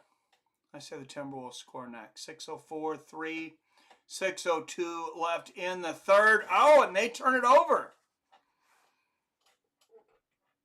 Here come the Lakers. Another great NBA player to never win a ring was Barkley.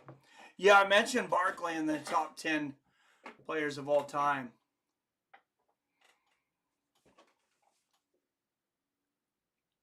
And pass out to LeBron on the outside. Misses the 3. Here comes the Timberwolves. Pass to the outside, number 11, to the rack. It scores and 1. And here come the Minnesota Timberwolves down by 13.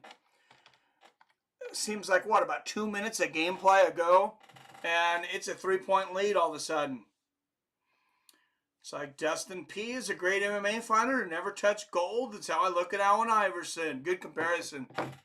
Yeah, I like that. And he went to the NBA championships, just like Dustin was, the interim championship.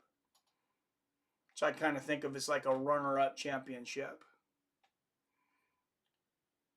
Oh, and Minnesota gets the ball back, misses the free throw, gets the ball back, shoots the 3. They're going to miss it, though, and here come the Lakers. And Lakers are going to look to slow this down a little bit. This game is getting pretty wild.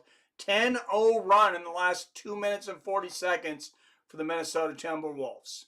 And there's a jump shot in the lane. The Lakers, Anthony Davis gets the rebound, swatted out, and they save it back out to Davis. A lot going on there. Continues to talk about multiple levels of effort and multiple efforts, and this certainly was that. Anthony Davis going to work, was able to get it back. Wow. And get an opportunity at the foul line. Yeah, Anthony Davis missing some close shots there, but continuing to give the second, third, fourth effort. And he'll go to the line with the Lakers up by 3. And misses the first one. I know Anthony Davis, not the best free throw shooter in the world. Just 8 games separating 9th and the 2nd seed here in the NBA. 15 points, 11 rebounds, 5 assists, and 7 steals here for Anthony Davis. And the second is up, and it is good. And Lakers back up by 4.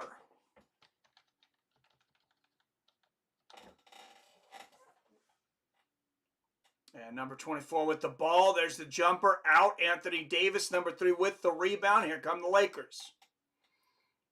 4:40, 39, 38 left in the game. And Anthony Davis rejected. Here come the Timberwolves. And a pass to the perimeter, number 6. Oh, and they're going to take it on the inside. There's the 3 ball in the corner. Misses, and Anthony Davis with the loose ball once again. That guy's a magnet for the ball.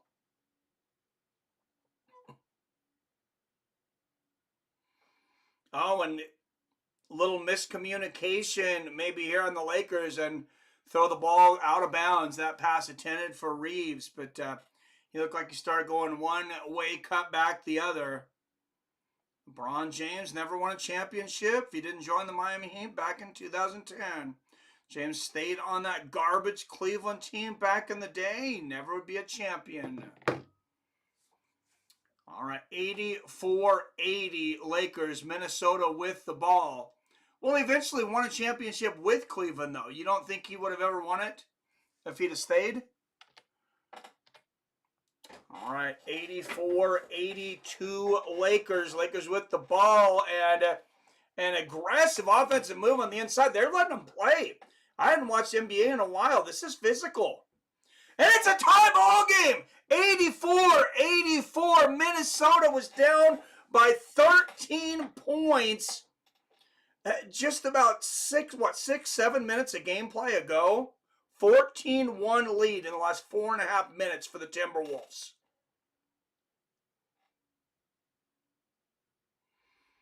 And here come the Lakers. Another miss. Anthony Davis taken down on the inside. Timberwolves come back to the ball. And that's got to be a foul. Now, he would have never won if he stayed. That's interesting. That's an interesting philosophy. You think he would have just became dejected?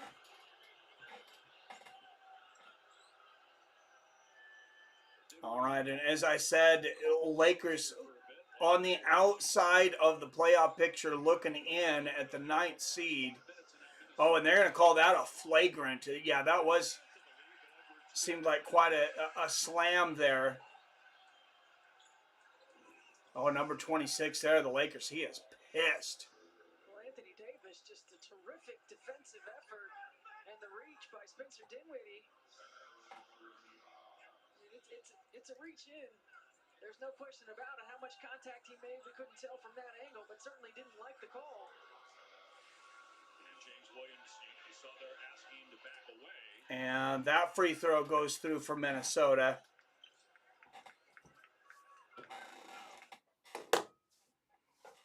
And Minnesota, their first lead of the second half after being down by as much as 13. And Minnesota with the ball as well. 2 free throws and the ball on that flagrant. And all the way to the basket, blocked, and here come the Lakers. Minnesota, wow, what a defensive battle here. 3-pointer from the outside for the Lakers. Misses, look at the rebound. Wow. Number 11 with the 180 dunk. It was like an alley-oop off the rim. That was impressive. All right, number 11 in the lane, and he's going to make a little floater. Timberwolves back up by a point. 87-86, and these teams just trading the lead now. 2:10 left in the third. Anthony Davis passes to the outside. There's number 12 for a three ball. Comes up short. I mean, this is just, he splits the double team right there, pushes the ball out, is able to get into space. Oh, see, and he had gotten his jersey grabbed a little bit on that score, too. Lakers got lucky on that one. All right, Minnesota with the ball and a 1-point lead. What a crazy third quarter this has been. Both teams long runs, and it's back to a 1-point game where it was at halftime. And there's a three ball from Minnesota. I take that back. 4-point lead for the Minnesota Timberwolves. 90-86. Carter was a bad man too. Yep, and can't mention Vince Carter without mentioning Dominic Wilkins. What about Clyde the Glide back in the day? Clyde the Glide Drexler.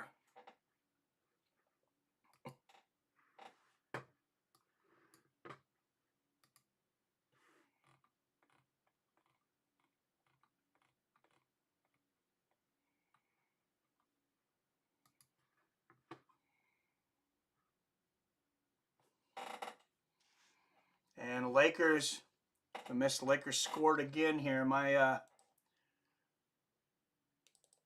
connection booted me off for a minute. But 90-88 Timberwolves. Anthony Davis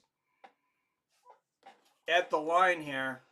16 points, 13 rebounds, 7 steals, 5 assists, 3 blocks. Upcoming national TV schedule tomorrow night, NBA TV. And he hits the first of 2 free throws. TNT Tuesday, Philly Knicks.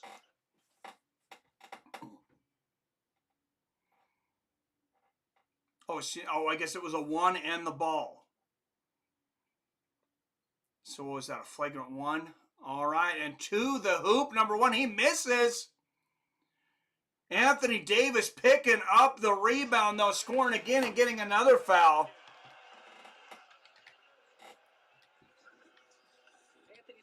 Anthony Davis, one of the biggest workhorses in this league. Drexler won a ring with the Houston Rockets back in 95. Yeah, I remember Spud Webb, too. Yeah, Drexler was something special in Portland and in Houston. And Anthony Davis will shoot one more free throw here. And he misses. Still a 1-point game. Timberwolves with the ball down by 1. Anthony Davis, 19 points, 14 rebounds, 5 assists tonight, and 3 blocks. And that's going to be a backcourt violation on Minnesota. Ball got away from him. 34.3 seconds left in the third quarter.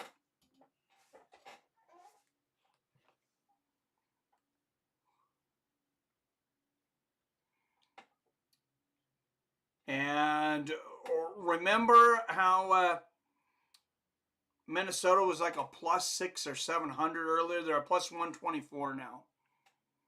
Odds very close now. Minnesota with the ball, baseline three-pointer from the outside. Oh, airballs it. And Lakers with the ball.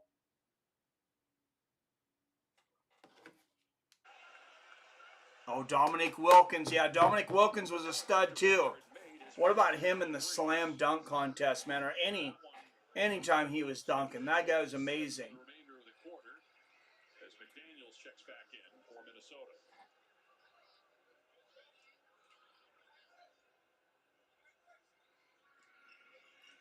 Another guy in the top centers of all time. Maybe a little overrated, but there in the 90s also is Patrick Ewing. And don't forget Reggie Miller from that time. Nick's arch nemesis over in Indiana. And there's a 3-ball from the corner. Lakers miss. Here come the Timberwolves. And lays it in. And Minnesota takes the lead back 92-91. At the end of the third quarter, a buzzer beater for the Timberwolves. And After the third quarter, it was a 1-point game, and both teams go on long runs in the third quarter. We're back to a 1-point game going into the fourth. Magic Age Johnson was cold-blooded too. Oh yeah, Magic Johnson, Larry Bird. Kobe Bryant, of course. I haven't talked about Kobe Bryant a lot. Man, that guy was a killer. He always wanted the ball, though. And same thing with Shaq, unstoppable in the paint.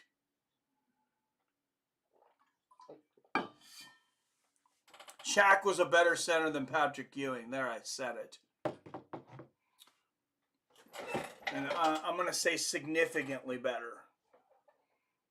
Maybe not as good as Hakeem Olajuwon, but better than Patrick Ewing.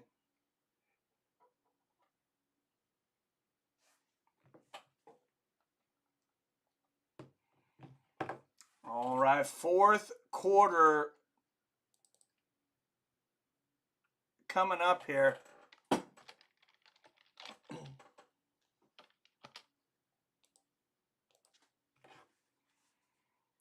Love Kobe Bryant. Yeah, he was a fun player to watch, man.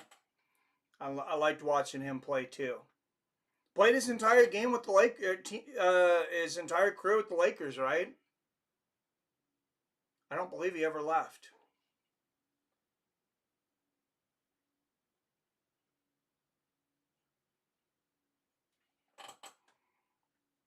I was born the same year as you two. Oh yeah, him and I think Britney Spears were all the same age. Yeah, I remember when he came into the NBA at 19. I was like, I'm 19.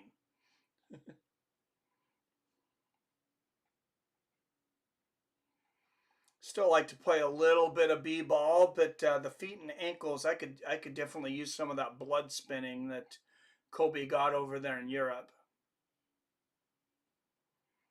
My feet and ankles are really tore up.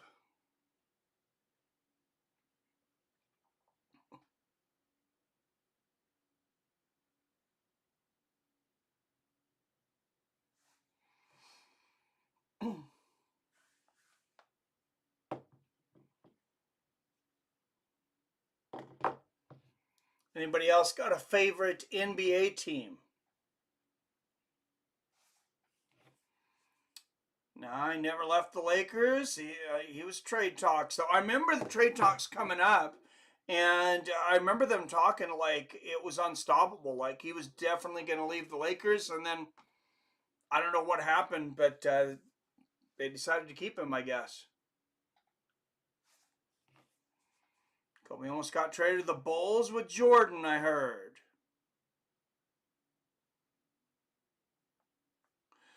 That would have been interesting, but I mean, Kobe was coming in on the end of Jordan's career.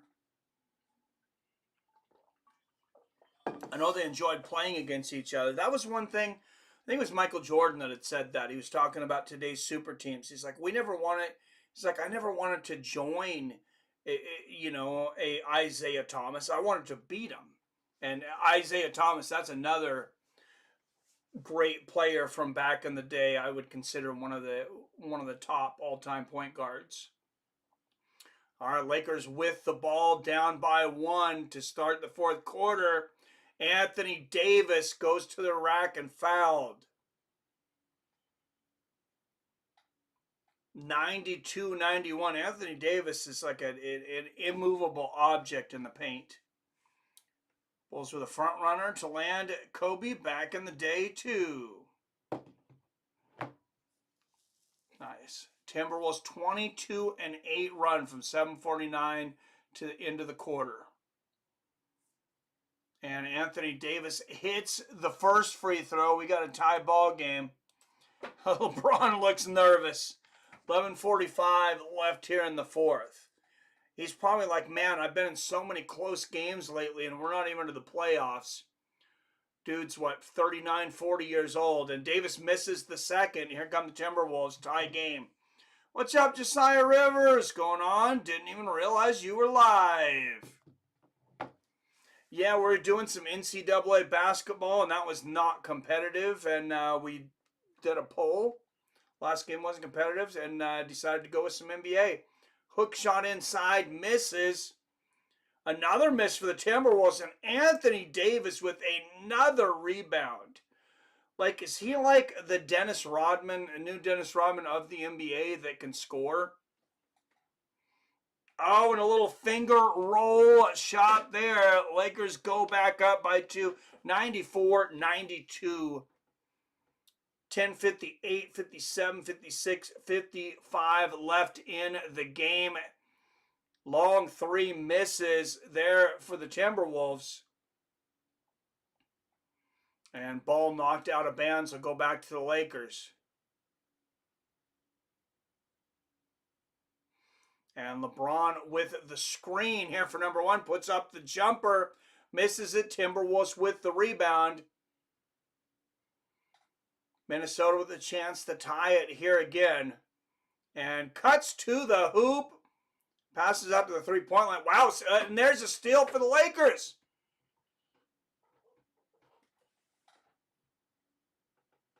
And a beautiful finish there for number 15. James is 46. He's not 46 years old. No, he's not. He's 40. It's another great one. Forgot to mention Dennis Rodman. How old is LeBron James? Yeah, he's 39. Dennis Rodman starting getting strange once he dyed his hair. Well, that dude was only strange, man. That dude was super strange.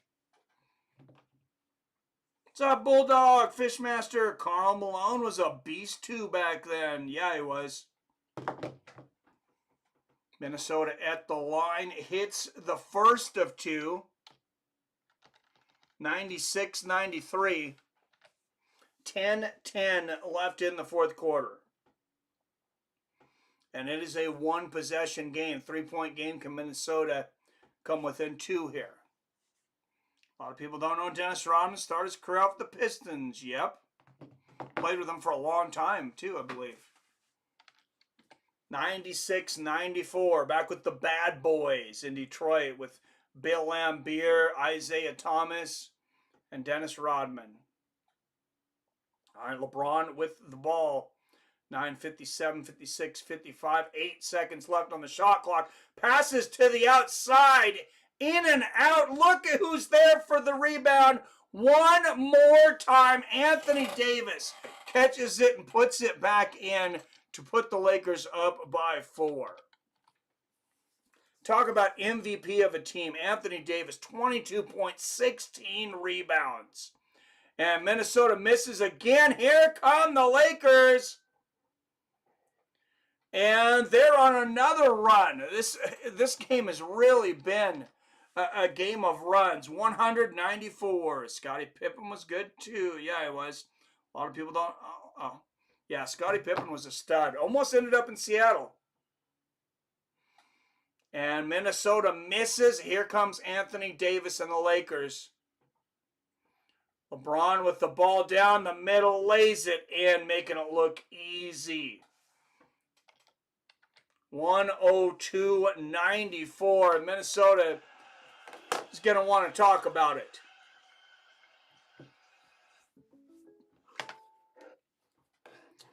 Our coach says, we got to talk about this. And have a little powwow. 8-point lead that quickly.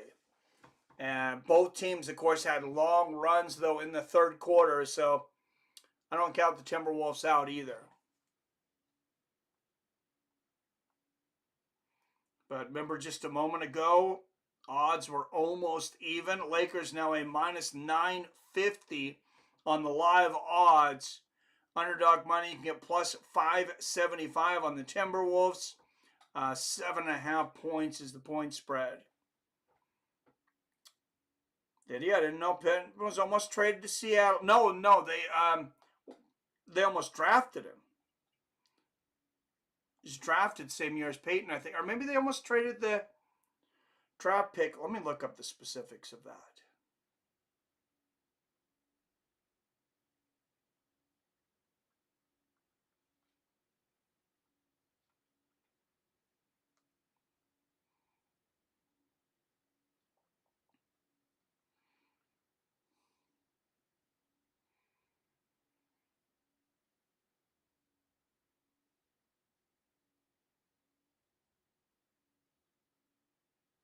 Oh, yeah, the Sonics traded. They actually drafted. That's what it was. They actually drafted Scottie Pippen. And with the 8th overall pick, and Seattle, like idiots, traded him for Olden Polynice. 1987, the Seattle Supersonics selected Pippen in the first round of the draft, traded him to Chicago.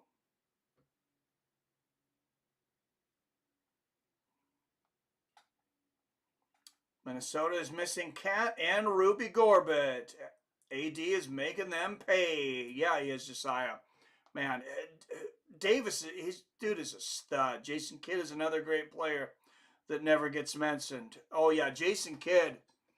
Jason Kidd was a badass. Same time there, let's think about Jamal Mashburn, Chris Webber.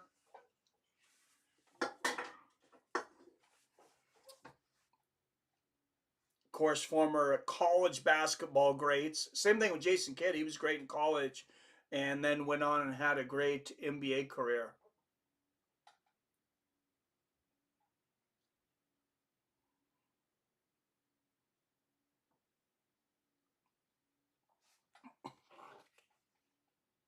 Here, also a handful of tickets punched. Fiery SEC title game in women's hoops, and the quarterback carousel beginning to. All right, lots of NBA and NCAA action on today. In college earlier, of course, number 10 rated Sacramento State defeating number 1 Eastern Washington University in the second round of the Big Sky Tournament. I believe that's the biggest upset in the NCAA this year. Timberwolves with the ball. Number 9 going to the hoop against AD and misses. And LeBron with the rebound. Here come the Lakers. And LeBron's going to take it by himself. Misses the lay-in. Rare miss for LeBron. And Timberwolves back the other way. Puts up the 3, barely misses. Rebound Lakers again. And LeBron will get another chance. Well, he's going to pass it off, at least for now. 8, 14, 13, 12, 11, 8, 10 left in this game. And LeBron will shoot the 3 ball. Barely misses it. There's AD with the rebound again. But he is swatted twice, and it gets swatted back out to LeBron. Kobe was also almost drafted by the Celtics. And the 3 ball from the outside. Wow, that was all the way in the rim and out. Goaltending on the rim, guys. Oh, what a defensive play on the other end by the Lakers, though. Blocks it off the board. Fast play here. Kobe was drafted by the Charlotte Hornets, but got traded to the Lakers. Almost drafted by Celtics. Yeah. No, yeah, he was definitely one of the all-time greats. Rockets beating the Kings earlier. Pacers dumping on the Magic 111-97. Outscored them 27-0 in fast break points. Lakers with another free throw here. 76ers beating the Knicks 79-73 in a low-scoring game. Fewest combined points since 1996, I believe they said. Wow. That's a long time. Nets crushing the Cavaliers 120-111. Thunder dunking on the Grizzlies 124-93. What a beating. That's a 31-point win. All right, and here come the Timberwolves inside number 5. Out to the outside. The jumper. Short. And once again, here come the Lakers. Up by 8. LeBron with the ball. Passes it inside to AD. Is it going to count? He got the foul. Yes. And 1.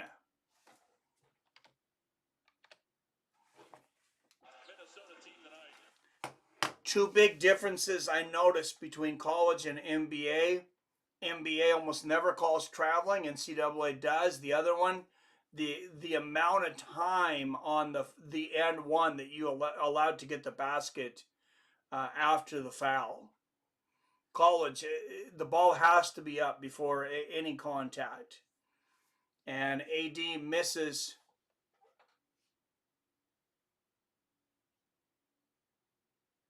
No, makes that free throw. 107-94. All of a sudden, a 13-point lead, 25 points, 21 rebounds, 5 assists, and 7 steals for Anthony freaking Davis. And Timberwolves, a little razzle-dazzle and a quick basket there, but it's still an 11-point lead for the Lakers.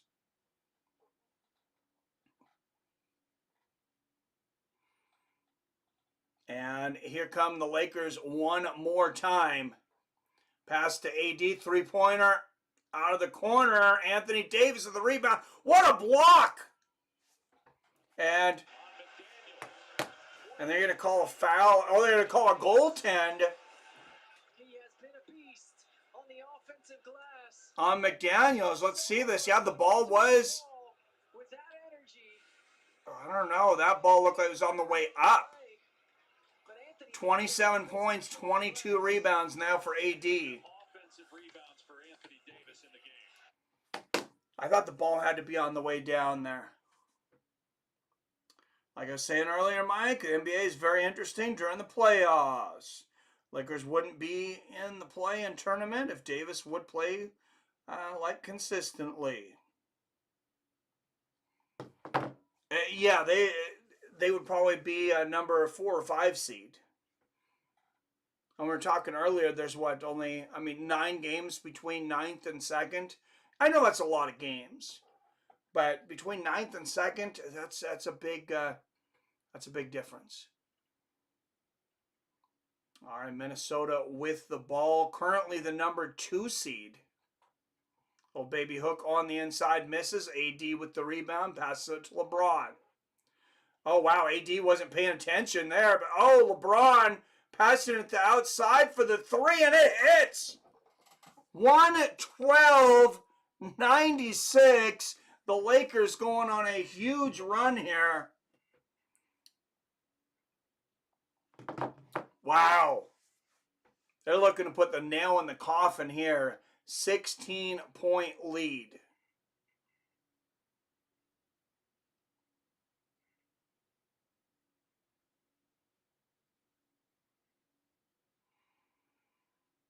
Who do you think's going to win the NBA championship, Torrin?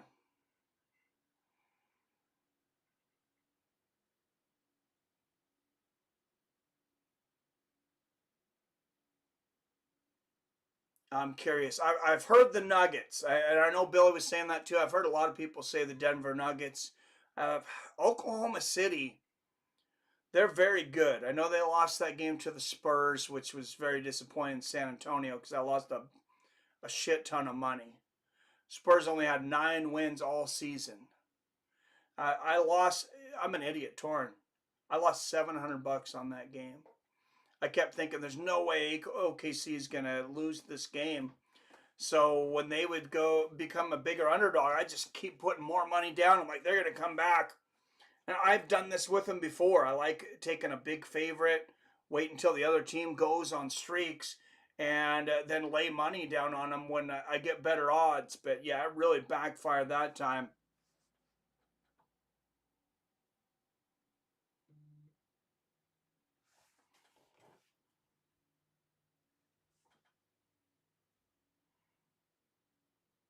All right, breaking news on Russell Wilson here. I know this is NFL. There it is, Russell Wilson to sign free agent deal with the Steelers. Who called that first? I made a video and posted that 2 fucking weeks ago. And of course it got pulled down, but does anybody else remember seeing that video? 9 wins all season, the Spurs suck. They had 9 wins, and then I bet OKC, and OKC loses to them. I couldn't believe the luck, Torrin. Like I said, $700. That's how confident I was in OKC. Or how confident I was that San Antonio sucks.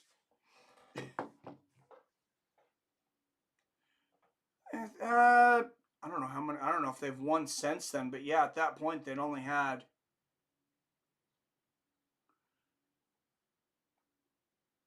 9 wins. So of course 10 after beating OKC.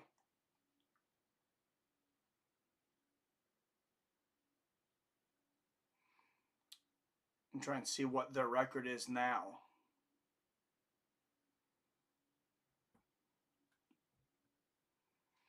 $14-50. So they've won 14 out of 64 games. They've won 14 and lost 50.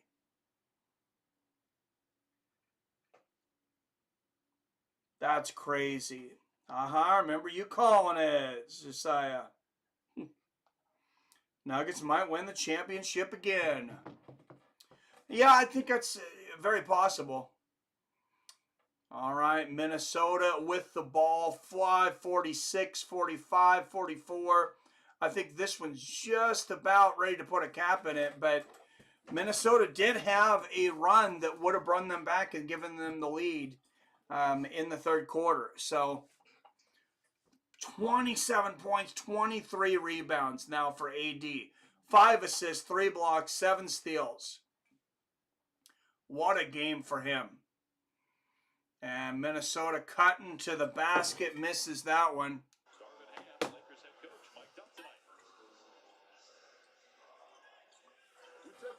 believe that's going to be a foul on the Lakers. 14-50, they suck. Yes, they do. Definitely, I would imagine definitely a rebuilding season. 3-pointer out of the corner for Minnesota, and they nail it. Just when I was about to call this a game, Minnesota nails the 3-ball.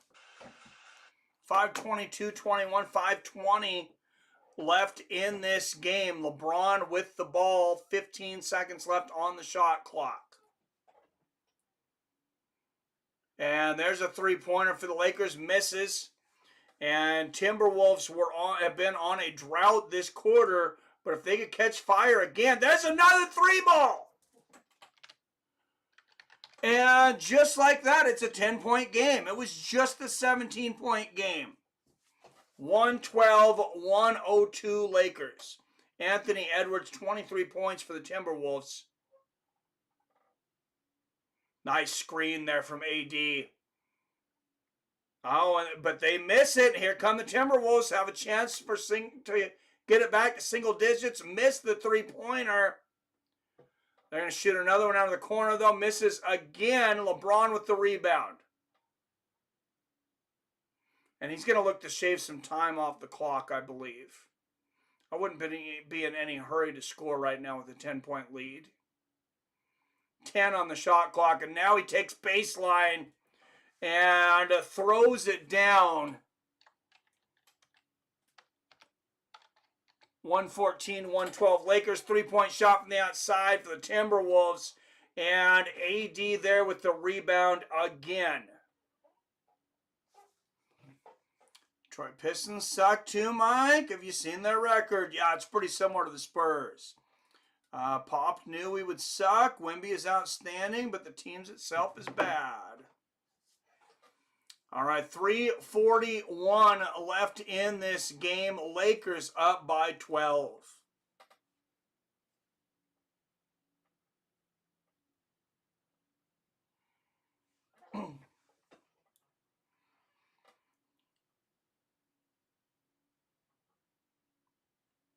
Let's go to the standings.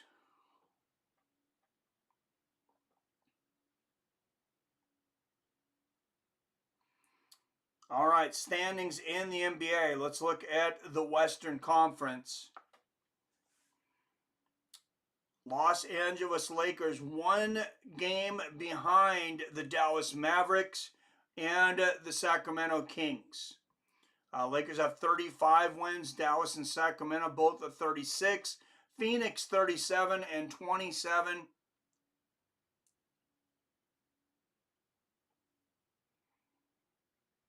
Sorry, they're 1.5 games back of Dallas, 2 full games back of Sacramento because Sacramento's played more games. OKC leading the Western Conference with a record of 45-19. Minnesota and Denver flat on their heels, though, 44-20. Just a game behind for both teams. LA Clippers in fourth, 3.5 games back from the lead. Then you got New Orleans back 6 games. Phoenix Suns back 8. And then you got Sacramento back 8.5. And Dallas back 9 games. I think there's the cutoff for the play. Is it 8 games? Still make 8 teams from each conference torn, or is it 10 now? Pistons' last final appearance was 2004 when they beat the Lakers. That was 20 years ago. Yeah, that's nuts. All right, 7 up in the house. Don't forget to hit the like and subscribe button. AD 27 points, 24 rebounds today. That's nuts. And you see there's the standings of the Western Conference. OKC, Minnesota, Denver, Clippers. Sacramento with a chance to get closer to them on Wednesday. We talked to Darvin Ham about this. Like, it's just his being in the play-in tournament. Dustin fight the winner of Holloway versus Gaethje. I believe so, Archie. I don't see why Dana wouldn't allow him that shot. He said that's the fight he wants. Man, what a comeback fight that was against Benoit Saint Denis. Or Saint Denis. All right, 3:41 left in this game. Minnesota down by 12 in LA. That's a tough ask. 7 and 10. 7 to 10 are in the play-in tournament. I do remember Chauncey Billups. So only the top 6 qualify. Ben Wallace. Yeah, Ben Wallace from Rasheed Wallace. That was the guy I was trying to think of earlier. I said I couldn't think of a Rashad. It was Rasheed. Rasheed Wallace over in Portland. Let's stay with Minnesota. All right, Minnesota ball. LeBron was jumping out there. Oh, see, he threw it off of AD. That ball bounced around like a pinball in the middle of a bunch of bumpers.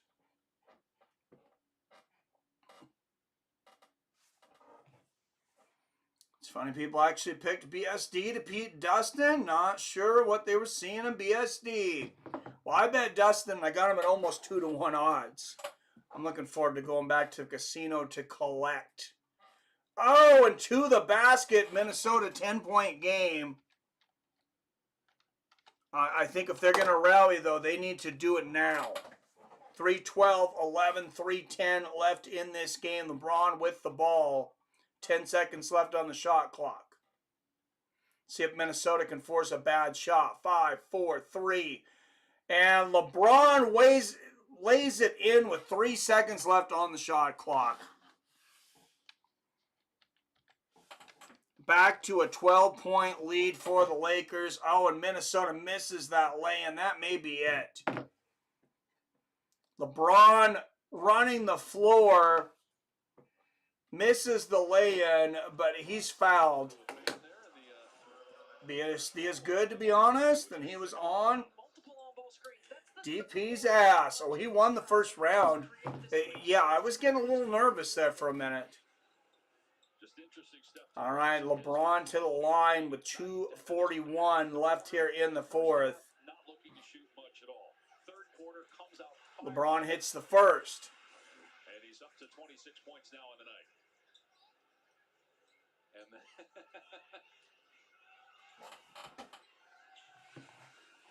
BSD isn't all that good. Is never high on him from the jump. He beats absolute cans. Anybody can look good. Find bottom of the barrel competition. You can't say he wasn't in that fight against Dustin until the last minute, though, man. He almost got the submission at the end of the first round. Oh, Minnesota getting sloppy. Almost turns the ball over. There's the 3 ball. 118-107. Lakers with a 11-point lead. 2:10 left here in the game.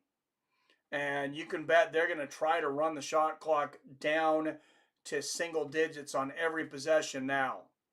5 on the shot clock. And a long 3. I'm going to say if he nailed that, that would really be the nail in the coffin. But 11-point game. There's still plenty of time to come back. Oh, 3-pointer missed. And here comes the Lakers. Now they're running out of time. 132-31. 1:30 left in the game. 10 seconds left on the shot clock. See the biggest difference here. 54% shooting today for the Lakers. Just 43% for Minnesota. And LeBron will go back to the line once again. Almost just doesn't count, bro. Getting it done is all that matters in my book. No, I get that. I'm just saying I don't think he's a bad fighter. I think he's a top echelon lightweight, possible future champion. I was glad to see Dustin get it done though. And like I said, I bet Dustin, so I wasn't completely surprised.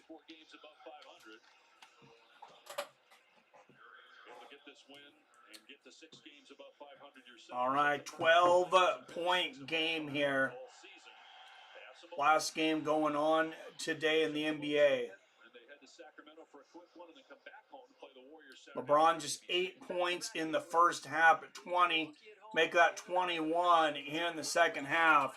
And that should just about do it. 13-point lead with 1:18 left.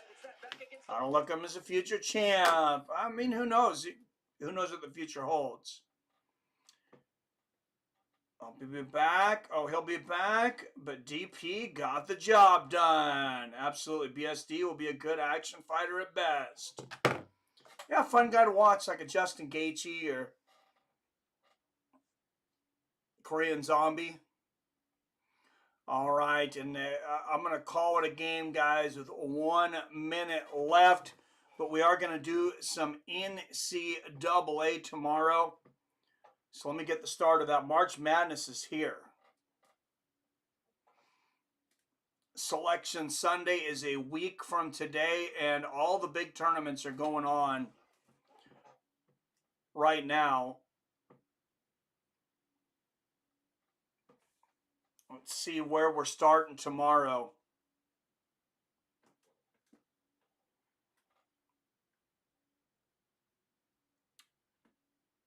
All right, I think we got to start at 3 p.m. Pacific, 6 p.m. Eastern. CBS Sports Network has Towson and Charleston in the CAA Championship semifinal. New Orleans and Lamar over on ESPN Plus. Second round of the Southland Tournament.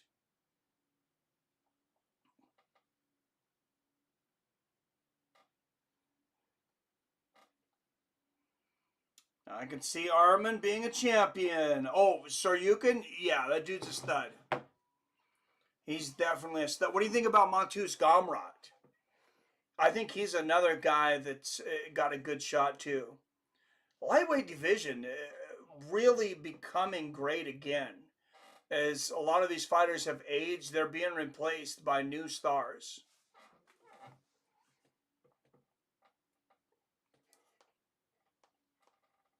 And 11-point lead with 30 seconds left. Yeah, that's a wrap.